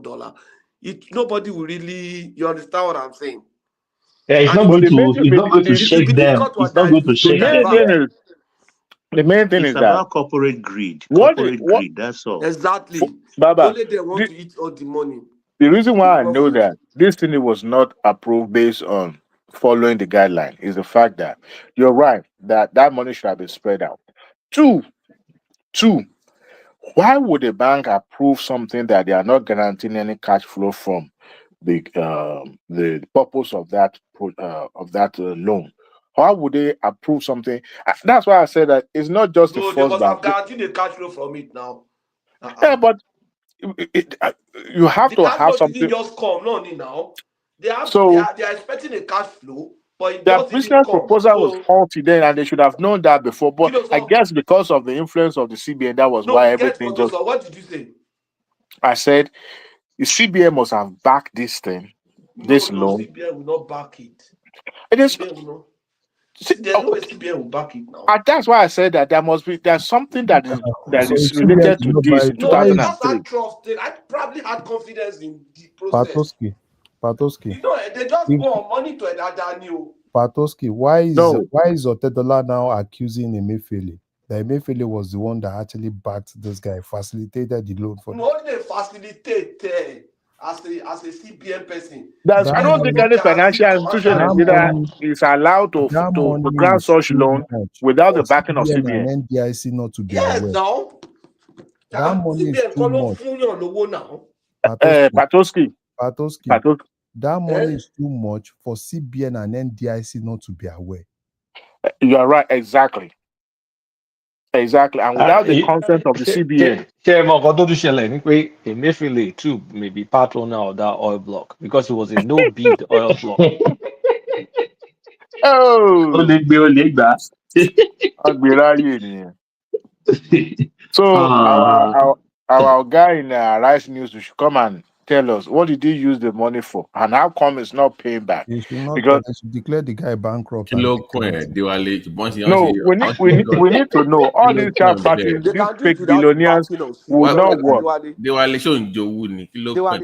can do you it see, without the backing of CBN. this fake billionaire status would not work. This is a new era, okay? No, we will continue like this. We won't have confidence in our institution, in our system. And I'm afraid. Rufai said it's not. Why is he not lambasting their boss now? No, if the editorial doesn't push it forward for a discussion, they won't talk about it. Everything being discussed on that table. Every day being discussed on that table has been itemized for them to talk about. They've already researched. Their talking point is. I heard Baba Kale and everyone else. I heard Baba talk about 700. You know, I mentioned that 700 million when this issue first came up on the platform. That over the 200, it was close to 700 million. So interest no low far now. Look, okay. So the initial loan was 200. Or the 700, I mean. No, 280 now. No, so it's 700. Any 700? No, it's not 700. With accumulated interest over the years, 700 and something now, because he has not been servicing it too. No, but what's outstanding now? What's the total outstanding that they are claiming? 720 or so. So, but they are only freezing his assets for 200 and something. No, but that is the loan it took. But accumulatively over the years. So why are they only freezing his asset to the tune of 200? And that was initial. That is the basic. Initial principle. Basic. I think Baba, are we sure of that, or it's just a speculation? Whether it's your speculation, he's owing his own money. No, Drew, let's even be very sincere. How can First Bank you give out 200 million and you watch until the loan compounded to 700 million before you start taking this step?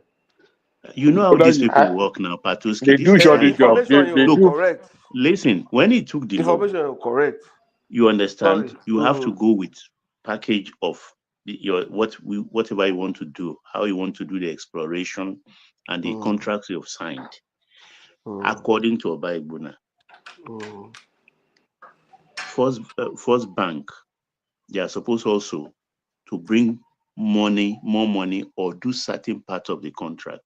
So what they pushed to him was for him to do his own part, either maybe to rent the rig or get his partners to come over and put some things in place, because naturally it's supposed to be something long term. If you have a license, from the time of that license to start, when you start to drill, could take between 7 and 10 years.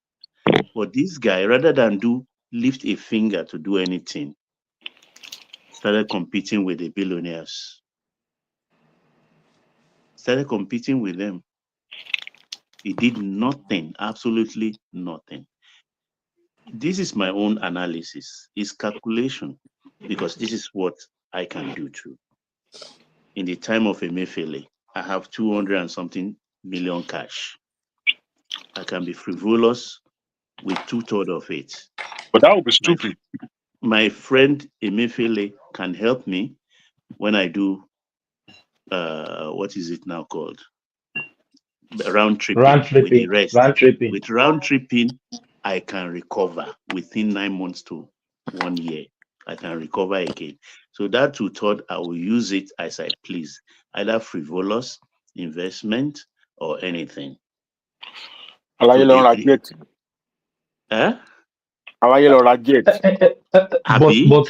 Daddy, is this matter, it should be reported to EFCC. This is a financial crime. No, am I don't not even right? talk about EFCC about this. Forget about EFCC.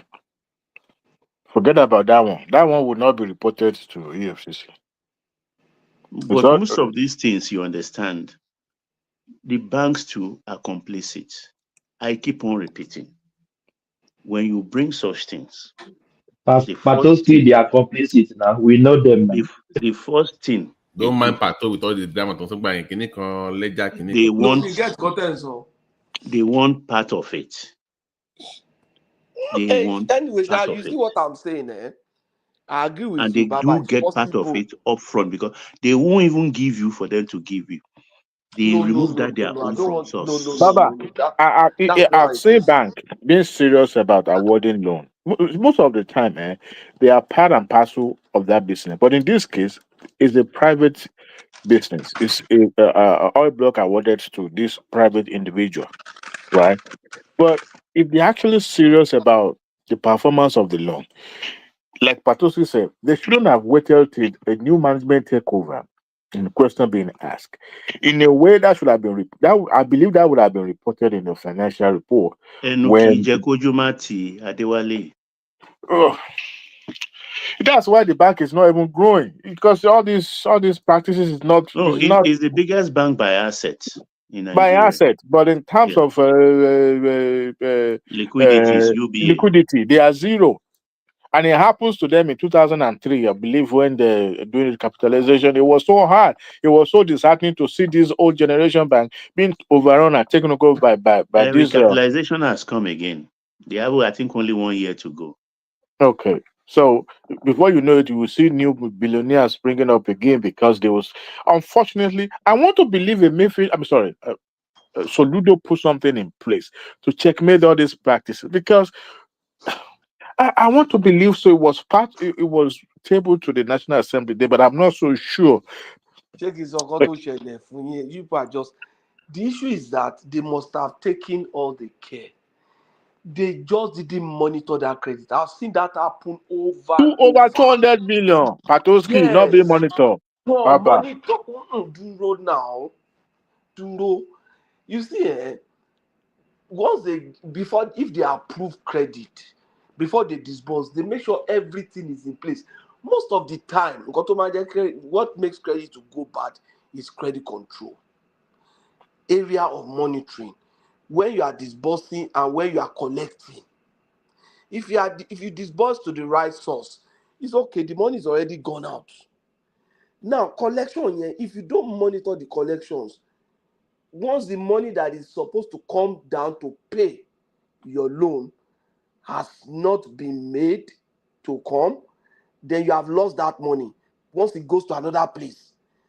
Because you would have tightened the transaction dynamics properly, and then you're expecting that, okay, 200 million will come from this place. Out of that 200 million, 60 million have gone somewhere else. This one has gone somewhere else. And mind you, there's exchange risk for this loan. It's a dollar-denominated loan. So before, maybe they are looking at, okay, we are getting 200 so and so worth of Naira, and then we are going to be able to service at this rate. They would have projected all the exchange rate and everything. Now, the market has moved against them in that side of things too. So it's not as simple as you think. But the point is that I know that those banks too, they must have had some back end, they might have had some back end transaction, but that's usually not the motivation from the outset. The way Or Baba the said, management is the before one the that deal. says, don't worry about it. Is there? Or the management, the upper management would really want to say, hey, don't worry about it, we'll get it. No, management will not say don't worry. So Some of them must have eaten some. Either some of them have eaten something that and that's why they are not monitoring what they are supposed to Oh, monitor. are you sure that it's also not politically suppressed? But my challenge, where do you say CBN comes in? Is that my challenge is if you have Like- CBN inspectors that come to look at your books, you understand, and they see a loan of 280 million in your book that's now ballooned to 700 million. By that time, CBN would have said provide for But this. Patoski, why are they not talking about the 700? Why are they making it into something? That's what you have to Maybe they've verify that written now. off. No, they must have. Maybe they have it's written off the interest. been suppressed, and Maybe they have CBN written is off the part of it. interest. Simple. No, they would have written off the interest. Yeah, you know when things go this Patoski, far. listen to what Adewale is telling you. What We know Adewale banking saying? supervision will It's come been maybe quarterly. suppressed from Once they above. come, they see it. Naturally, I mean, the banking supervision will Patoski, you are query once the an loan. auditor now. No, but my And challenge is somebody, that they are supposed to stop the interest immediately. and when who will put the final signature? No, Emefiele. the management. You see, when you have that much, the management should start provisioning for that loan immediately. By now, This thing if happened within was 2-3 doing a years, message, though, if I'm not no, mistaken. if it's just 3 years, there's no way the interest would have ballooned to 700 million now. If the contract was awarded during Even if the loan is Emefiele's 100%, even if the loan is foreign team, 100% interest rate per annum, there's no way it would have gotten to That is 700. why I'm saying that might be all these 700 and something might be speculations. Now It's not true. Why can't they? Because why are they now restricting it to do something and then it's because actually there's no way 700 or 200 million something? loan will grow oh, to Baba 700 million Jebuni, within 3 years, because if you claim that he spent the money on even if Emefiele's it's campaign, 100% interest rate. so that means it happened between 3 years, within 2 years plus. So if it's 100% interest rate within 2 years, you can't get 700. The bottom line is that the money went down the drain, and somebody is not paying back, or maybe he's not servicing the money. Somebody has not done his work properly. That's one thing. And my challenge is that I don't see any reason why the debt, the personal debt, the debt, mismanaged debt of private banks will now No, it become was a shattering source. the jets. Why? I don't know why. I don't see why the mismanaged debt of a private bank will now Sorry, become I have a question for the responsibility of banker. federal government. I have a question for the banker, Pato. So when they give you that 200 million, right?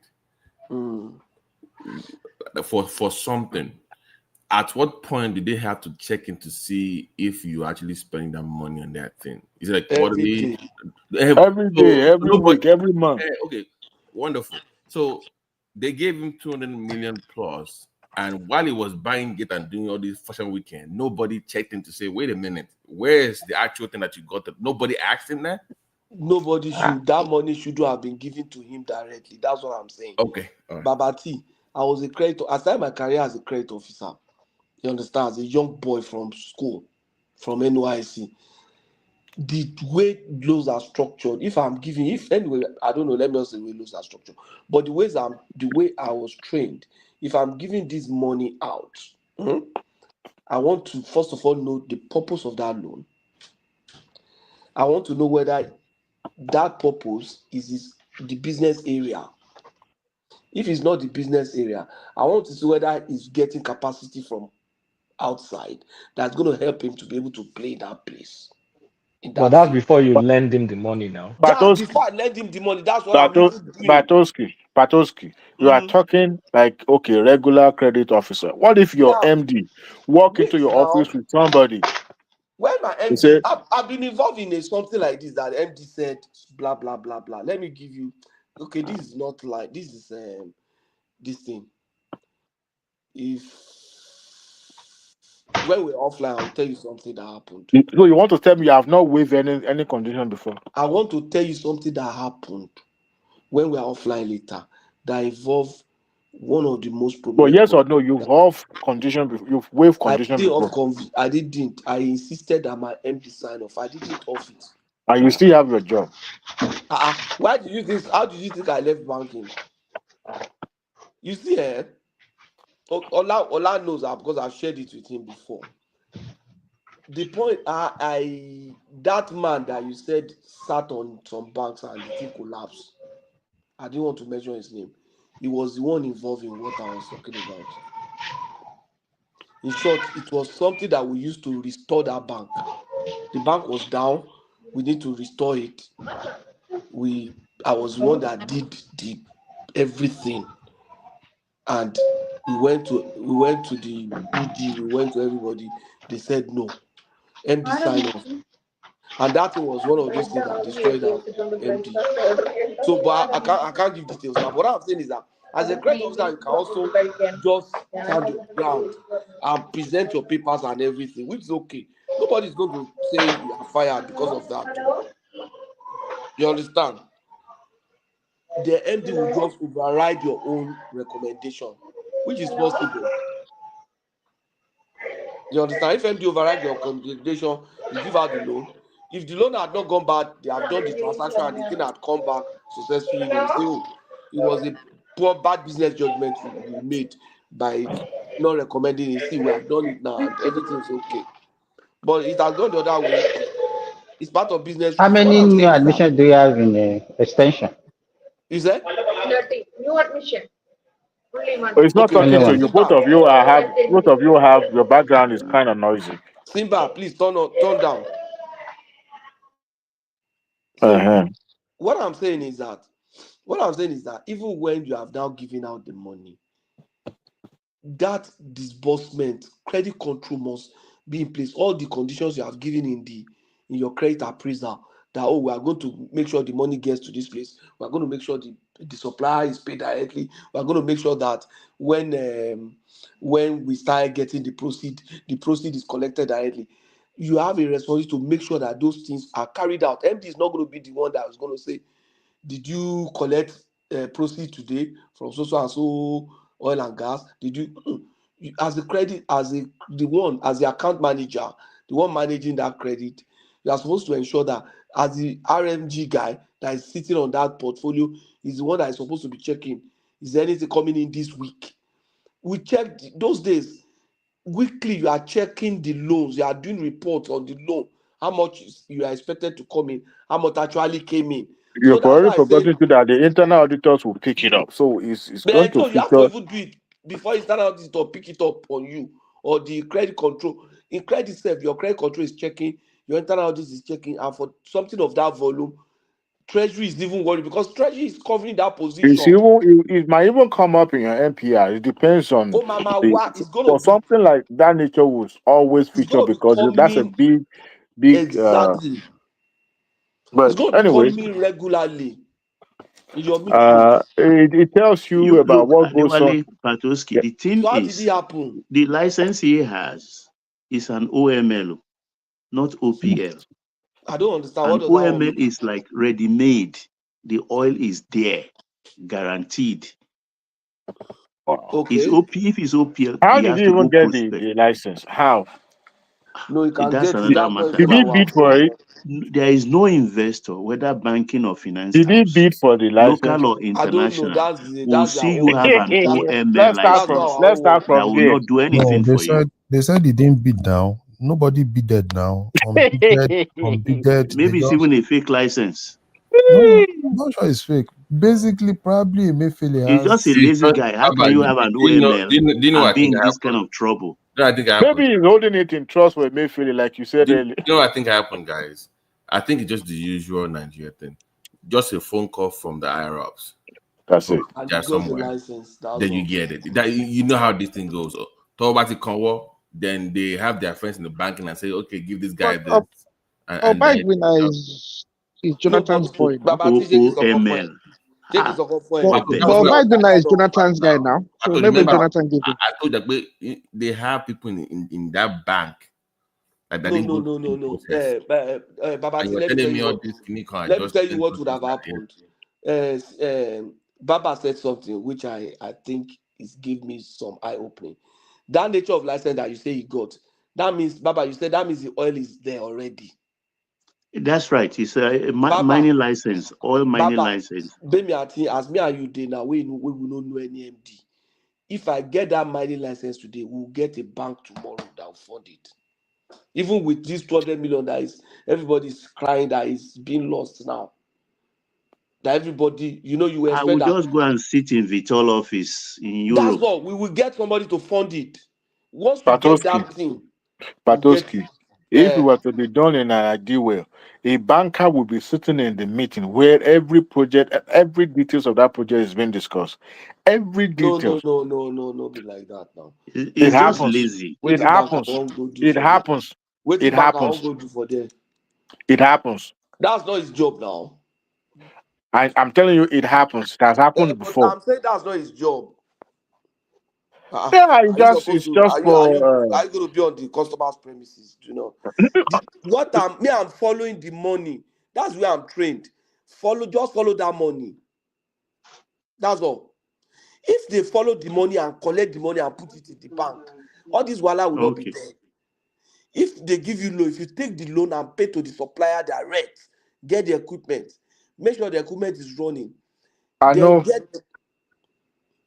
Let me give you an example. As a young boy, I was opportune to work. I was opportune to represent the bank on the board of a big construction, a big company in the construction industry.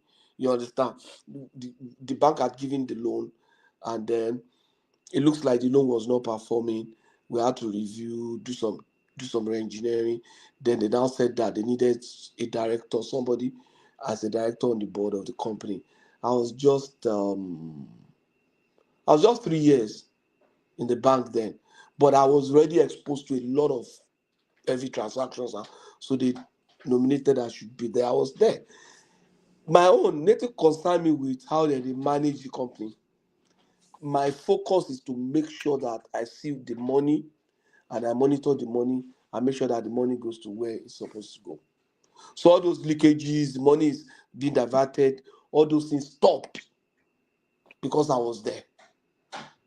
You understand what I'm saying? So as a credit person, that's your job. You want to make sure that the only thing that I'll begin to look at is if anything will jeopardize that cash flow. That's where my eyes will open. That is there an operational inefficiency or a disruption in operational process that can jeopardize that cash flow? I can start looking at what I'm going to do, even if it means giving out more loan to make sure we get back. That would have even been addressed during the submission of the request for the loan. I don't know, Baba. I don't even know that if they had this kind of license, there is oil there. That means they got money from that business. They just didn't pay it. Exactly. The intention is not to pay. Yeah, let's go. The intention is not to pay from beginning. Because if, for example, you got the right license, the license where the oil is there, it's not as if you are just exploring, and then you got money to begin work on it. But there's no license in the first place. Baba. No, there's license. I don't think there's Patoski. There was no license. They just used that license. Why did you think so? Yeah, because at the end of what did they use the money for? They said part of the money was diverted it from my journal. Wait now. Was the license again? Wait now. What was the money used for? They said part of the money was used for Emefiele's presidential bid. I saw one that Joe Igbokwe posted. No, that was what it was Joe Igbokwe that was saying it now. Not Joe Igbokwe. Joe Igbokwe just reposted what Femi said. It's everywhere. I just didn't that. I thought it was Joe Igbokwe that was. No.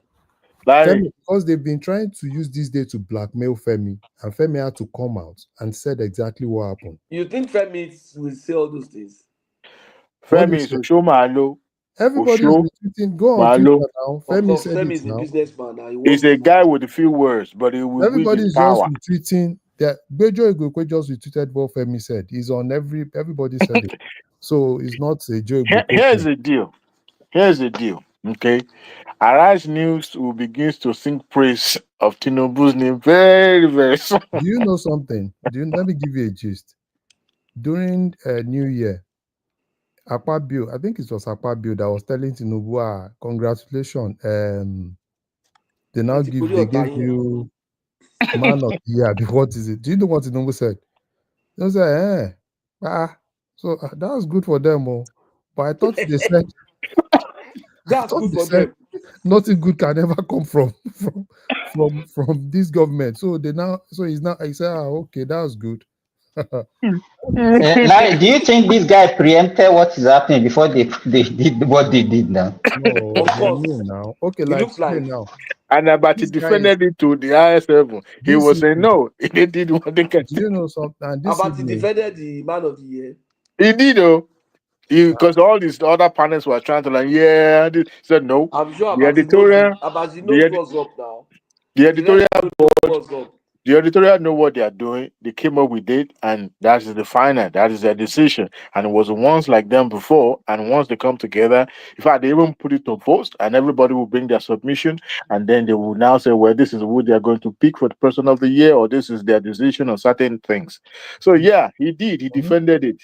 So tomorrow, don't be surprised to see you know Abati the and Rufai problem. saying, You know the problem. All of them, no, Tinubu knows all of them. All of them are all the armed robbers. He knows them. Like this evening now, Otodola is with Tinubu this evening. I saw him with Tinubu I this saw evening. it. So all of them know this Obiagbana. apart from Obagbena, though, Obagbena doesn't seem to be Actually, inner caucus. Uduka looks very powerful. So Induka is any government in power except No, this the one. guy has influence. Oh, no, he has globally. all of them are friends. They know themselves. They know where I'm to hold surprised themselves. that it's not as if you are dead political position. The highest So they are doing they know was to where be to the hold police Dunduka. secretary of So NRC. all of them know where to hold themselves. All of them, they have. It's the blackmailer, actually. No, that was what he wants to. I think that's what he wants to do for Femi. That's why Femi quickly came out. Yeah, he's good in blackmailing people. Femi said they've been trying to use this day. They've been trying to blackmail him with this day. And do you know something? This issue of minority shareholder, this thing was basically orchestrated by these same guys. That they need to get Femi out because Femi is now. I don't understand. In First Bank. First Bank. So Minority shareholder. Femi is now because First Bank they've done a lot of shady things. Yeah. Femi is cleaning the books now, and which means that a lot of guys are going to. A Femi lot wants has to left collect now. the The money. MDs left. So when they knew they were done all this shady, so why did they allow him to take over the company? Like, why didn't they? No, do you think he just? It's the owner now. Femi was just smarter.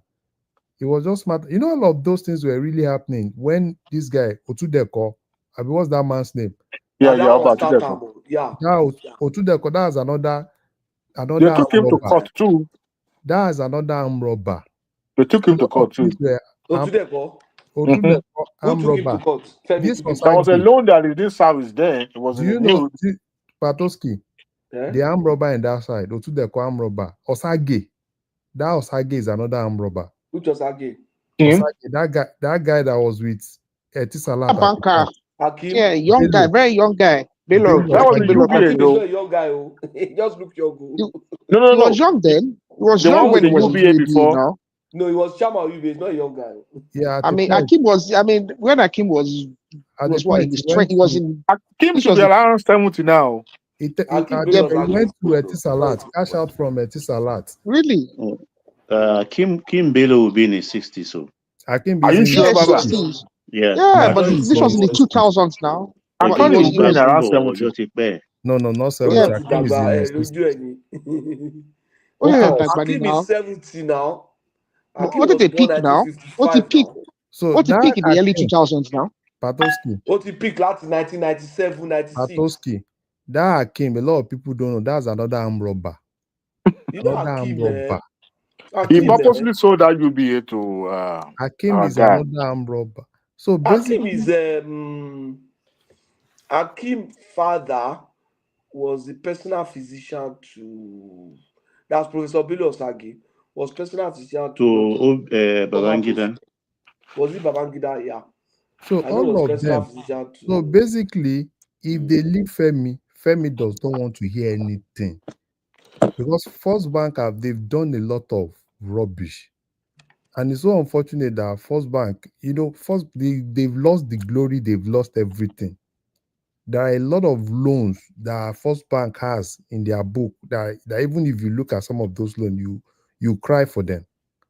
So now that's why they are trying everything. Oh, some minority shareholder, they said because this guy is ready to clean that place. Even some billionaires now, I know all of them will be like, they will be grumbling. Femi will clean that place. They are just deceiving themselves. Even pity Femi is playing back the game they played for him. No, that When Baba, Elumelu wanted to buy, when even, Elumelu wanted to buy UBA, it's the same game Otedola now. loaned him $20 million. He didn't see a dime part of it because when they took over UBA, Otedola borrowed some money from UBA. That was what he used in buying Xenon. this AP. BP, AP. African Petroleum. That business run down. So when he run into trouble, UBA called in the loan. He didn't have money to pay. You know what Elumelu do?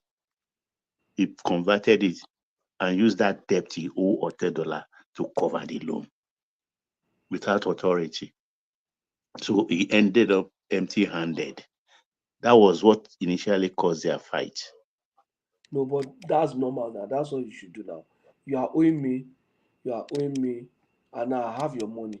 Should I Well, now you give know you he's that broke money? now. Take half and give him half. To make it breathe. They owe me, and now I have your money. So I should give it to you first and ask you to pay me. I'll say, I that your money, make I take and cover within the owe me. No, Bato, I'll just tell you, hey, all right, I'm going to do this. You don't go do it and smile in his face. Don't do that. Yes, now you do it, you tell him Just put a call in like, listen, man, I'm gonna do this. He didn't do that. That's the point. But he didn't do that. No, that's what he did now. After he already did it. That's the problem.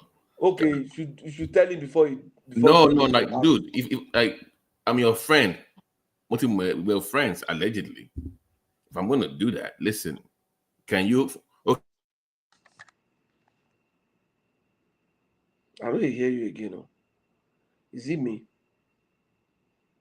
Oh, can you hear me? Sorry, I'm kind of. Yeah, I can hear you now. I'm saying that if you owe me 20 million as a friend, and I can get opportunity to cover it with your shares, I'm not gonna listen. You have to so date. Maybe you have another way of paying me back, or half of it, like Baba said. Okay, we can do half of it now, and I'll get you 10 million within so date. You put a time to it, then that way you should maintain your friendship, and that's it. But just to do it before then, nah, what's wrong, man? As a friend, though. That's of course, because he suffered during that period. He really suffered. As in, Baba, Otedola is a billionaire that I respect. If anybody tell me that Otedola was going to bounce back, I would doubt it. Honestly. Okay. If anybody tell me that time, me and my friends were like, no, Otedola is finished. He saw colored paper. He thought this was money on the floor. We all thought that time we felt Otedola is finished. I was telling you that time because I have some of my friends that are closer, and then we were like, yeah, Otedola is finished. I never knew it was going to bounce. After losing the AP, he converted it to Xenon. Xenon so he already had Xenon before he bought AP now. He used the money. Not just APO. Otedola lost everything. Everything. He lost everything. At a point, they said he was contemplating suicide at a point. How did he lose everything? Did he play gamble with it or what? Do you know that? Part of the problem, I think he said, that time he was the only one that was bringing, I think, diesel or kerosene. So along the line, he's already bought, I think he had things coming. There was crash. He lost a lot of money and these were loans. It was just bad business. And at he overextended himself. And he was too generous during that period. What is billionaires in your circle? The moment they see that they don't have any benefit from you, they cut you off.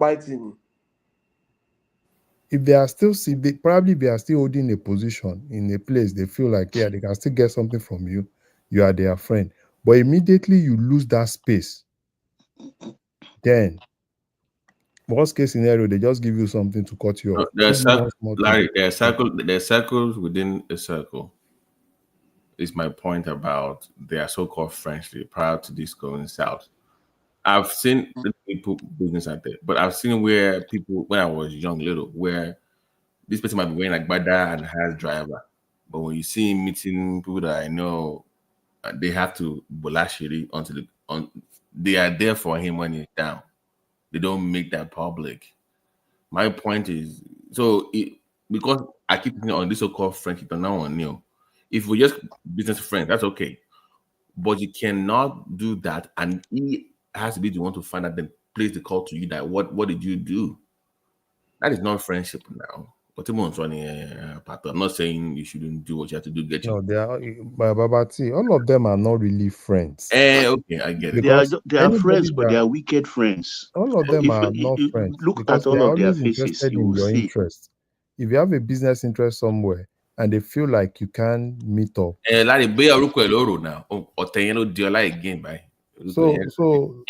don't even know, because I think him and Dangote has been very, very close.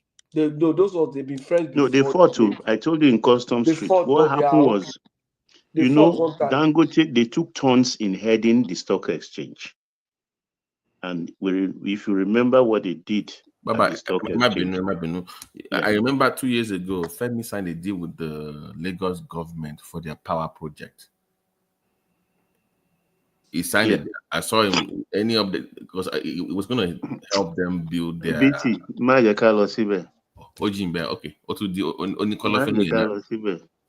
Okay. Okay. Lagos State will solve their problem.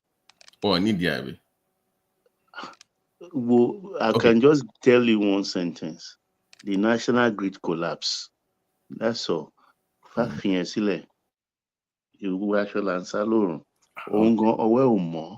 But until on ti dalola, o ti dalola. Pushing one long lun sholai. That time, what they did, they took turns in heading the Nigerian Stock Exchange. Dangote got there. Did you remember that time people were buying Dangote stock and it collapsed? People lost their money. Yeah. So they were just pumping it up and just selling it.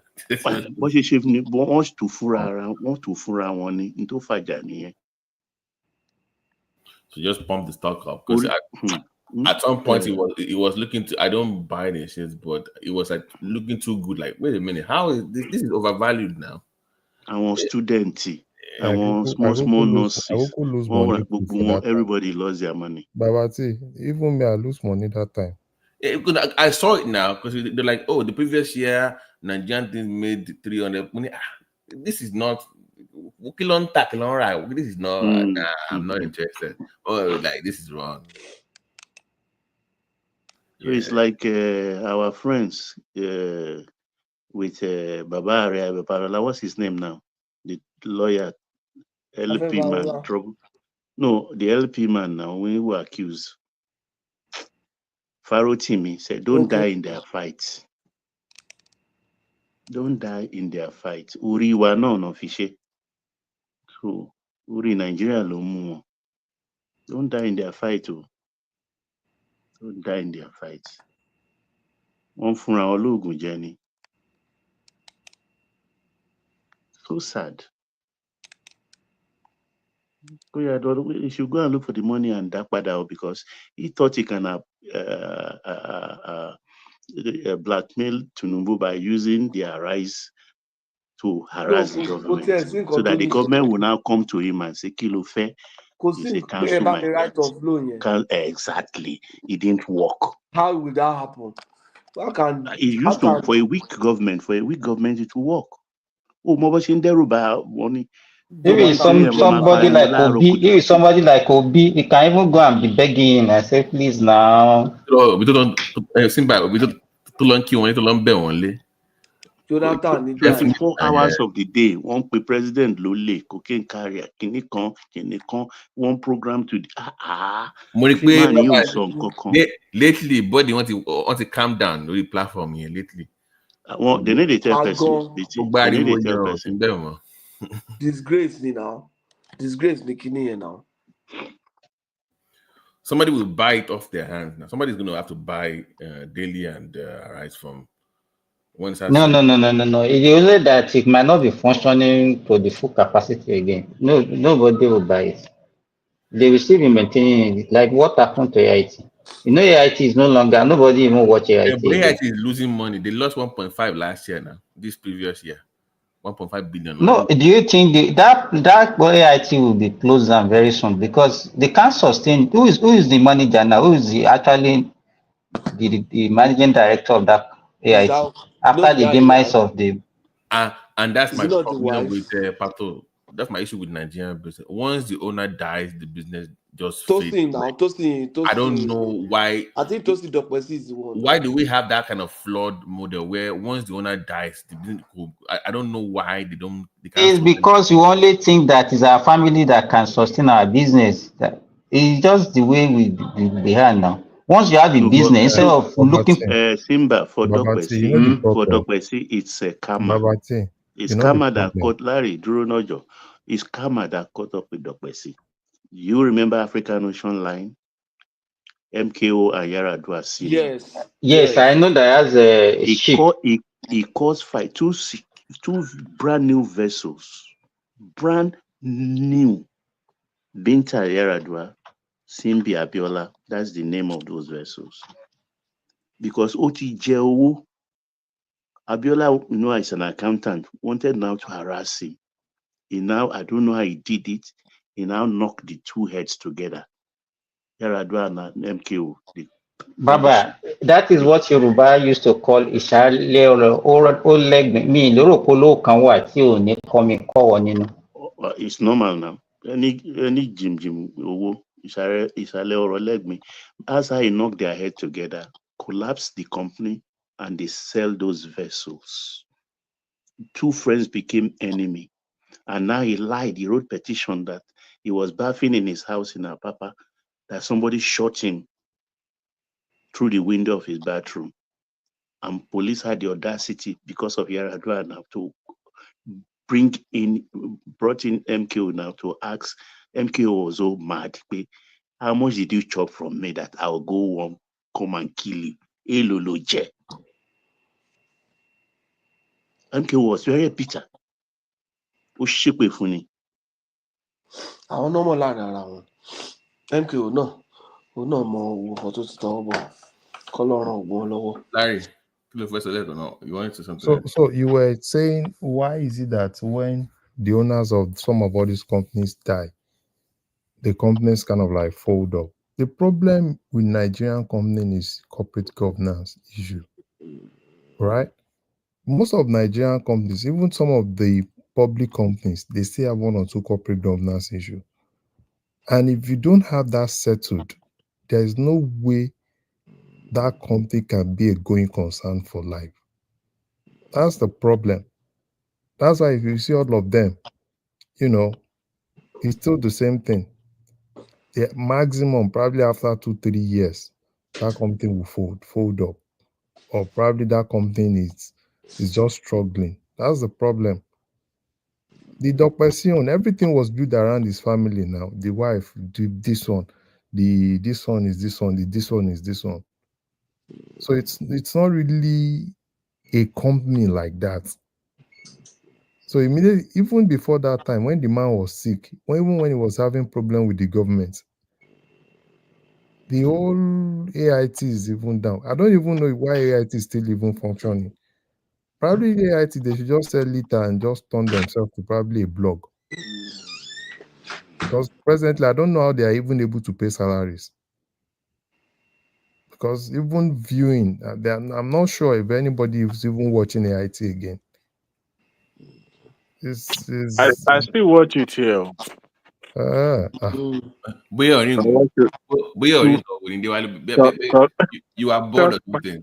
They always show this religious program every night like that. Online.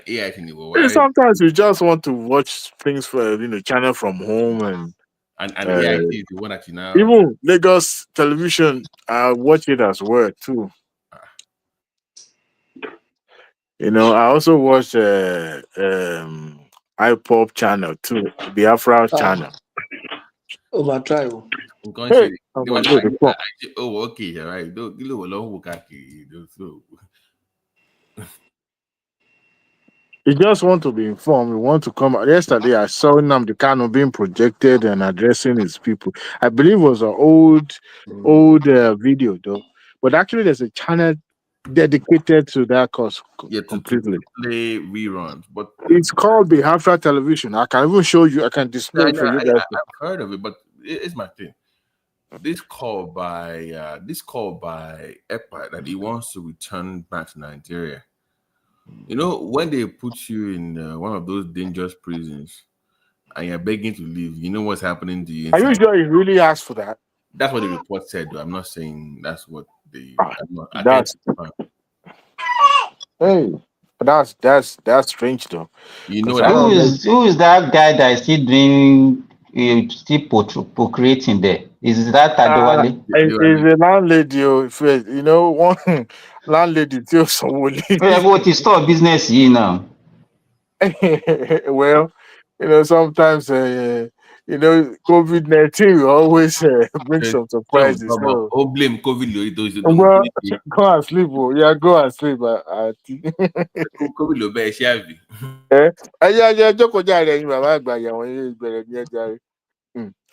But I have a feeling that Tinubu will release Nnamdi Kanu very soon. But I think if they bring in EPA, he will release him. That's what I think he's waiting for. I think they want to bring EPA in. And so they want to do replacement by substitution. Yeah.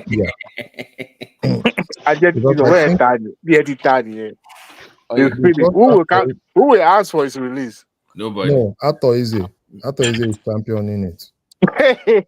No. For EPA's release, nobody will ask. Once they release the main guy, no, they'll just forget the guy. So how is that going to translate to political winning for Tinubu in the Southeast then? Because it's going to split the votes now. Oh shit! You know you have your political strategy. All this obedience from the East, they are Epobians now. Once their main man comes and start preaching Biafra nation now, it's going to split the vote now. And it's not going to come out and say, well, Tinubu didn't release me. It's not going to antagonize the government of the day. Just keep preaching your Biafra thing and then let Obi start fighting for your life over there. You know what I think? In life, people need to be strategic, deliberate about decisions that they make. You have to have a thought out plan. What you are saying, what you are going to do, is it going to advance your cause or is it going to bring you down? Look, if this play out the way you guys just said it now, who is going to lose? Who is going to win? That means they lost out. The agitation is going to die natural cost then. I'm just thinking loud. But the Finland, I mean, if they bring him back, I don't know, you know. But they're gonna have those conditions, though. Would they gag him? BT. Yeah. He will bring him out and do divide and rule. He will just do divide and rule. At the end of the day, everything will die down because presently the EPA guys are not on the same time with the IPOP guys. So basically, and some of them are even saying, bring EPA to Nigeria, release Nnamdi Kanu. So at the end of the day, that thing is just going to die a natural death. Guess what, Larry? What if it releases both of them in that space and just confines them to the east? Fight it out. No. He won't release EPA. Okay. He won't. If they can bring EPA back, they won't release EPA. What kind of EPA in that space now? Because EPA and wàhálà tó nǹkan cause ó fẹ́ pọ̀ ju ti Kanu lọ. Kanu kò lẹ́nu ni really costs a lot of. EPA is and Tinubu, I don't know, 2025, 2026, Tinubu is going to do a lot of things that is going to do a lot of divide and rule in the north. And I'm saying that divide and rule. That's a very ruthless person. If you can do that. So now what he's trying to do now. He's trying to rally North Central against the core North. And they are now saying North Central is now beginning to tell the core North. Larry, even beyond that. People in South Carolina, I did not know core North. Yes, that is what I'm saying now. So he's beginning to do all those things now. And another thing, you see that sensor, he will do it. Before the elections or after? That sensor, he will do it. Jega is going next year. That's another problem. Oh my God. Which Jega? By next year, I think next year, November, Jega is going. Mahmoud, Abi Mahmoud Ujare. Mahmoud. Professor Mahmoud is going next year, November. Larry, which one do you think should come first? Census or election? Everything he will do. Another thing. No. Which one should come first? Trying to do. There are a lot of agencies now that he wants to divide. At least he's done it with aviation technology. He's going to do it with some other spaces. He's done it with what we are clamoring for now is NDA. So he's going to give us NDA in the south also. He's going to do those things. Put it into National space. Defense Academy. That everybody go to Kaduna Jada University. Give us one. I know he did the Navy one and the science one. I don't know about it. He's going to do more. The Nigerian Defense Academy, that if you want to become an officer, everybody could is equivalent to like a university. Most of your officers came from that academy. And where is it located right now? In Kaduna. So we want one in the south to balance it up. Because this Ojoro is just too much. Why every time they will be giving, most of the students will come from the north? The video one Africa, like anyway, where is it from? Well, where's the local government? Yeah, I watched that video too. Yeah, that video. Where's the local government? I asked Larry. I want to share this with you. I asked that question deliberately. Which one should come first then? Census or election? You didn't answer it. Census, if it comes first, there will be a lot of... you know what will happen? Census will come next year and probably towards the end of this year. The North will be against the census. They will reject the score. They will reject it. That is obvious. They will reject the implication of that in this political this thing. So they will reject it. I think his own strategy, which I think he's just going to use that Obasanjo strategy. No, apart from that, what is playing out now is very simple.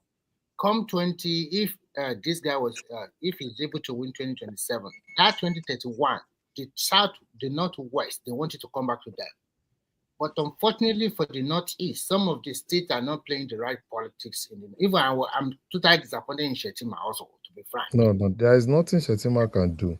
No, he didn't play that tax reform bill, the National Economic Summit. You can't really say he's working on the ground now. You know what happened in that National Economic Summit? Shetima was ambushed. Yes, he was ambushed, and as a good politician, and there was nothing he could do. You know, now presidency is now beginning to give Bala back to back. So I think the play of Tinubu is to give the Northeast the presidency come 2031, and I think they will get it, and I think it's propelling Ribado. If you give you Ribado, the South will follow suit immediately. I think that will probably be the next president. Go and write it down. What I want to say is about Ruben Abati. I think at the end of the day, everybody is about interest.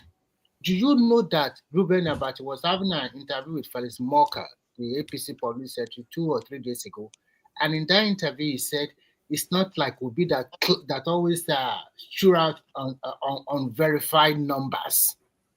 The way he accused Obi, see the turnaround. oh my God, I was these people, they just split between their both of their mouths. $180 million.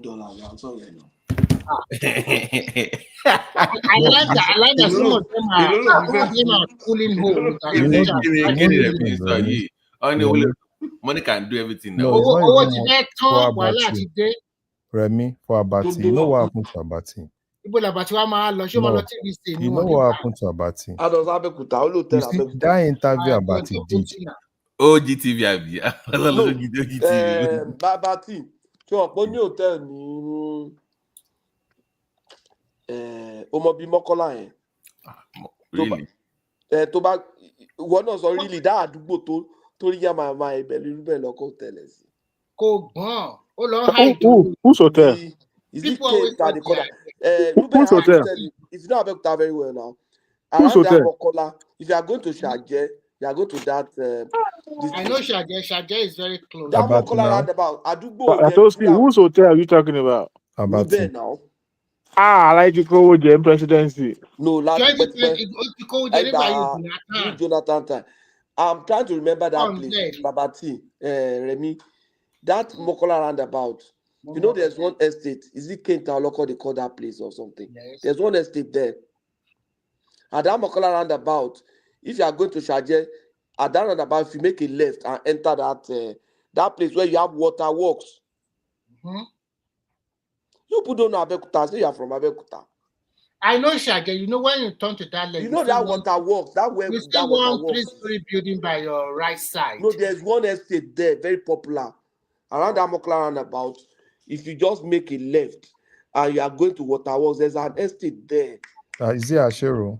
No. If you are coming from Lafenwa, if you are coming from Lafenwa Street, and you are going towards Shaje.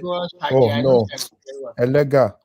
If you know, God bless you. Elega. You know that Elega estate. God, you want to forget how me. That Elega, you know, if you are going to that Elega estate, the Ruben's hotel is to the right. One if you see very beautiful and tall structures like this. Can you imagine starting an hotel in that place? You know that Elega estate, the entrance of that place, all those Elega is like I want staff in comment on come or God bless you. And you know if you are entering that Elega estate from that roundabout, all those Orisa will be harassing you. Patoski, do you know why he started there? Because when these kind of people steal money, they thought they are smart. They will go and call one boy to hide the money. The boy will just say, I found location for you. It's a good location. Just go and do it. We're pumping money. And those nobody will go and stay in that place now. Of course, he hide the money there. Now, that is Ibarra. Because the way he projects to the public, the way he projects to the public is I am the only than thou attitude. But what most Nigerians they don't know is that these people, you are in government, nobody in government will tell you is clean. There is no way you are going to be clean because there are some things you have to bend. That is also a kind of indirect corruption. So once you are in government and then you support, is it going to tell me that it does not say Amadoke is stealing money in Jonathan regime? What are you saying? Remy? About himself took 500 million from Dasuki. You see, 500 to do what? For God's he said that Dasuki gave him to share to the press people. 500 million that time. 500 million. So these people, they supposed to have sent all of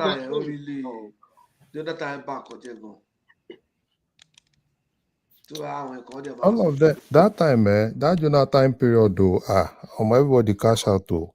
Because I still remember that time for Abuja, you get some guys waiting that they do be say, if you want to see my man at 15 million, that's why I have some guys in Abuja, that's what they do.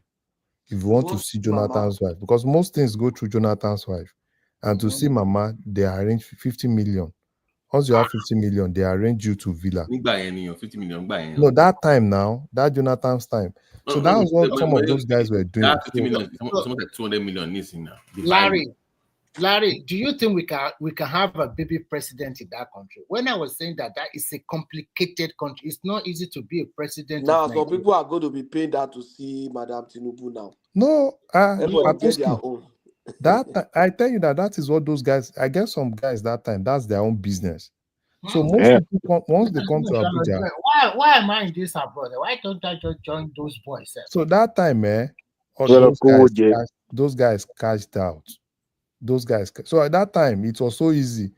You know, once you come to Abuja, you know, a lot of people come to Abuja for contracts. They want to, and they just tell you, don't worry, 50 million. Once you arrange 50 million, in 2 days, you'll be in Villa. Yeah. All those principal secretary, secretary, that is how they make money. I was In even 2 asking days, myself, why are some people? You know that villa, a lot of things were happening in that villa at that time. Larry, I want to even ask you a question. You know that tall guy, they call him, I forgot the name, they always follow Tinubu around. It's Rahim or whatever his name is, I forgot it. He's one tall guy. New principal officer. Everybody want to see Tinubu. Tinubu will just wave hand to him, to that guy. The one that was appointed, one tall guy. I forgot what Yes. his name. No, No. before he became president, he always with him everywhere. Head of protocol, something like that. Oh, okay, that dark guy. Yes, tall like this. Mhm. That guy is a multi-millionaire. I'm telling you. No, you know it's always Everybody easy. go through him. Remy, that time, that's when people shop money. Abuja was so sweet. So, But even now, nobody works with Tinubu that doesn't make money. Abuja was not this one. You know this Tinubu one. They are smart arm robbers, so they know how the whole thing. That was this guy called them on the TV the other day. Said they are very smart. They are smart arm robbers. You know that Jonathan's time, most of those guys, they were just Niger Delta boys. So it's not like they are smart. It's not like they know about government. So their own is just alpha, arrange. Guys will arrange. But okay, I have 2, I have 3, I have 4. Okay, don't worry. Arrange, everybody, collect your court. Bam, pam, pam, pam, pam. They don't go Villa, go see mama.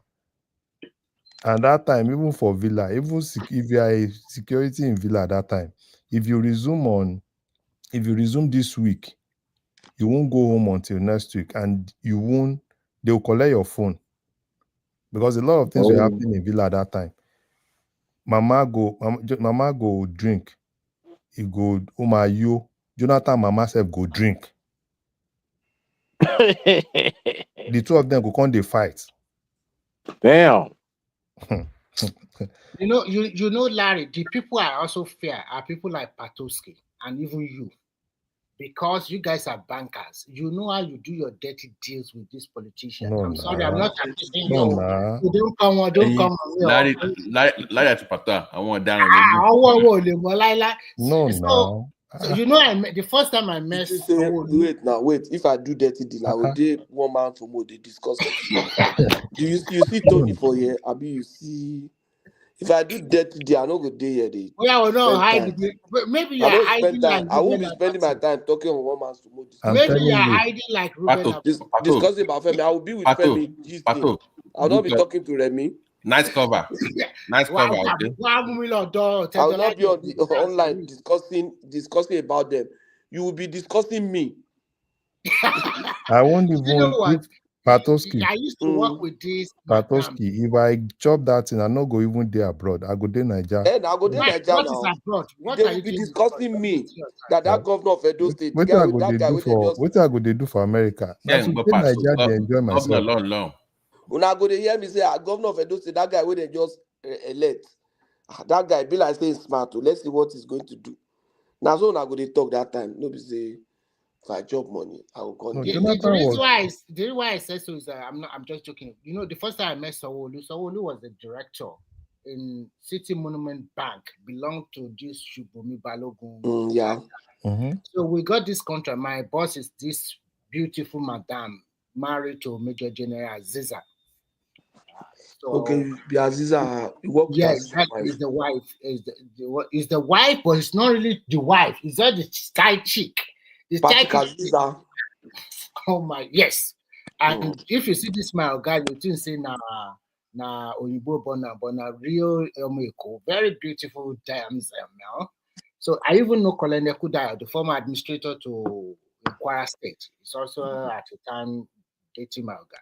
So when she sent me to go and Your meet Ghana somebody, real person. I'm telling you, that time, the only money, but these people, they are stingy with money. This kind of work I'm doing with this madam, I know they go home. I will follow her to bar, to everything. Do like a boyfriend, but I'm not the real boyfriend. The big henchman is coming at 10 o'clock. Remy, Jaware,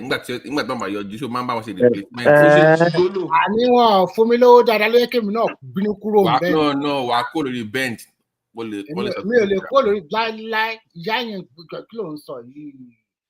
So what I just want to say, Nick, just a simple note. I just take it to the monument bar. Immediately they saw me, and I came out just that very day. I came out with one hand, the money for our contract, easily like that. So in that country, it's man no man. If you have that connection, and I think the same thing all over the world, except we are just deceiving ourselves. Of course. So a lot of Nigerians, they don't know this thing very well. I've seen that even when you talk about economic or whatever, a lot of Nigerians don't have time to really sit down, read between the lines, because what somebody told me in China that, look, in China, we follow government policy. It is on that government policy, we also get our own money. That guy told me that, and I never forget that thing in my life. He said, you criticize, you are just defending yourself. You criticize to death. At the end of the government, we're still going to do whatever they are going to do. And if you go to that country, you will see young millionaire, people before age of 30, they're already multi-millionaire, but they don't flaunt like Nigerian flaunt. We don't have money in Nigeria. Come and see their children driving Ferrari, Lamborghini, everything like that. So Remy, before you continue, Pato, give us updates now. That thing that you were talking about, that business, whatever, I didn't get any updates from you. Which one? What did you wear, The hotel is not doing well now. I was trying to ask if you people knew that hotel. We don't. The hotel didn't do well now. That's what it means now. There's one thing. You didn't know about it. Obviously not do. If I ask you if you know Westy Hotel, you go tell me say you know Westy Hotel. No. You know about that. Maybe you know Westy Hotel. No, I don't. Over Continental Suite. No. That one more now, close to the CBN. Hotel Westy here now. No, but I'm saying that in Abeokuta, if you want to make money, you have to be in some locations. I want to buy Okolobo, Adigbe. That's where you make the money. Okelewo, Adigbe out of it. Okelewo, Ibara. Even if you are going towards, if you are not in Okelewo, if you are in that Ibara, if you are going towards GRA, if you are going towards grammar school, stop at grammar school, then Ibara towards governor's office, straight. That's a new area that is a bit exclusive. Towards that you know that hotel by almost facing like the CBN. That's Continental Suite now. Yeah, I stayed there on Malon. That's where Hotel Westin here now. Biggie, thanks for the advice from the comment. But the main character, many hotels not mention anybody, mention the exactly. Name. I wanted to stop you from doing that. You know, there are so many hotels now in Abeokuta now. That OGD hotel. The one by by the almost opposite governor's going towards the passport area. And even Obasanjo Presidential Library has a hotel now. Big one, very big. They are building something behind that. You know, that golf course behind the. That golf course, I used to play there. Yeah, behind it, they're building some estate back there now. Estate, yeah, now. You can almost see it's just behind the hilltop now, between the hilltop and that golf course. Yeah. And I think they are even reselling BT. Mm-hmm. They are reselling Ibara now. That's a GRE. Only get it old. They have to. They've demolished those places. All those small it was, back in the 80s, it was a good. It was a high-end design, but now so they've all those places. They've demolished everything. So government they now call it Ibara Regeneration. Okay. So they are selling it. So government is actually selling it 45,000 per square meter. So 45,000 naira per square meter. Ibara GRA. Yeah. So they call it Ibara GRA Regeneration. Using that because Osimo is a few minutes away. They have to to the sports club. Yeah, so people are buying it. But agbára yẹn pọ̀. You know, the OGD started. You know, OGD started by building some houses there, some duplex one time. I think he built like 4 or something. If you By are the way, coming from, if you come in from that housing corporation, you are going towards that agriculture to one GRA. Agriculture to one by the right, to one before Koto di Wembis, to back on the Wembis. She Wembis koni beni. Yeah, to one omobitili amosu wa. Once you leave his place, going all the way down, I will they're old guys now. Yeah. So all those old ones. The government demolished everything. They demolished everything. So that's what they are now selling. So our staff to one bed, what to go on see. So all those staff want to go see staff. They demolished everything. So because he said he wants to, just like he said though, he said he wants to turn it to Ogun State Banana Island. Is he this guy that is saying that? Yeah, so they demolished everything. Oshoba, Obasanjo, all of them at the point they were campaigning for that place. So Jamo and golf are you top here? Yeah. Jamo be a top here now. So Jamo be top here. Sure, what's about GR extension one be a bitan sorrow here.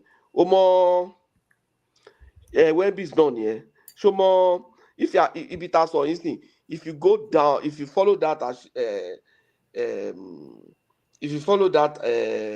Amosu house down, as if you are going to NUT, you want to bust out in NUT.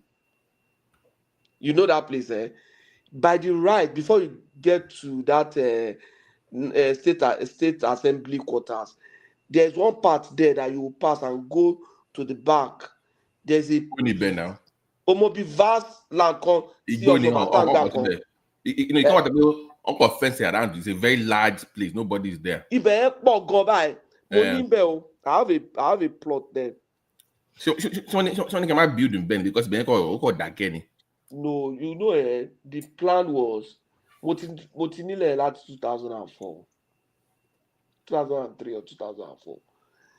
When Oshoba sold that land, the plan was for my developer, so he sold to his guys. Unfortunately, he now lost his election in 2003. So I bought my own from one of the special advisors to Tafunwa Lola to developer. So all of them, so we bought it from them. A number of those people held their own. So that's got they are no longer in power. So on Lagbala to develop it. So if I go and develop that one now, even the so I now went to buy another one in Likpedi Estate and now develop that one. So I was now waiting. Okay, about to come up, I just built something else and move to that place. Luckily, the former speaker Miwa, that guy was speaker in I think it was Junior Shopper now, right? The guy became commissioner for local government during Amosu. So he now developed his own. His own is not far from my house. I could see his own is developed now. So some people have started developing little by little now. And did you get the CFO of that place? Yeah, there's CFO now. Oshoba issue CFO to everybody. Oh, okay. That makes sense. Before he left. That was why they couldn't do anything. They couldn't repossess. They could do. Everybody just hold CFO. Do you remember that Samuel Wang? Samuel Wang gelu eke until Orangba. Ono Kuto yen. Ono MK Abiola yen. So because Samuel Wang had the big money, see. In that it was cheap now. It was. Kosi koto nikbe. You should already pay me, BC. You know when I was there, you know Samuel Wang was a military man. And my brother was, in short, one of my uncle was the brigade commander when Samuel Wang was governor. Though that my uncle bought there, so I got a very big corner piece. That's where he's living now. got a very big corner piece. But what I'm thinking is that even as a young boy there, young guy there, I would have just gotten one plot there. People are Because buying. you got You paying could up do the fantastic. because I'm only buying war grammar school now. Yes, now. This time they buying. Wow. Just I mean one other governor he was very, very good. One more line now. And it's a gated estate now. Because no, initially it was not. But You guys are still online, so English is so we can others. Yeah. Discuss it with you doing. It's a gated estate. Samuel Wang. Yeah. By the way, what is this discussion about Abeokuta? Who cares about Abeokuta people anyway? Who cares about you guys? Let's go back. Let's discuss Abeokuta then. Hey, can you imagine? You don't have to discuss. They don't know Abeokuta. All these people, they don't know jack about the kitchen state. Hold on. Give us a key topic. Go. Don't worry about Ekiti. Ekiti is progressing. Whether no, there's a new thing Adewale confirmed this. They said Ayo Fayoshe's brother is gearing up to contest the governorship of. No, it's a rumor. No, that guy is too clownish to be. No, not that one. No, not that one. This one is Facebook. Yeah. Not that Whoever one. is coming from Fayoshe's family, no longer in Ekiti State. I can guarantee you that. It's not that one. No, it's another one. Nobody is going to be like the dynasty of what do you call him? The former military governor of Western region. What is his name? Adebayo. That's not going to happen anymore. No way. I just read now that your state government is charging Oriyemi Hamzat and what do you call it? That coin for murder. They are charging. That's too far-fetched now. What is Makinde have against them? That is too far-fetched. At the end of the day, nothing's going to happen. No, that guy wants to. That guy, Makinde wants to push them to prison. No, really? Yeah, because the last time they were trying to, their lawyers were pushing for bail, but the government lawyer was against their bail. But it's wrong now. I mean, that offense is bailable. But the guy was very angry. You know what I happened? think the guy is very angry with you know what happened? There's a lot of politics. Politics are entered. There's this thing, Makinde versus Oni. And part of this, and I've seen some of your people accusing Oni recently. I saw somebody that I know that is a prominent person in Oyo that was really accusing Oni, that Oni was behind some of these people, promoting some of these people that are against this ALAAFIN Oyo. So that would be very, very petty. That would be very, very petty of the government. No. For Al-Maruf, because this person, I used to see him on Facebook, he's one of the key, he's a chief too in Oyo. And he was like, he's going to disrespect Oni. And he was even telling Oni that Oni should just stay clear of Oyo. That they've seen Al-Maruf is not he's a nobody, one stupid guy in Maryland. No. But it's an Oyo man now. Because he's an Oyo man doesn't mean nobody. He's just a blogger. If the story is No. Okola, no. Al-Maruf Okola, because the go officer the boni Okola ni. But the on your silver should have stayed clear of Patoski, you know. Patoski. So you are saying it is derogatory. Oh my God, Patoski, you have been downgraded your nijare. Downgrade any. ALAAFIN Kola. You don't know who I'm talking about. The Al-Maruf guy. Ọmọ Ọ̀yọ́ ni but kò ń ṣe olóyè, not a team. The bottom line is that they should have stayed clear of the affair of Oyo. Simple as ABC. How far are you sure he was involved? What do you say? All these things are just rumors. People just come and they say different things. But come to think of it, Larry, that the charges, the murder charge is far-fetched. they were not there.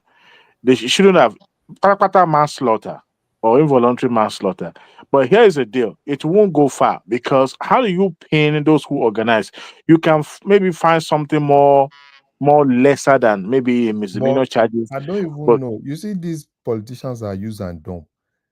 What does Makinde have against this I Oriyomi mean, and that? I thought they were close. Let me tell you something about that. Oriyomi and that. That Makinde, you know what? It's a pretender. When it got to that position, he pretended to your people.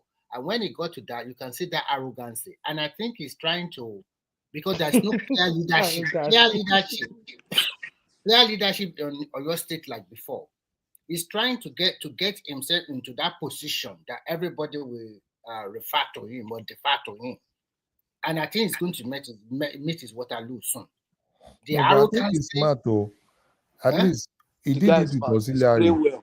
See what he did with auxiliary now.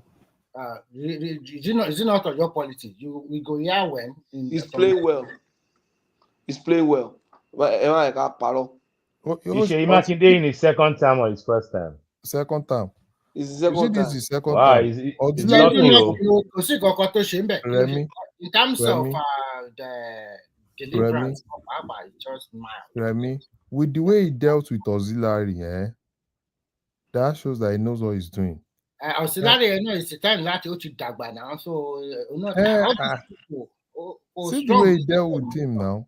Even this Hamzat, because me, I felt they were close. Hamzat was one of the key strong guys that was actually campaigning for him. So for Hamzat, I don't even know. You know that Oriyomi Hamzat, he tried to create a kind of niche for himself, helping the poor people speak. No, that's not the issue. Yeah, you can do that, but Oriyomi has also indirectly he has stepped on people. Yeah, he will. He will step on. He has stepped on people. Do you remember that guy that died in Adedoyin's case in Osun State that somebody was that guy? No. Let me tell you, there are ways to fight something. You can fight something from behind. You can You don't do carry me. You can protect the poor, but you don't put. You see, the poor masses we are protecting will go against you. The poor people are the most dangerous people to support. To just leave them. You cannot. You don't have to leave them, but you don't have to front. It's like in a street fight. You don't lead a street fight and you don't stay behind. You got to be in the middle. That boy come and cool us off for nothing. But how far are we sure it was the one that actually did it? He's not saying that guy is the one. Don't come bring our case now. Do you know they've killed somebody and put the person in the back of this same guy's car? Oriyomi's car, yeah, sometime ago, exactly. Sometimes ago. It's every year. Woman lost someone every year. He always goes to prison every year. Minus, but the point is they kill someone and put it at the boot of his car. In his boot, Oriyomi, yes. He had a mother, yes. Some years back. No. He went to but he wasn't jailed, but he was remanded until the case was resolved. Question: where is the car before they put the cops there? Why are you talking? Why are you talking like this? In your own garage, Remy, in your own garage. Remy, in your own garage, they will load it up. Of course.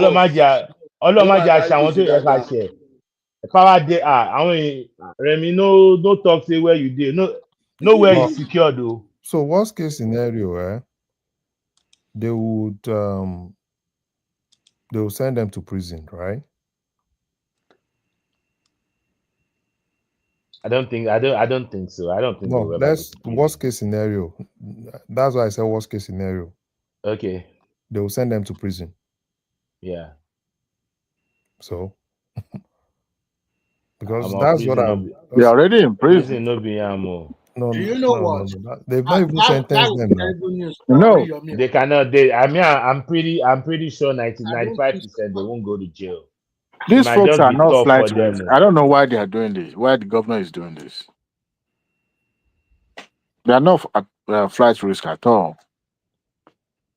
I mean, it's petty. It's to me, it's politics. It smells politics. The same stampede happened in Anambra and Abuja. They did not arrest people now, or they did not charge them to court. You know, on social media, you hear all sorts of things. Do you know But another if you look at narrative? the magnitude of Do you know those another kids thing that some people are now saying? They said they are now pushing everything on AMIDST. They said they said Naomi wanted to use stadium. Yes. But AMIDST was the one that said Naomi should use that school because AMIDST there had was an a reason for agreement with that. that school. Yeah. AMIDST did what? They said AMIDST had an agreement with that school. He has rented the place for 3 years. He has rented the space for 500,000 for a whole year. So invariably, whatever the woman was actually paying was indirectly paying to AMIDST. Yes. Okay. So that was why AMIDST made the woman use that place. They said the woman initially wanted to use the stadium. That's serious. So. Yeah. So AMIDST now paid the woman to use that place, all in the name of collecting that 500,000. Biggie. I'm afraid if I could buy it here. Biggie. Oh, you're going for it. He was beginning to turn himself into a judge. So if that is no, what he actually did, in case your body doing here, his head got too big. But that was the case that really popularized him. He has a program that he does called Kokoro Alate. This local Ibadan show where people come and he made him. Oriyomi technically became a judge because one girl came there and said her stepfather impregnated her, and Oriyomi started crucifying that old man. And that man, and the man was swearing with his life. Only for the girl to come back the following week after they've investigated. Her sister actually told her to lie on their stepdad because they don't like the man. But if you see the way Oriyomi useless this man on the program, the man was Biggie. Do you know there's many of such. He became a judge. Biggie, do you know there's another couple that went there and Oriyomi was telling the wife and the husband that they should go home and make and they should report back the following day. And when they reported back the following that is bullshit. The man was even narrating how he said he did one. He only did one. He couldn't do the second. Why not allow him to even touch the upper part? Hey, this is not stating. This is terrible, my God. How can He was becoming like a god. No, it's too much. He steps on toes. Yeah, you got to be careful when you are. You know, there was a time that on that program, DNA was raining. That's the one I like. Tony. That just had 4 children. None of them. Auntie Tony. 4 children for the man, and none of those kids were that man. Yeah, that one was. And this man, the brothers, the sibling wanted to take him to UK. He said if they won't do his own visa and Auntie Tony's visa, that is not going anywhere. That was when they said, okay, let's take your firstborn, who is about 16 or 17. Let's take that one. That was how the DNA issue came up. That king can kill a man. 4 children, not even one. How can he kill you? Only a foolish man we have a child without doing DNA. Codedly or uncodedly. Biggie, my brother, nobody. You don't kill anybody. Hold on, Papato. You know, we kill anybody. I had people that I grew up. Okay, never mind. They all say, you know, when we came to this, and I came to this country, it was before 18, so they required DNA. Yeah. I want that more. They want to Canada. It's DNA for one. You mean one even had a stroke because Obi, I think 3 kids.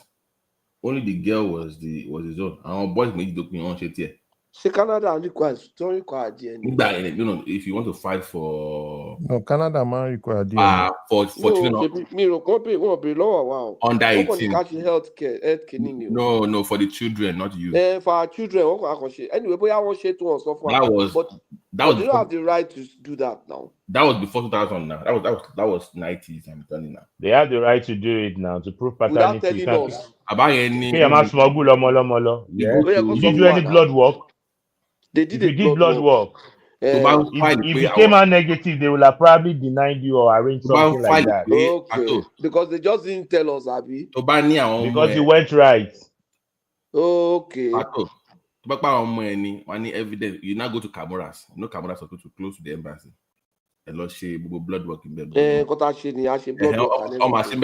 the shit will go there. I'll call him. I declare. Once you blood work, once you straight, once everything. So I was expecting to go and for one. Any stroke in you. So can you put one shot on me once of one? Yeah, the thing. Only mass of kini, but it might affect processing. One might deny you. Only nigga can't be one. One could adopt one. Okay, but on the ground, this is outright fee. Because I do have more, but yeah, you come more money. Yeah, can you manage child trafficking? Yeah. Okay. So, but making him affected the meal. Oh, my affect you because. But how person go born picking this kind? But it's by any now. Say on the day but sure, we got to lose DNA for direct. That's both in prepare mind and tell it. But power she lost the Canadian embassy. Because of our was like be I want if one visa. I want to be a canoe or motacono. Which I love baby canny. Who thought it was only affect your loot talk. Actually,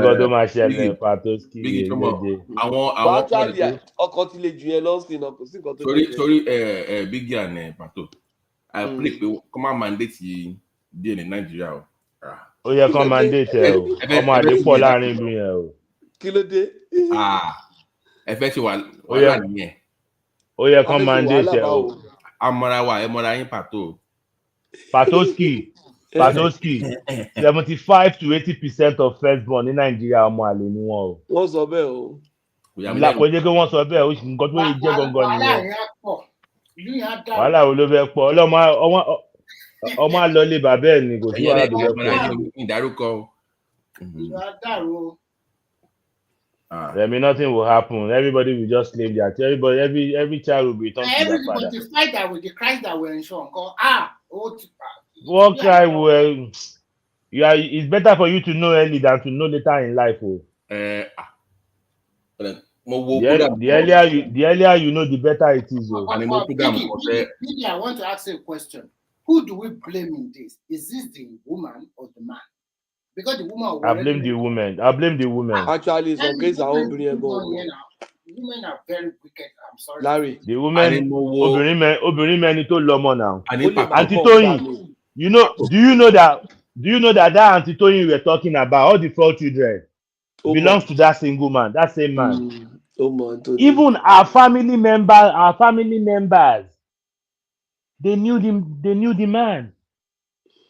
Our family members. Biggie needs to do that. And program American TV. But by he only had one son. That boy was almost 55 something years old though, and he's almost 80, almost dying. It felt cool. How is he supposed to start? Come out, go forgive money. How is he supposed to start over again at 80 plus? He can't hear now. To do. So left to me, make it mandatory at battle. Once they be by protest, because that they should make it mandatory. Yes, now for for those, America here, they will have you sign the birth certificate of the child. So before you sign it, they must do a DNA test. It should be part of the law to cover all this nonsense of child support. Because once you sign it, you already agree. Yes, no, you don't have to do DNA to sign birth certificate. No, it's not compulsory. I'm saying that they should. Okay. Mama sign the sign. What do I say? You sign birth certificate in America 18 years. No sign plus or minus. That's what I'm saying. Do you really think that people always forgive people? I doubt it. People just move on, keep it in their chest. I'm gonna answer now. No. The kilo was. I'm to raise pay as your own. Okay, Remy, you are wondering whether the father they forgive for Okoya'S. What did you say? You are wondering whether as a father, can you ever forgive? No, what I'm trying to say that you forgive, but you do not really forget it. It will be in your mind for a long time. No, of course. How do you forgive? How do you forgive such? So I'm How do you forgive such? You can forgive it now. How do you forgive? Should I explain it? You see, people understand. How? Yeah, I like to know. People need to understand what forgiveness is. You see, forgiveness is there's a feeling of vengeance. Somebody to offend me, I want to get even. So for somebody that you are that you are forgiven, even though you want to get even with that person, you don't, because you are forgiving that person. But the desire to get even here, you can't eradicate it. Feeling mama. Are you still gonna be with that woman? Of course, if you are forgiving someone, you should restore that person. Stop right there. No, wait. Now let me finish. Funny, but it is that's what forgiveness is. You have to forgive Padoski. Forgiveness is not about the multitude of the sin. No. Yeah, you are right. So you have to. It's not about the multitude of the sin. Yes, what I'm saying to forgive you can just send that away. That means you have not forgiven the person. Because let me tell you why. You have to. Which denomination of church do you pastor? Let me finish. You have to restore that person back to the position of grace to work. If you ask, for example, God forgives us. Now. It's not a job now. No, wait now. God forgives us, right? If God say, okay, I forgive you, but don't talk to me again. I've forgiven you, but you cannot pray to me again. You cannot ask me for anything again. I just forgive you. Just go. Is that forgiveness? Is that the kind of forgiveness you? I'm not God, want? So I don't know how that applies. Okay, for someone who's a traditionalist, you understand? So forgiveness. Don't do that. That's not blackmail right there. Don't blackmail me with that. No, that's what I'm trying to tell you. So forgiveness, let's talk forgive you. Cut it off. I've seen that happens. I can never deal with that person. I forgive and let her go. You have not forgiven the person. Yorùbá tọ́lọ́run bá ti fọ̀tá ẹni wọ̀nyàn kò lè pa ni mọ́ wọ́n ṣe súnmọ́ wọn lọ́sọ̀ wàá fi wọ́n lẹ̀ ni. Patoski Ìjẹ̀bú fọ ikú rò fi ń ṣeré. Ikú rò fi ń ṣeré. Wàláì. Ìjẹ̀bú fọ ikú rò fi ń ṣeré. Wàláì. Ikú ló fi ń ṣeré tó bá ti forgive ẹ. No, check it ọkọ fún ẹ. And you see, the person that did it know what she has done. Patoski, ọ̀tá ẹni yẹn máa wà eliminated. Ìkànnì yẹn náà. Ìkànnì that's ìkà náà. Kí ló ń forgive yẹn fún? Ẹ jọ. Èyàn bá forgive ẹ. Ṣé mo pé how do I put it now? Yeah, that's just the right thing to do. I've seen that happen. I've seen couples who are forgiving one another. I've seen a man who caught his wife, caught the wife, nobody say they say car, who they forgive her. And they've been together for close to almost 40 years now. Biggie, I'm not buying what Pato is selling. I've seen someone. For the mere fact that you caught somebody is different from there's a child involved. Every time you see that child, don't deceive yourself. No matter. Oh God, change that formula, Jare. May it not happen to you. You know, Biggie. No, Pato don't. It's what the women say. But you have a bond with the dad. You don't want to worry. You don't get there. You bond randomly. You see, Babati, for most of the girls, that means they are really unrepentant. If a woman is actually repentant, she understand. To are repentant, to they ask for forgiveness. Patoski, say premarital lomo yen abi postmarital. ó lè jẹ́ primarital now ṣé o mọ̀ pé àwọn ọmọ mi wà tó yẹ pé bóyá towards the time tó fẹ́ marry ẹ̀ bí àtọ́ ṣe sọ pé first born. Okay, ó lọ ṣe bye-bye some league. of those things. Bye-bye league. That is, I mean, come on. Ó lè máa mọ̀ pé boy ẹ̀ ló lọ́mọ, pé ọ̀kọ̀ọ̀kan ló lọ́mọ. So I jẹ́ pé until the point of marriage, she was double dating. Patoski, why they talk like say you be Jesus Christ like this? O mọ̀ kan tó mean ni pé, okay, ẹni tí mo ní feeling pé ọkọ ilé find it difficult láti forgive. Ni ẹni tí ó wà repentant. Woru bọ̀bọ̀ Nedu yẹn sìn. You know that Nedu wey dey do honest bunch. And the girl was not repentant now. ọmọ méjì ni bèbí yẹn ló bí fún ọdàpọ̀ méjì ni bèbí yẹn. Bọ́yọ̀ kan ló ń take care. O mọ̀ kan tó bí. Then kò tún wá ń ṣe first born, second born. Ó tún sọ second born ni o ṣe tiẹ̀ ẹ́. Ó wá sọ fún pé ó lóun sọ pé Nedu ló lọ́mọ náà. Pé Nedu ló kàn àzúpò ló lọ́mọ. Ọ̀rọ̀ burúkú tòun tẹ̀rín. Ó wà léèyàn as a wife ó bímọ ó lọ́kọ̀ ẹ̀ àzúpò ló ní. Irú nonsense statement tó nìyẹn pé òun ò sọ fún pò ló ní. But that is reality now. She said the right thing. Ó ń ṣe pàtó. Ó ń ṣe. That's why you have to take a DNA test. Pàtó. Nedu máa sọ fà o. Ó ń ṣe Airbnb marriage ni. Ó rẹ̀ǹtì. Mo mọ pàdé yẹn, mo mọ dáadáa, mo mọ tó fọpá lọ́fẹ́. Mo mọ ẹni ìyàwó tó pọ̀pá ó ti remarry but kò make a public in fact kò gbéyàwó ẹ̀ sókè gan, mo mọ ìyàwó ẹ̀ dáadáa. Ọ̀rẹ́ àbúrò mi ìyàwó ẹ̀.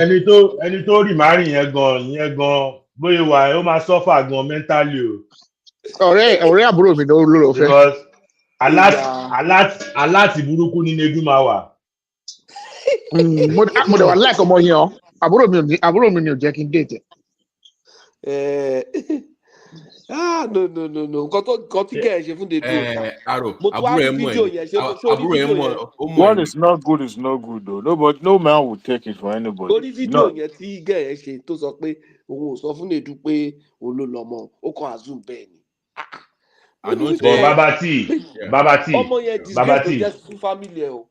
Babati, no vex o. Me, I wan talk one thing, but people go talk say I be devil. Plus that child, plus the other one, they are both gonna go. I need a fresh life. Can you, Thomas, gay party yẹn kò nù kìíní. Yorùbá ni mo sọ náà, kí ló dé? Oníkálukú mọ̀ pé Bobriski wà fà kí ló kà ọ́. Oníkálukú ló ní tolerance ẹ̀. No, I'm not denying the child o. I'm not denying the child. But the child needs to go with the mother. Whatever I need to do, I'll be sending it to them because I don't even want to have anything to do. Because so the child will be in my house and she will become. It's just like you are living with your enemy. No, let that child go. With time, I will heal and the child will come back. Oh, to hear me go, Biggie. I thought you meant the other go. No. Come on, Lord, you are no. Come on, tell you àwọn lọ.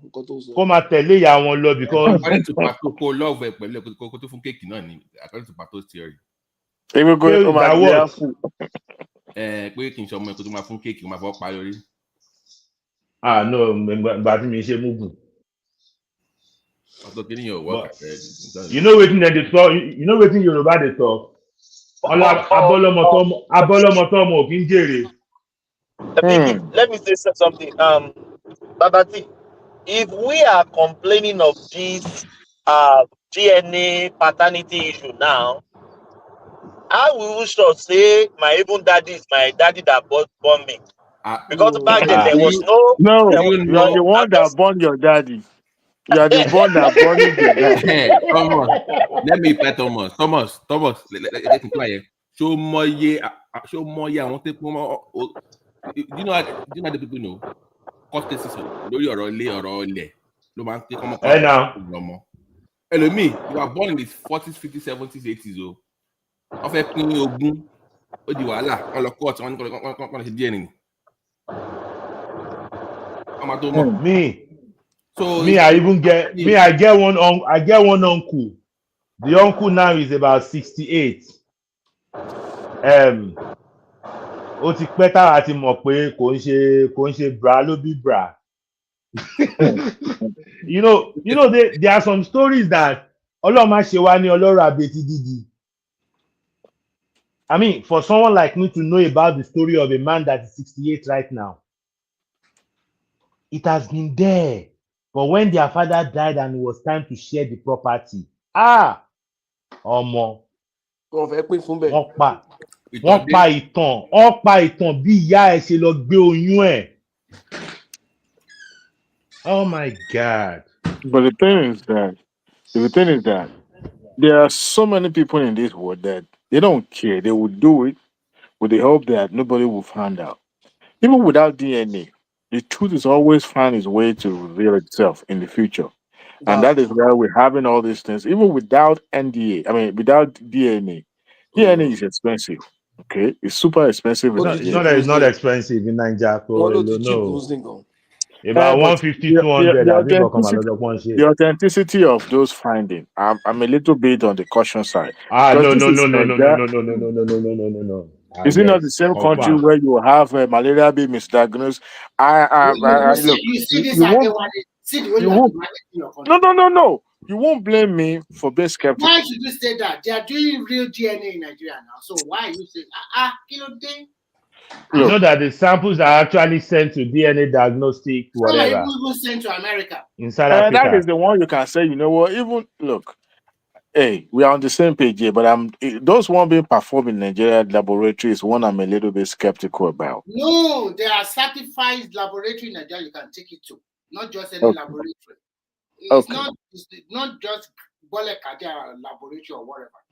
There are certified one you can take it to. But you won't blame me for being a little bit pessimist or skeptical about Nigeria stuff. I don't blame you. I know. But not everything. Ó dà ń ké bàbá ti lọ kàn ní Naija. Bàbá ti ń lo áńgù tọmọ àgbà lọ ṣe tí wọn. Bàbá ti lọ kàn.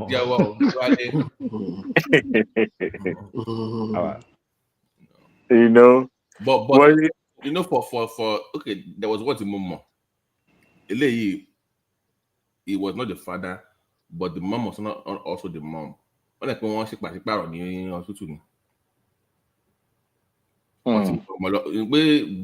and that is very that one is very common. Come on, there, Nigeria. Come on, Nigeria. Yeah, come on. I want 80. Because if I get more, you so come on, molested. Ó ti bí obìnrin mẹ́rin. Ó lè ti bóbìnrin mẹ́rin tó dẹ̀ mọ̀ pé obìnrin tó ń gbé lọlé end of the marriage nìyẹn. Àyà pé nọ́ọ̀sì pọ̀ ya ẹ bá mi ṣe ǹjẹ́. Okay, ó lè ti parọ́ fọ́kọ ẹ̀ pé àwọn ṣẹ̀ṣẹ̀ àwọn ti bọ́kùnrin. Ó jẹ́ lè má ṣe scan, ó lè má ń báyé gbà ní ilé scan tó ọmọ sex. Bọ̀dọ̀ tó gbà tó bọ́ mọ́. Ìgbà tó bí ó lè ti sọ fún ó lè ti pè Ọlábígẹ́lì ló bí adẹ́nìkan báwo ṣe jẹ́ sí bọ́m̀bọ́ì. Abiboy ló di báyìí Abigail di Abiboy. Ọwọ́ dàgbà táwọn wá rí agége. Okay. Let's not go there. Ìlú yẹn le. Ìlú wo ló le? Babati abeg. Ìlú wo ló le? L'Amẹ́ríkà paternity court tó máa ń ṣe yẹn. Mo róbìnrin tó gbọ́kùnrin mẹ́wàá wá tí kọ̀ọ̀kan náà mẹ́wàá ò kì í ṣe bàbá ọmọ yẹn. Are those shows yes, so that short window of conception. So Biggie, ó ti ka èèyàn mẹ́wàá, èèyàn 10 people. Oh, they think the right person. Biggie. Yeah. The one you just mentioned and with Adewale that women change their children are bad. Can we say that women are more smarter than men? But I don't see anyone. No, they are not. They are not smart. They are just desperate. Not desperate. They are deadly and dangerous. Really, if a woman can say you labor, carry it for 9 months. But in those hospitals, Remy, negligence do happen. And we've seen in I'm talking about real people telling you, okay, I don't want this boy, change it to a girl for me. And when you let me, people are just too deadly. Come on. Well, I think it's more likely that they will change a girl to a boy. that people might change Yeah, voice again. that one is more common. It's more common. Bomboy and Abigail. But at Abigail the and same time, Bomboy. for a woman to do such a thing, I don't understand this. Remember, when a woman is in labor, they won't allow the man to be in the labor room. It's only That when the child is born. was time. That's why I like the Asian people. Their husband, koro, you see it by yourself. Èmi àwọn méjèèjì báyìí kò wájú mi lọ tí bájú mi ní àwọn méjèèjì jáde. Èmi gan mo gé kìlọ̀ kan mo máa fi wọ́n fi sí mi lọ́wọ́. Or they will say the man will call the umbilical cord or something. Yeah, so the man has to be in the room. Èmi mo sleep now. The way I like the way they do in Asia, when they deliver the baby, the nurse will help you clean it in front of you and handle your baby to you first, so that you can see the photo. Take all the necessary something. When you see that Baruch or Combe, but in Nigeria, African will still have another while. You will be the only one to be in the labor room in this one. So there's no other person laboring or will be on the bed that you can say you are swapping the child. No. All I is saying you did labor room or Remy, in Nigeria, a woman will claim pregnant. She will claim pregnancy, go on vacation, go and buy in the factory, and present you a fresh baby. It happens to people, a lot of people. You know what is funny here? Let me give another perspective here. You know what is common, especially to people living abroad. So somebody will pretend that, oh, I am pregnant, especially those who have been looking for a child for a very long time. But maybe because of the shame or the way the society perceives them, especially those who are like socialists and among them, they will now travel to Nigeria, stay longer in Nigeria. But before they travel, they must have been trying to show some, some symptoms of pregnancy so that people they sell it on Amazon. So they will now go to Nigeria only for them to say where they gave birth to that child in Nigeria, and they will now started, trying to put the paper together, documentation for adoption and all that. But sometimes it doesn't work the way they plan it, and they stay longer than.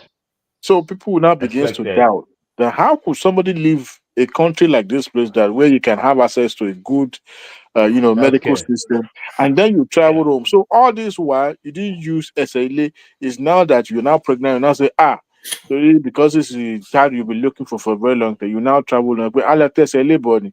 Who knew? Maybe your money even from Calabar or something, or they will now say, oh, that's their own child. You know how many baby factory they found on those? Because when you adopt a child in Nigeria, you have to stay with that child for a while just to bond with that child. I think there's a 6-month period that you have to stay with that child, bond with that child before the adoption paper can be completed. So they factor all that in and they stay longer in Nigeria. So when they're fortunate to bring that child here, people will now think, oh, it's their own child. Whereas they have some baby factories in all those. There was a time there was a baby factory that was heard in, I think, in the southeast, and another one in Calabar or something like that. They will bring all those teenage teenage girls. So Adewale, do we just say that we should cancel marriage and don't do civil partnership? Marriage is a scam now. Marriage. No. You should do marriage should still stay away. Just leave the government out of your business. Go to church. Yeah. Where do we go to church? Babati, there is something I will send to you. One guy analyzed marriage. Marriage favors government more than we individuals. Yeah, but that's why it's partnership. Now, it's a business. No, Biggie, that was my point. Remove government out of your marriage. Exactly. That's what I'm saying. You just do a civil union. It's a business because that's what I'm saying. I'm not saying that. I mean, for not back in the days, but I want to marry this anymore. So if you are still single, don't go. And if you are going to marry this time around, like you said in the morning, get a standard prenup. Very solid, ironclad. Standard one, iron, all T's crossed, all I dotted.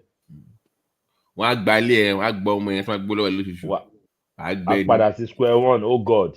There was one I watched. I wept for that guy. This lady said she was pregnant for this guy. So this guy was on. You know what they do in America if they want to put you on child support, no matter how smart you are, except you have your own house. they don't take you to the child support court until you move from where you are living.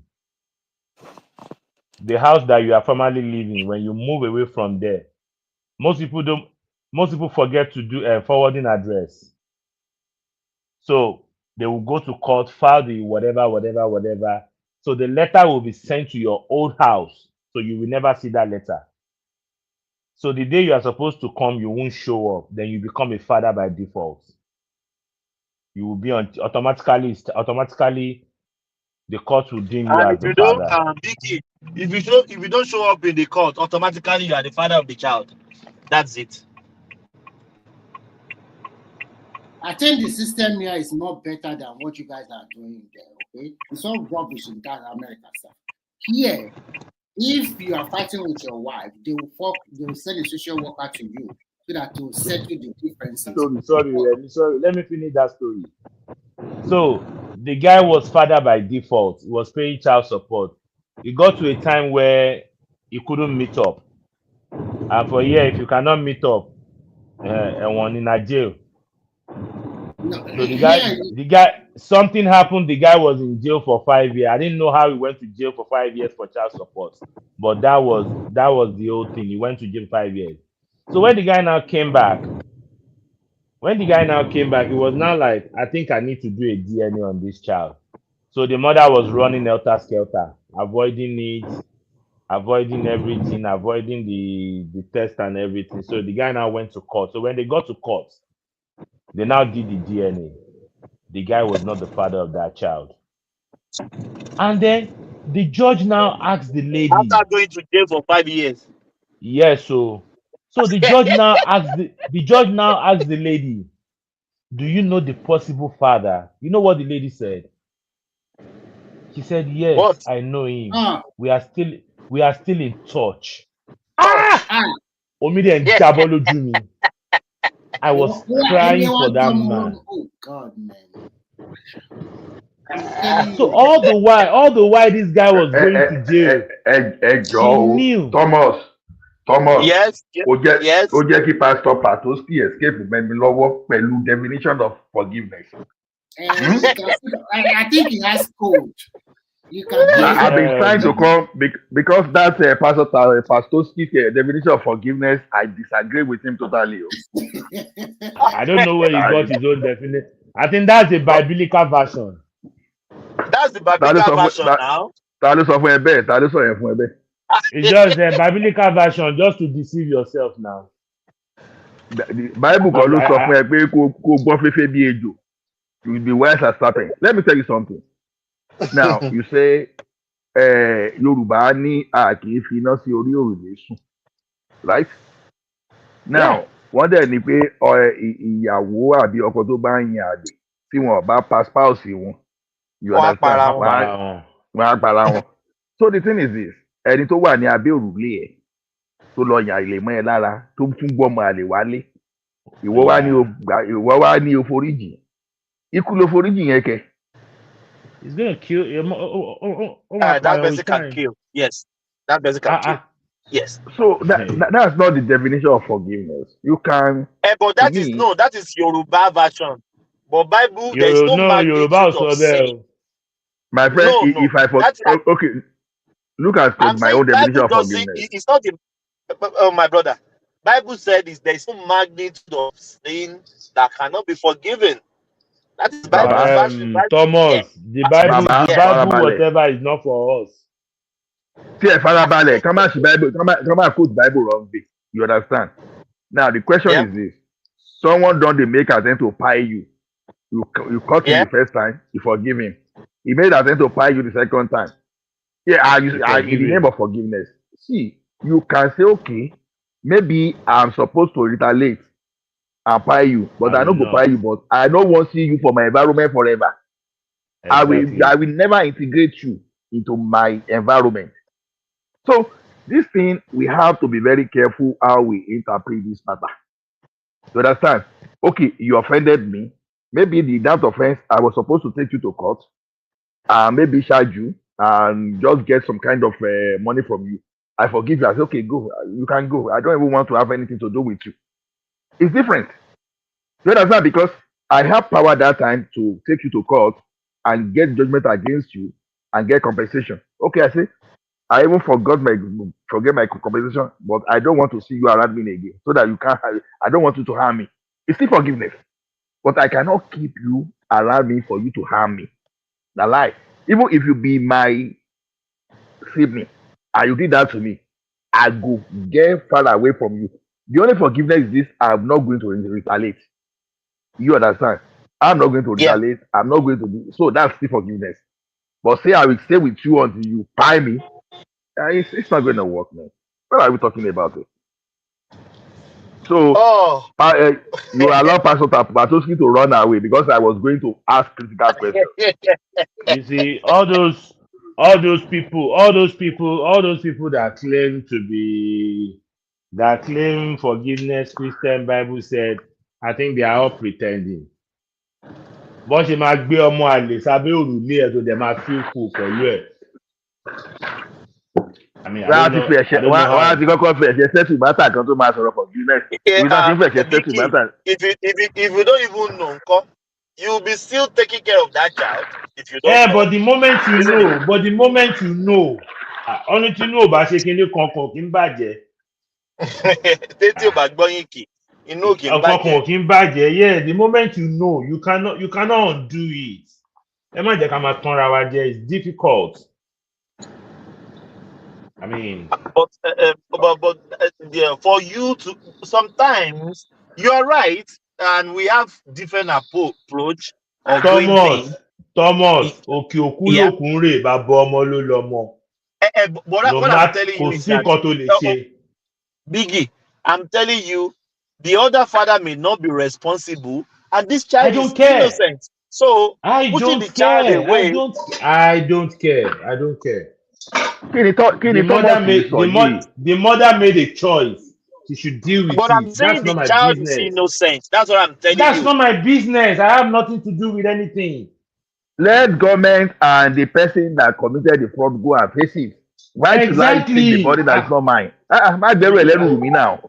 Ná ọkùnrin tó bá fún obìnrin lóyún tó fún ìyàwó níyàwó lóyún ṣé kò lè take care.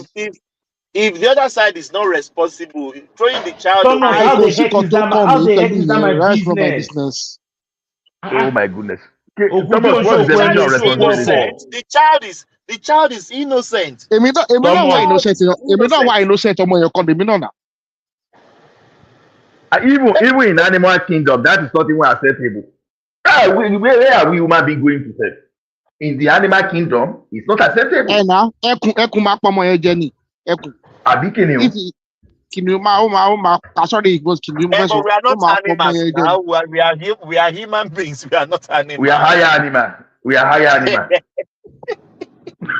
but I know the woman messed up. The lady messed up. The woman messed up. But the child is innocent. I'm still wanting to see it in that perspective.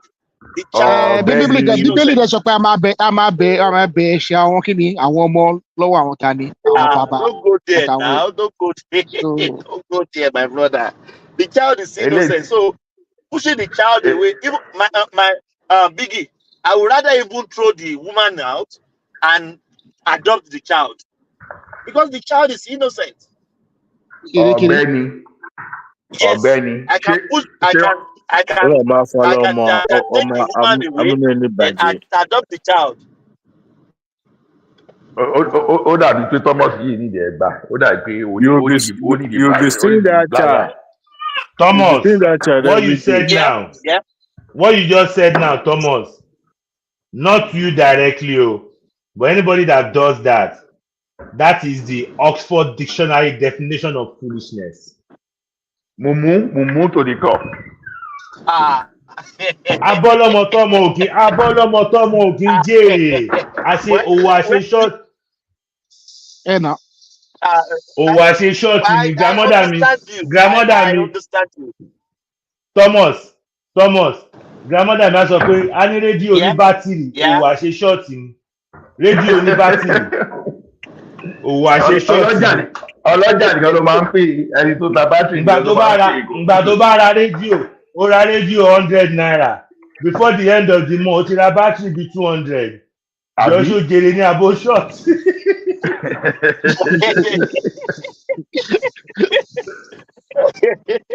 You are right. Olora radio ní battery. Owó àṣẹ short.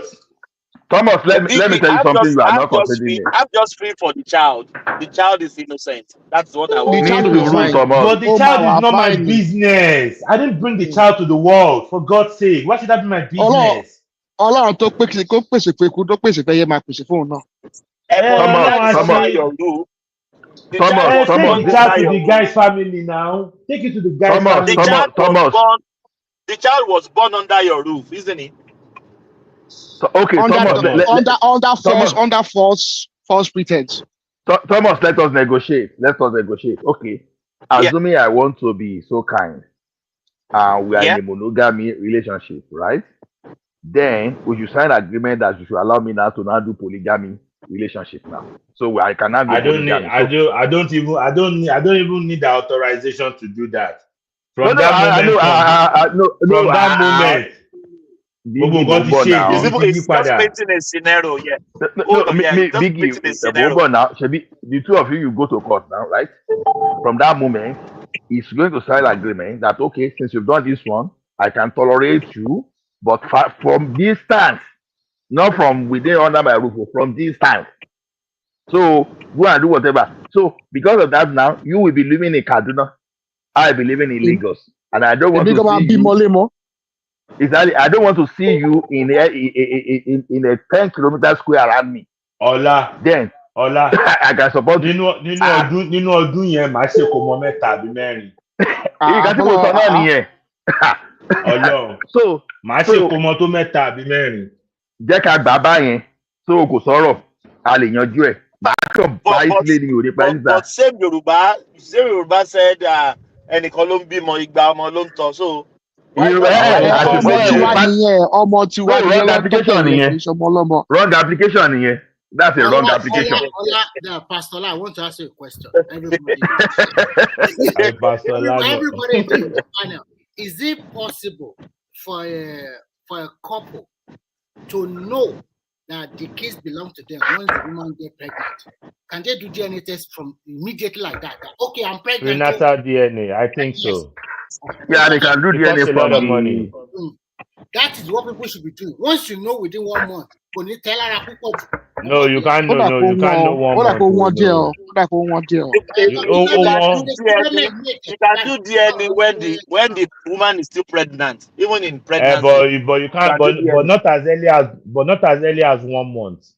No, not early as 1 month. 1 month is okay. Now, if you know after 1 month that it's not yours, you just move away easily. Remy, how about this one? That this lady, she had twins. The husband owns one and somebody else owns the other one. That means he's doing it together with both of them. What's about joint venture? Yeah. Baba Taye got in Baba Kehinde. Oh, I should Jerry.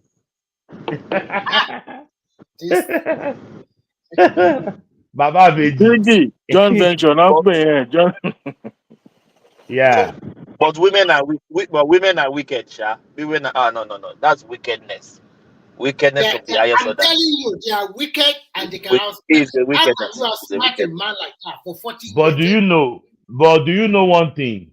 Do you know that it takes a man a while to leave a woman? A woman can leave you without the second thought in under 24 hours. So once they leave their mind, she's gone.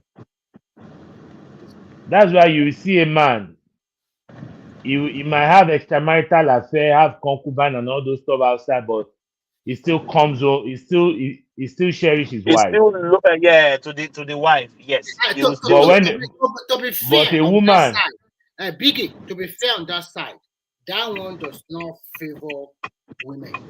A man can do whatever he wants outside, but a woman they are not, because a woman is very difficult for them sometimes to share. But that is the problem I have with you guys. Yes. Can you identify when a woman is doing outside? If a man can cheat outside and get away with it, if a man can cheat and get away with it, why can't a woman cheat and get away with Okay, it. Thomas, do you know that there is a statistics that says that 85% of married women cheat at a point in their life during their marriage? They do what? Adema was saying it just 85% of women do cheat. They say at women a even point, do cheat, yeah. At a point in their marriage. So everybody is a cheater. But the men's own was so. No. Men does their own with confidence. No, Thomas, men will do their own with confidence. Women, a woman can have a 20 years affair with somebody, and you as the husband, you will never know. Don't say Yeah, because they are very secretive. You will say men do their own with negligence. We don't cover up very well. I think I would say confidence, because I the worst case in we give it away easily, but they will never give it away. They can even swear with anything in this world. They can do something unbelievable to make you believe you are the only person. Whereas they do whatever. You know, men, you have to look for money now. You are not at home most time, and women can do whatever they want. I think the one I don't like is that some women, they want to cheat outside. Why should they come home to your husband's bed to come and cheat again? That is killing. No, I told you, cheating more. A woman that does that is ready to be done with you. Ready to kill. Any woman that does that to you, there is nothing to even talk about.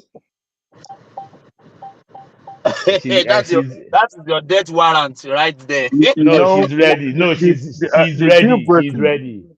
And I hope that So man, warrant right there. They can still cheat outside, but coming into your matrimonial bedroom, wow, that means you don't mean anything to her.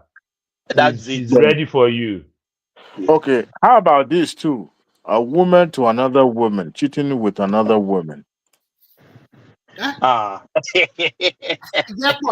that's well. No. You see that tendency is very high, especially nowadays. Yes. You see, for a guy, someone like me, I don't care who you are. We can sleep in the same room. I won't sleep on the same bed with a guy. I don't care. I can't stand it. Yes, sir. I'd rather sleep on the rug, on the couch, or anything. But I can't share bed with it. But women Even when you're in the hostel. When you are in a hostel with the other guys. No, I went to hostel. No, that was young. I'm talking about now as an elderly person now. Okay. When I was young, it's quite different. But you know that when was the last time you saw two men dancing in a party? But two women will dance conveniently, even to slow jazz. You see, and then how women get their pleasure is quite different. A woman can give a woman pleasure. What you just mentioned now, do you know that there is a friend of, not a colleague of mine, we work together. That guy is bi, and he has this guy. Do you know that in front of me? Did you say the guy is bi? A bisexual. I mean, he's a bisexual. Okay. No, I know. I've just emphasis on the guy, not the lady. The one I'm talking about has another guy, another boy as his boyfriend. And this one will be crying in front of everybody, begging the other man. Oh my God. Sometimes I just wonder how God created this kind of man. You cannot see that one for Nigeria and abroad now. No, we have it in Nigeria. What do you mean you cannot see it in Nigeria? Yeah, that's not a big deal to me. It's better for. It doesn't matter. I don't have an issue with that. I do not. As long as you don't bring it to my door. Yeah, as long as that's how they get their own pleasure. If you find out that your woman is cheating with another woman, cheating on you with another woman, what would you do? I think it's game over. I think I'll just walk away because me if I want at all. ẹ̀rù bígì tẹ̀ wá bà mí báyìí téèyàn bá tẹ̀lé bígì kéèyàn bá tẹ̀lé bígì kéèyàn máa sá fún bígì báyìí o. kò ṣọwọ́ kan fáwọn méjèèjì kan ní káwọn. téèyàn bá tẹ̀lé bígì kéèyàn tẹ̀ máa sá fún bígì o eléyìí tó sọ pé I don't have problem with that. ṣọwọ́ kan fáwọn méjèèjì wọ́n máa tiẹ̀ o ti róbìnrin wọ́n pọ̀ bí dáadáa wọ́n máa ń hold that wo bíbá yìí gan oríṣiríṣi lójú yìí ti rí bíbá yìí. Because it has happened, especially in diaspora. You've seen Nigeria wife eventually bringing those so-called close friends that comes on unrestrained, unrestricted, and before you know it, and the husband is not at home, especially those husband that does what you call it, trucking, haulage, and all that, and not usually at home. And the kids would think, oh, that's our mom's friends and stuff like. Before you know it, the mom's friend is warming up daddy's bed, So, and that's why I'm asking. Eventually, the man found out, and kids already involved. But typically, what usually ends such marriage is everybody go their separate ways, because this time around, it's not something that we are used to back home, where women are into another woman. A man who can bring harems of women at home, but now seeing two women, getting at it on your bed. No, the moment Remy, sorry, please. If the moment the moment we are still live, bro. The moment you're bringing back tó bá ń bá obìnrin ṣe tó bá ń rí pleasure ń bẹ, you as a man, you can never give her that pleasure again. You are like a log of wood. What I want to say is this: as a married couple, you as the husband, don't bring your friend home. Meet them outside. I will tell you the reason. The same thing applies to the wife too. The wife should also control. The wife should also control how many of his friends come to his matrimonial home to avoid unnecessary crisis. Because when you keep some of your friends at bay, because you know yourself, so you know where so back keep one at bay, okay.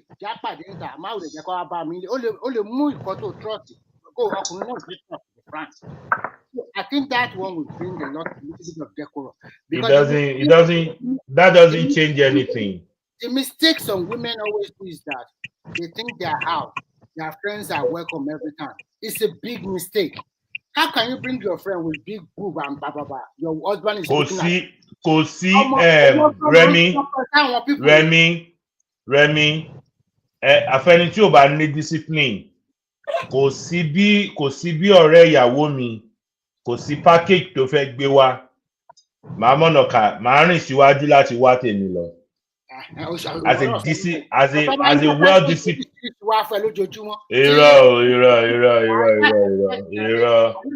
As a man, you have to discipline your.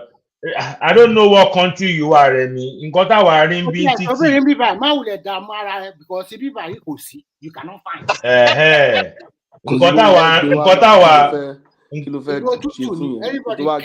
Ọ̀rẹ́ ìyàwó mi. I'm sorry, Remy. I'm not from that school of thought. Ọ̀rẹ́ ìyàwó mi. No, I'm not saying what I'm trying to that's say. That's a big taboo. That's the taboo now. Kò sí package tó fẹ́ gbé wá. No, what I'm trying to say is your best friend. Tó bá ṣe yẹn ó lè ṣàbúrò ìyàwó ẹ̀ náà. Tó bá ní step daughter gan ó máa ṣe. Your best friend should be your wife, and best friend to the wife should be the husband.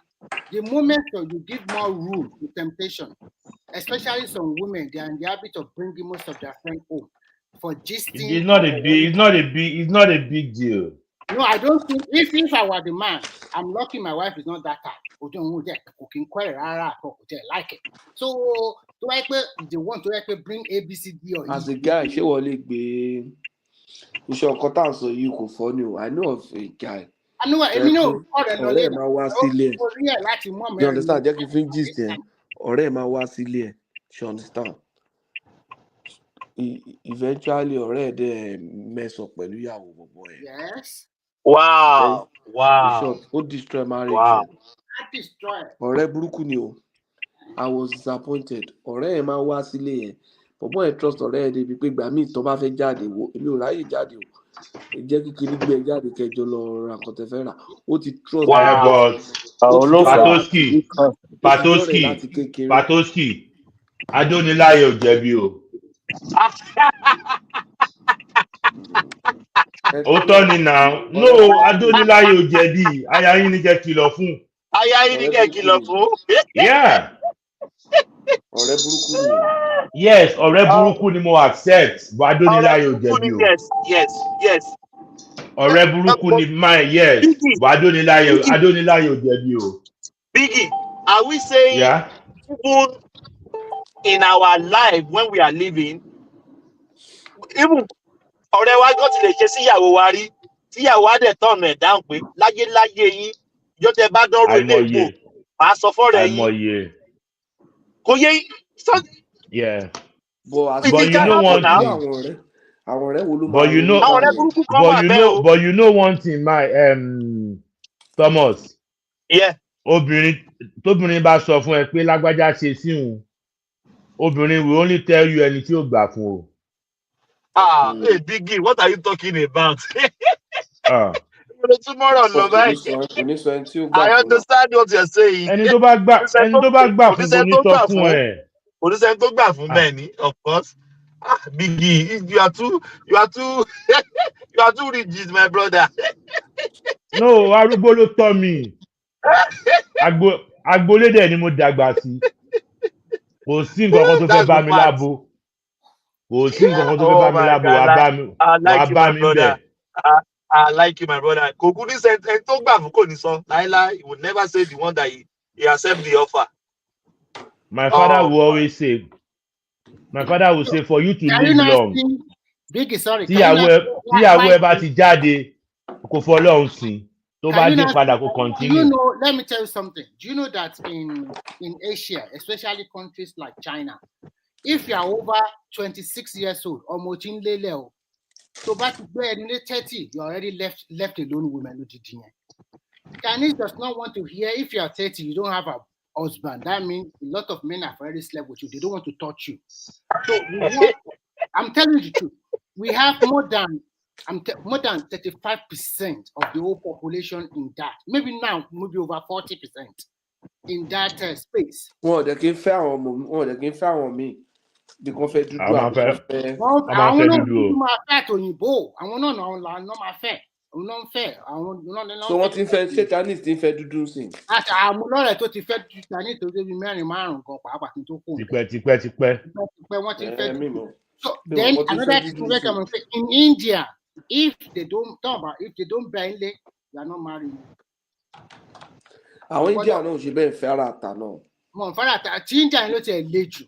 Àwọn obìnrin ló máa sọ dáwrì. Ó dé gbọ́dọ̀ wà ní not touch. Ẹnìkan péré dúdú India ẹyọkan ni mo rí tó fẹ́ èèyàn dúdú rí. Wọ́n ti ń fẹ́ Nàìjíríà sí náà. Sáwọn Indians. Àwọn India wọ́n fà Nàìjíríà. Wọ́n fẹ́ dúdú o. Ibi téèyàn máa ti pàdé wọn ní kókó. Wọ́n fẹ́ wọn. Hey, I got another perspective for you guys. So your wife tells you, ọmọ kan dẹ̀ wà, mo dẹ̀ fẹ́ kó bá ọmọ yẹn sọ̀rọ̀, ó lè jẹ́ náírà ṣé ọmọ yẹn. Ẹ̀mí èṣù wà nù ìyàwó ẹ̀ nìyẹn. Before you know it, he brings the girl home and say, man, Jembe, go, you know, and this is your wife. What would you guys do? You will say the wife will do it. You'll be surprised. So I'm not saying your wife will, but a lot of people do. That kind of your marriage is fucked up from that point. Messed up. Yeah, your marriage is fucked up. They are the social type. But actually, we should put it this way. Let's say you have a girlfriend, and your girlfriend now say she will bring another girlfriend to Jembe. I think that's but once she becomes your wife, that's another thing. That kind of person that girlfriend can never be your wife. If you want to have a Google,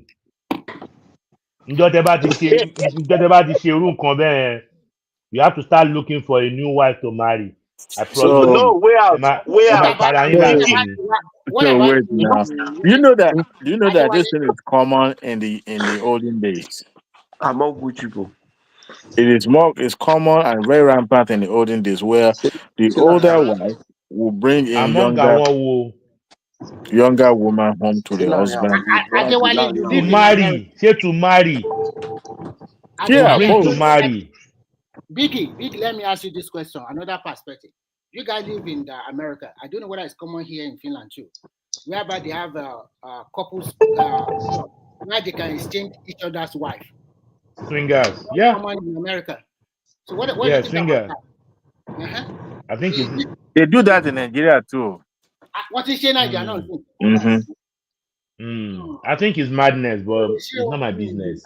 It is actually typical among the elite in Nigeria. Not everybody. It's among the elite. Yeah. I think it's madness, but it's not my business.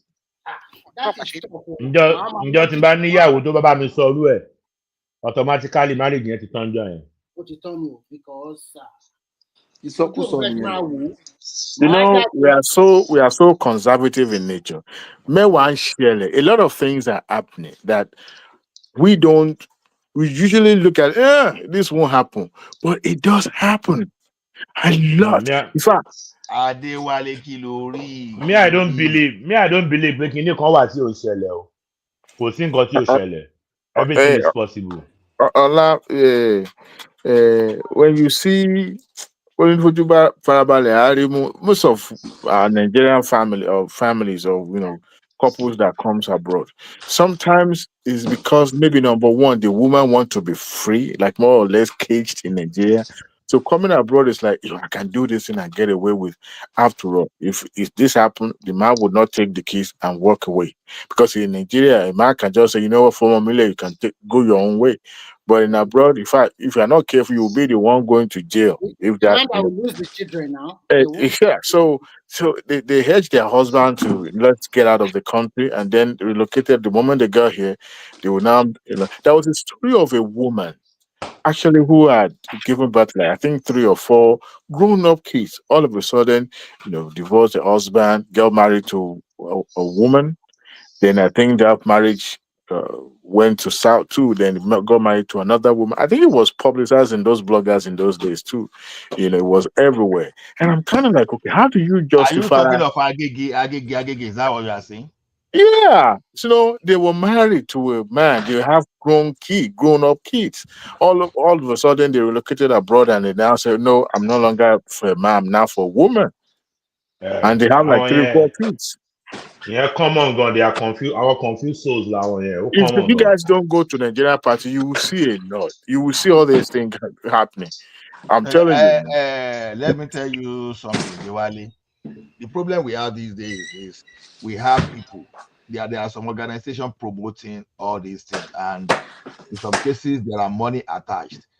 But unfortunately, some people will just jump into it without even knowing. Those people that are influenced, they are even they are the victim. But those people promoting, they are making money. Look at Mommy of Lagos. Well, have anybody ever thought of how she's able to, or is she's able to? The Mommy of Lagos.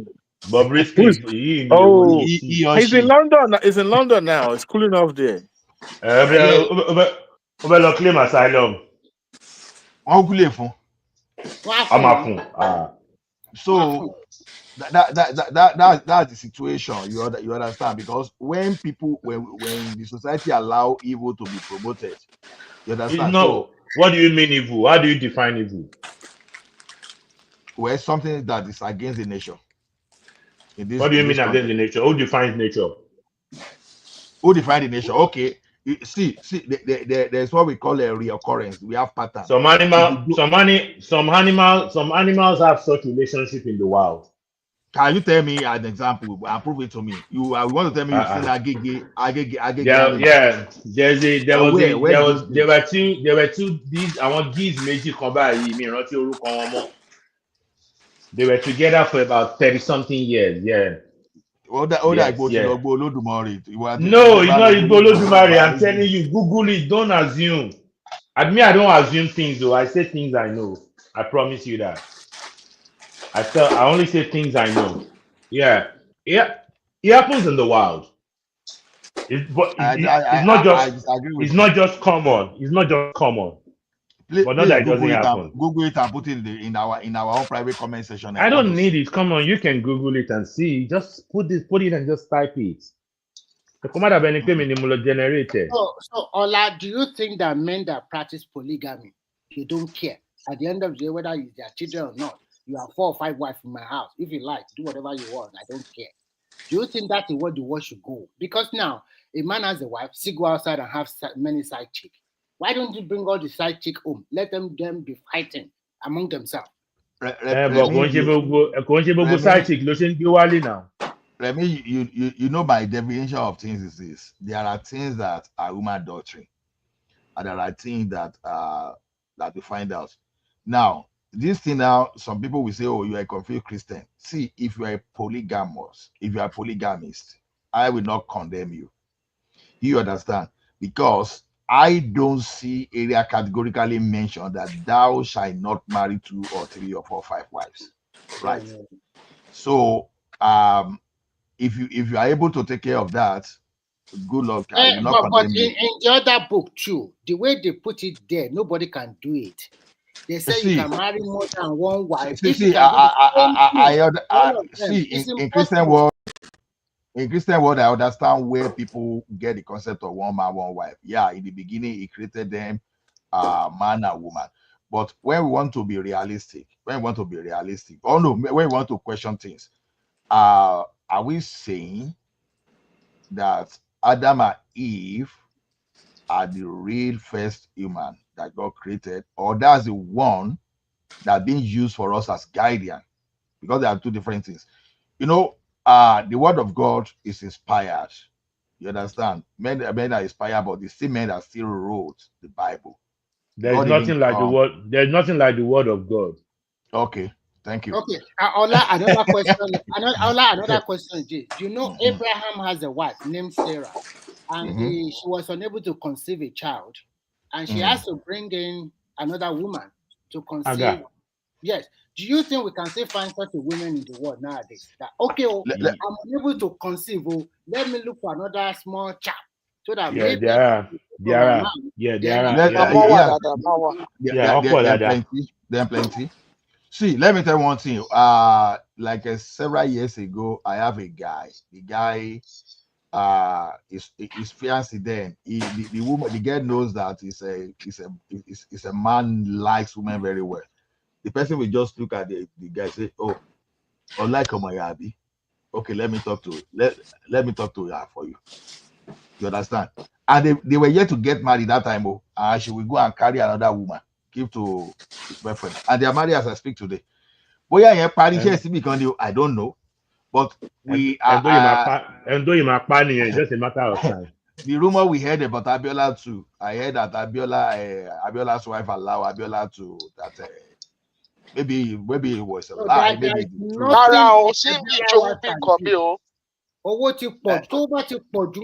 you know, my first job was with Eleganza, okay? Even this Saturday I knew, okay? So that man, come and see his wife, very pretty women, okay? So when you have more than enough money, the money is there's no way you will not marry more than 1. It's impossible. So we about the Koja Kini. Remy, you know what Gbenga Adeboye said? Tọkùnrin bá fẹ́ lálàáfíà kó níyàwó kan. Tó bá ti ṣe mistake, tó bá ti ṣe mistake fẹ́ kejì, kó má dúró. I don't agree with you, Biggie. Some people have 1 wife, and that 1 wife can even finish the man. Talk less of 2. No, you didn't get because Adeboye could be wrong now. No, you didn't hear. Did you even hear what I said? Understand it. If you want to live long, marry 1 wife.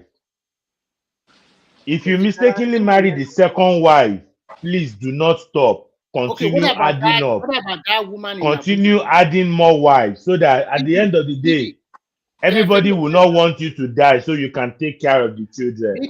Everybody will mind their business. There is 1 woman in Abuja. The husband go and carry side chick. And this woman knifed the husband to death. The girl, Chioma here. And then she was sentenced to death or life imprisonment. I don't even know. She's still in prison. Both of them are well to do. Yes, not need their correct job. What kind of jealousy is that? That the end is just to God, I just don't Naira baby orí gẹ́yìn ò pé kó ká pé fíìmù ẹ̀gbọ́ngà ti jáde nígbà yẹn ni bóyá ìbá má ṣe yẹn. No, but boy, unfortunately, okay. She was only call ló lọ gbé ọmọ fún hook now. Irú wọn pọ̀ now. Ó kàn pé situation boy yẹn kàn dẹ̀ even to the other side, to some men that they will buy their woman because of one wahala or the other something. Why don't you just walk away? Just walk away. You see, it's very easy to say walk away. It depends on what they see. Remy, it is easier for no matter what you Remy, it is easier. Let me give you an example. Kéèyàn wọlé kéèyàn return gé 5 and 6 ìyàwó òun báyìí lójú ẹ̀. Kí ni màá wá ṣe kí wọ́n á pa á nà? Ọlọ́run má jẹ́ kó ṣẹlẹ̀ sí wa, it's easier said. I walk away náà ni àṣẹ. You pray to you have to pray. Remy, you have to pray for that strength. You cannot know what you will do until that day. It's easier said. I don't know. Ẹ má jẹ́ ká máa lẹ́nu jàre. Ìyẹn lóyìnbó ó pè ní crime of passion.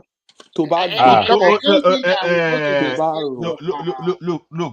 nǹkan tí Rẹ̀mí sọ ni pé ó depend lórí irú ọkùnrin tó bá yẹ pé ọkùnrin tó jẹ́ pé òun fúnra ẹ̀ pé bàbá gbogbo ayé ni ẹ̀góǹgà nísìnyí for example tó yẹ pé ó mọ̀ pé ìyàwó ni á kàn wò bóyá ẹni tá a ti fẹ́ sunjẹ tẹ́lẹ̀ tó fepo para tó lọ sí ìdí àrò ni.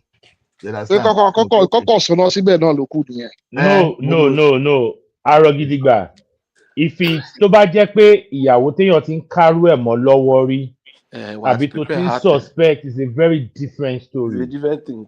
Remi, make you just be say something wey be say you no even expect. No, Biggie. Àní tó bá jẹ́ bàbá gbogbo ayé ni sẹ́, ó lè máa ó tẹ̀lé máa react. I will look at it in this angle. If I do any stupid action, I put myself in more jeopardy. Remy, before you can think all that, you don't have that time to think all that. You think it's easy. We're not supposed to take action. You not walk away. Spontaneously, most times. Remy,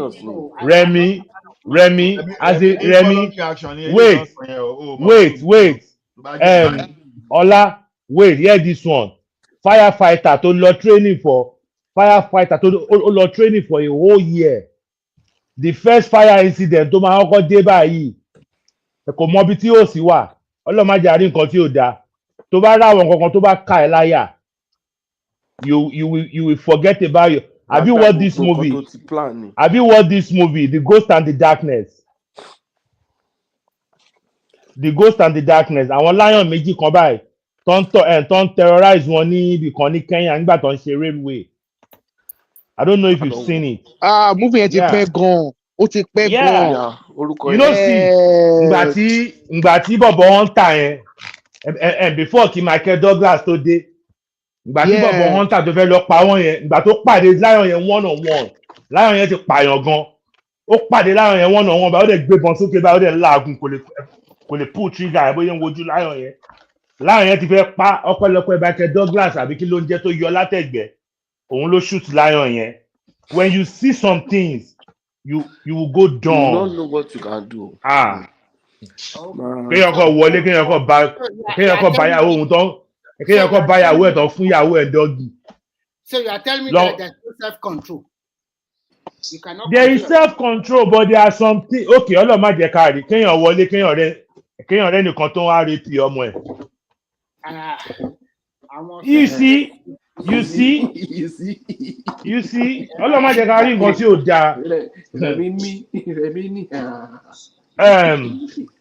Àwọn nǹkan kan máa ṣẹlẹ̀ tó jẹ́ pé at that moment ọlá Ọlọ́run orí ọ̀fẹ́ lèèyàn lè fi kọjá. Ọlá Ọlọ́run nìkan ni ò ní jẹ́ kéèyàn ṣiṣẹ́. Surely the word you mention rape now, especially don't say it.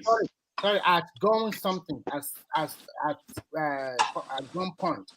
At that time, I pity men because if you want to save, they can buy you. So what are you going to do? In fact, yeah. But Remy, sorry, Aro, let me say something. Sorry, Emi o, pé ọmọ mi o, wọ́n fẹ́ ṣe lójú mi o, màá kú kọ́ tó ṣe. I will die. And in Mani, Mi ni wọ́n ní ṣe o, but kò ní ṣojú mi.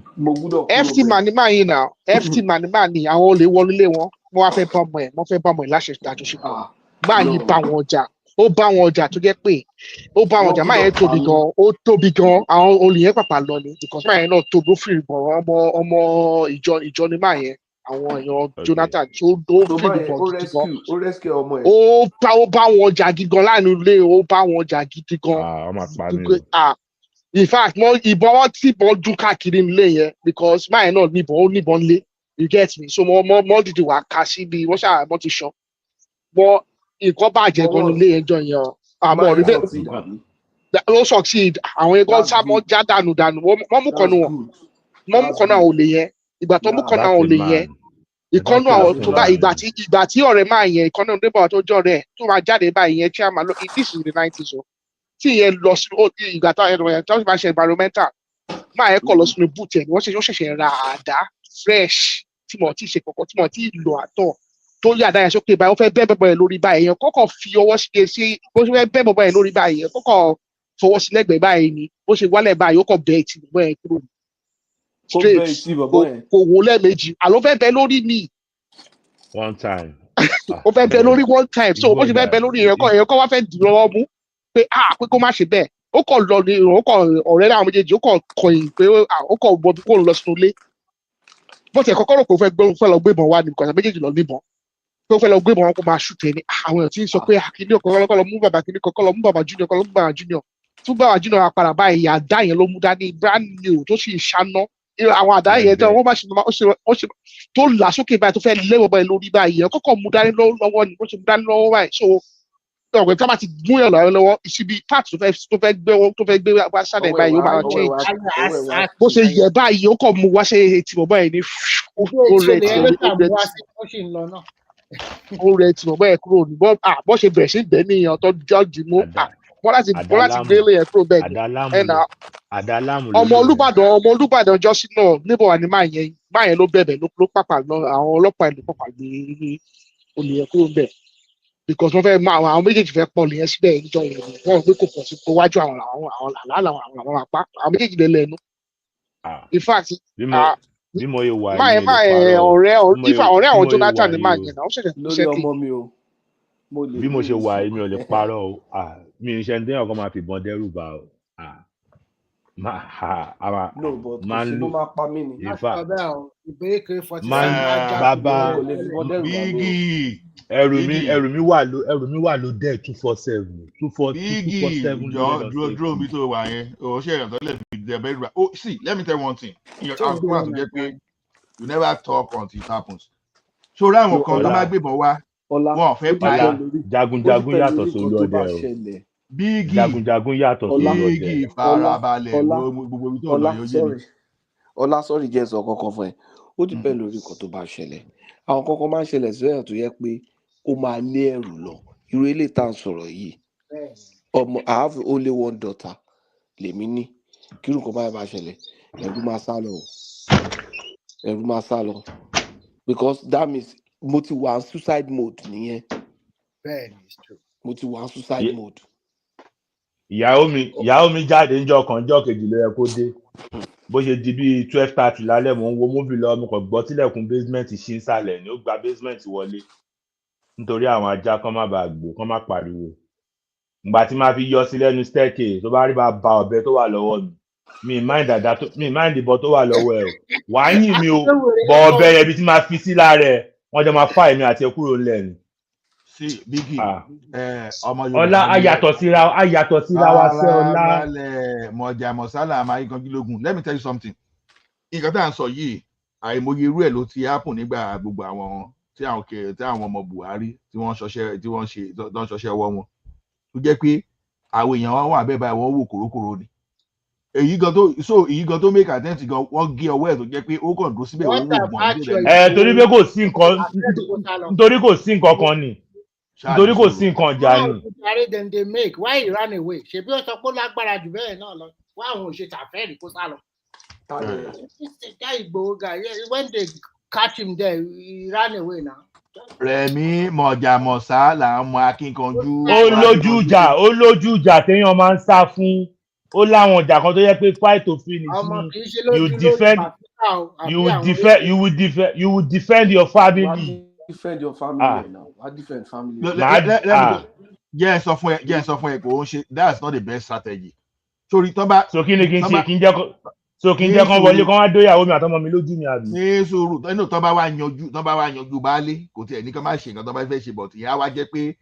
I will still fight to defend my territory. Now, àwa ní láìpẹ́ gírí. Don't be a coward, man. You see.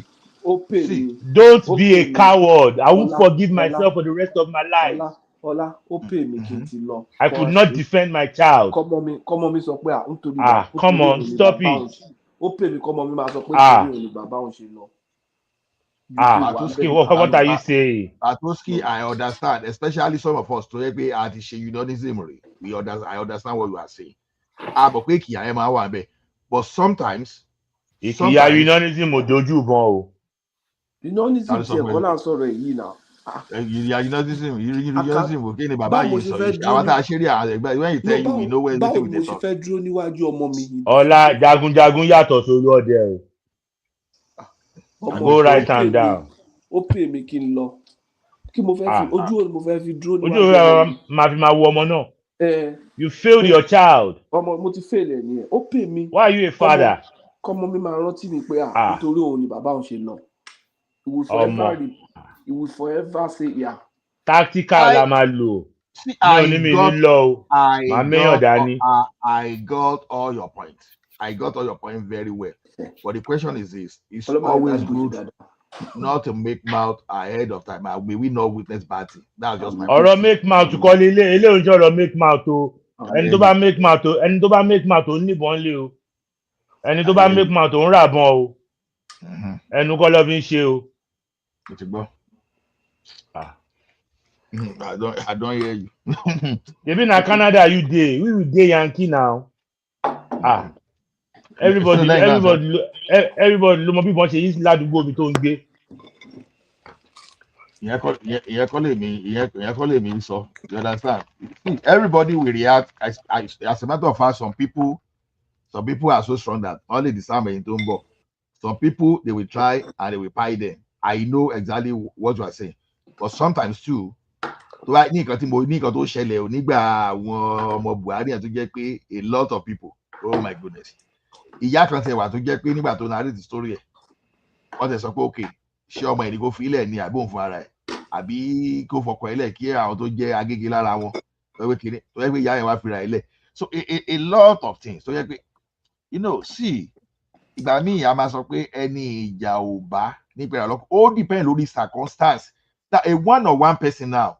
It's easy for you to face, but 10 people versus 1. Yeah. So, Ibami. Okay. Ola. Show the situation here. 10 people versus 1 here. Kì í ṣe pé bóyá mo fẹ́ pa wọ́n. Màá kàn sọ fún wọn pé kọ́kọ́ shoot me. Kọ́ tó move on. Kọ́ tó go on pẹ̀lú nǹkan báyìí. They should just shoot me first. Mi ò ready láti pa wọ́n because wọ́n ti pọ̀ jù mí lọ. But they should shoot me first. Nonsense with you.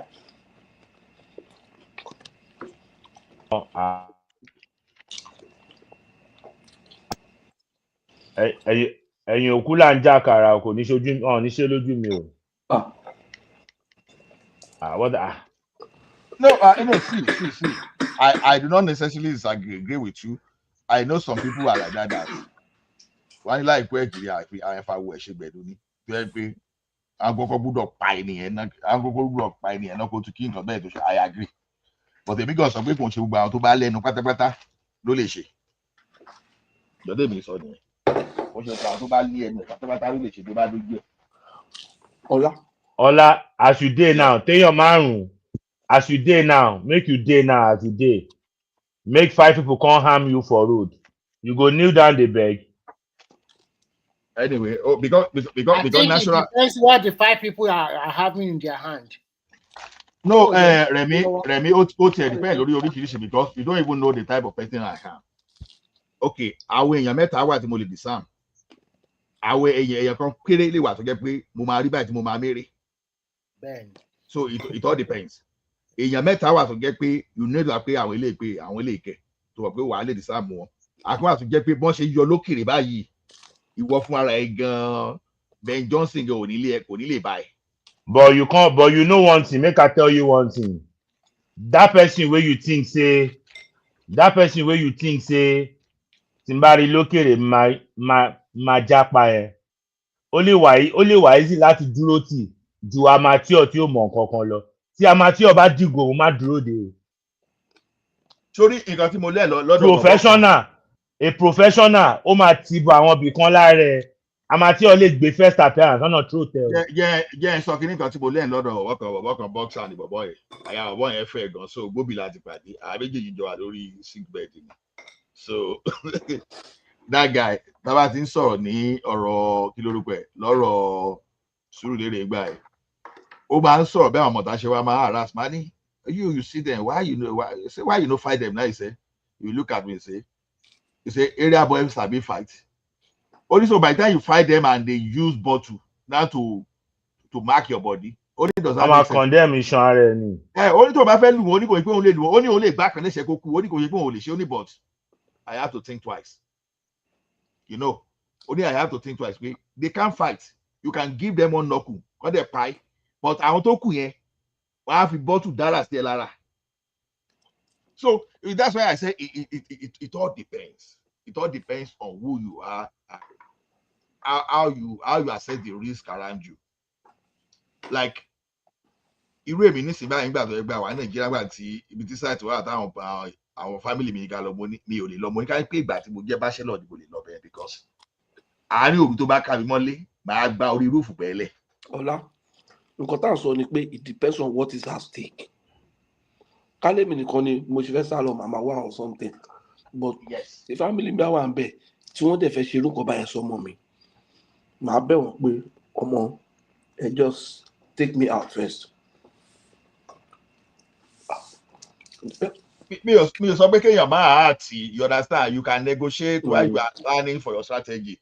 Ẹ̀yin guys ẹ farabalẹ̀ kí lẹ fẹ́ ṣé millions lẹ fẹ́ ni màá fún yín ní káàdì màá fún yín gbogbo. You can say a lot of things just to buy your time but you just rush it depends. So ọmọ kan sọ pé kíní yìí is not as straightforward as I think I know that it's a normal thing that average man you want to defend your family. I'm not saying it's not the right thing to do.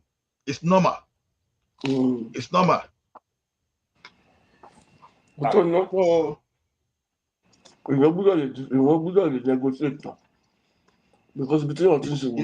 normal. Mo máa ń sọ kíní kan fún àwọn èèyàn tí bá ti ń de-escalate àwọn èèyàn tó bá ti ń ṣe onígẹ̀ kan náà máa jà káàkiri máa lókè look at it this way. You think you can fight, Abi?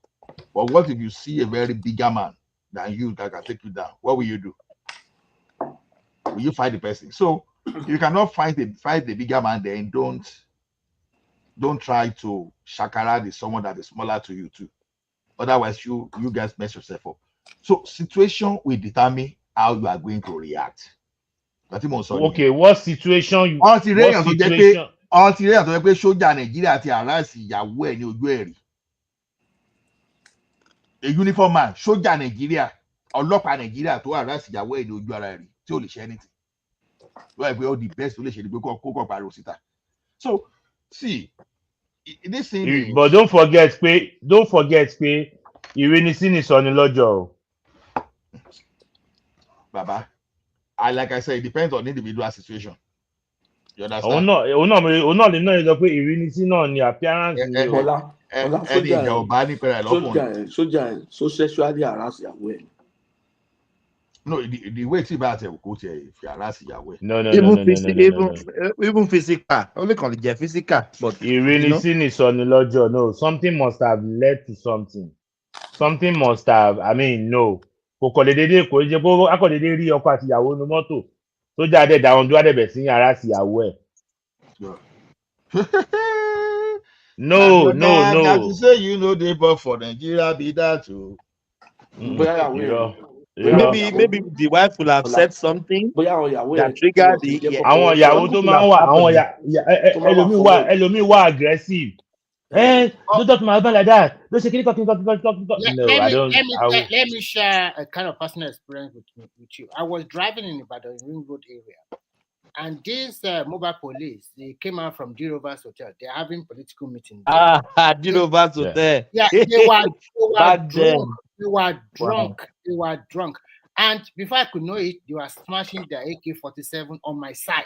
I should wind the glass down. I wind it down, and then they are telling me, give us something. My wife was trying to tell them, don't give them anything. My wife was, I did not even listen to my wife. I quickly dropped out. I gave them, listen, I gave them 1,000 Naira.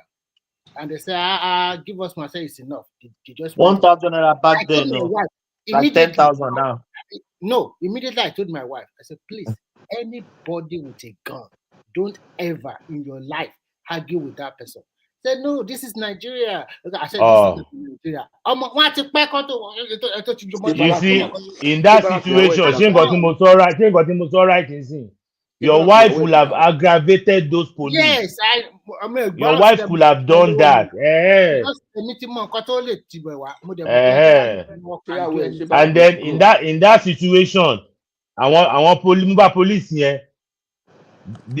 They might turn the Ikora on you and beat the shit out of you.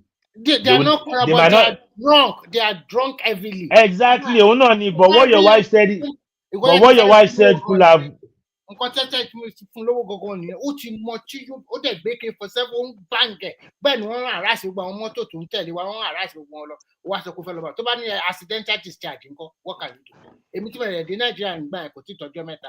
I'll go back of course. So sometimes you just see scenario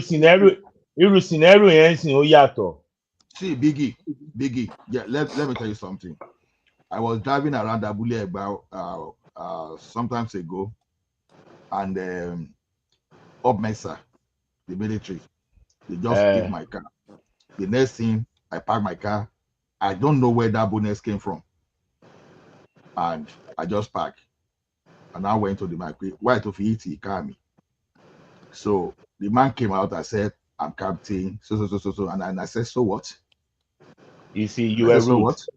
You were rude. He was only identifying himself to you. Right. You let him finish his statement. But Biggie, just were you there? You were even passing judgment before this thing. No, you said what? I'm judging you by what you said, though. You said you came down. Why did you hit my car? He said I'm captain. So. And you said I'm so what? I say Farabale. I said he hit my car. I said so I'm captain. So. And then I said what? So he gave you that authority to hit my car. Just say Egbon Yorubani Ejoema Binu.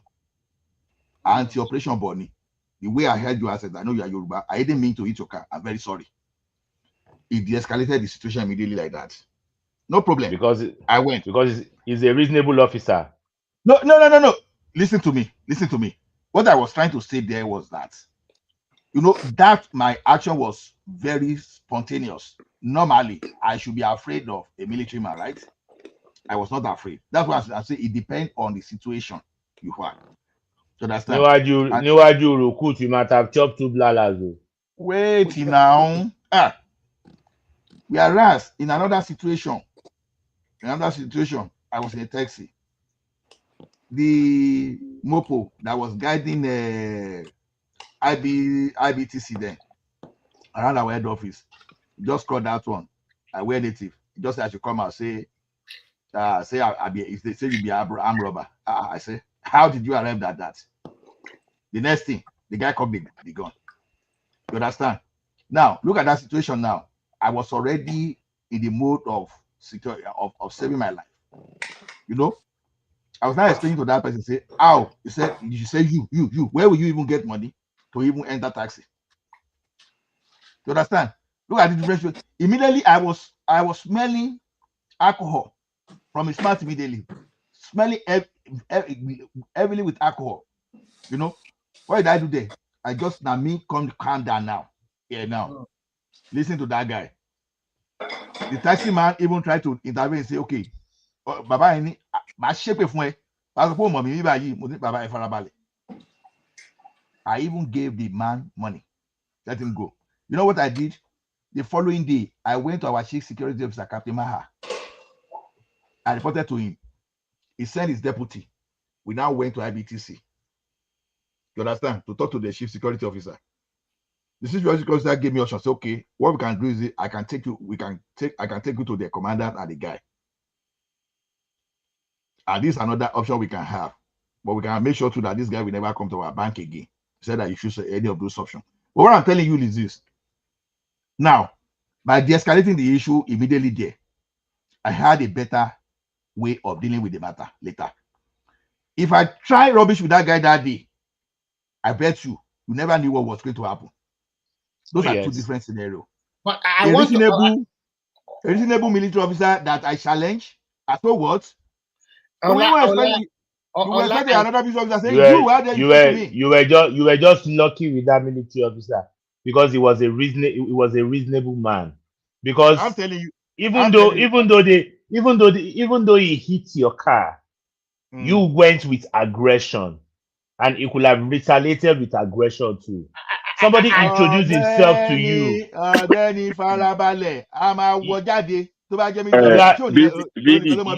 You are making mouth. Biggie. Are you familiar with the Woro now, right? Yeah. Okay, that's my area when I was in Lagos. See, yeah, there was a night. You know, there's one bridge that links Woro and New Garage together.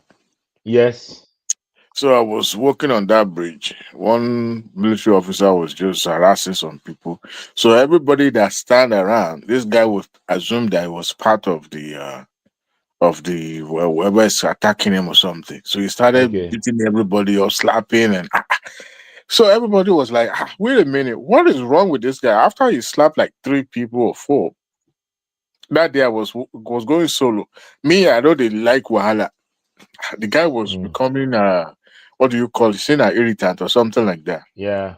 You see that bridge, that little bridge that connects those Woro and I know, yeah. My sister Lebeni. Action. We now went down to this bridge here. Hello. If tomorrow comes. Will it die anybody more? Moreover, ibẹ̀ ò ṣàdúgbò.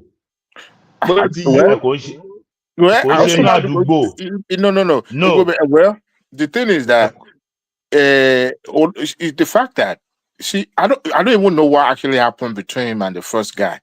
But we later found out that it was a mistaken identity, that the person that he thought actually did that, what he did to him, was not the same person that he was attacking. So that other person was kind of like surprised that so everybody that stood around watching was like, so you are one of them too. Next thing, in fact, I was like, wait a minute, but with that fatigue uniform, there's nothing you could do. Just like before you know it, do not only bridge I love Paddy and Sally. I know. Let me say something. Please, you always speak English. You speak English because let me shut it down there. We go in room. Put us in the background, yes. The background, yes, so we can talk better. Guys, thank you so much. It's been a while. It's been a nice session today. Today is just free flow. Thank you, guys. See you in the comment section. Peace. Thank you. Bye. Yeah.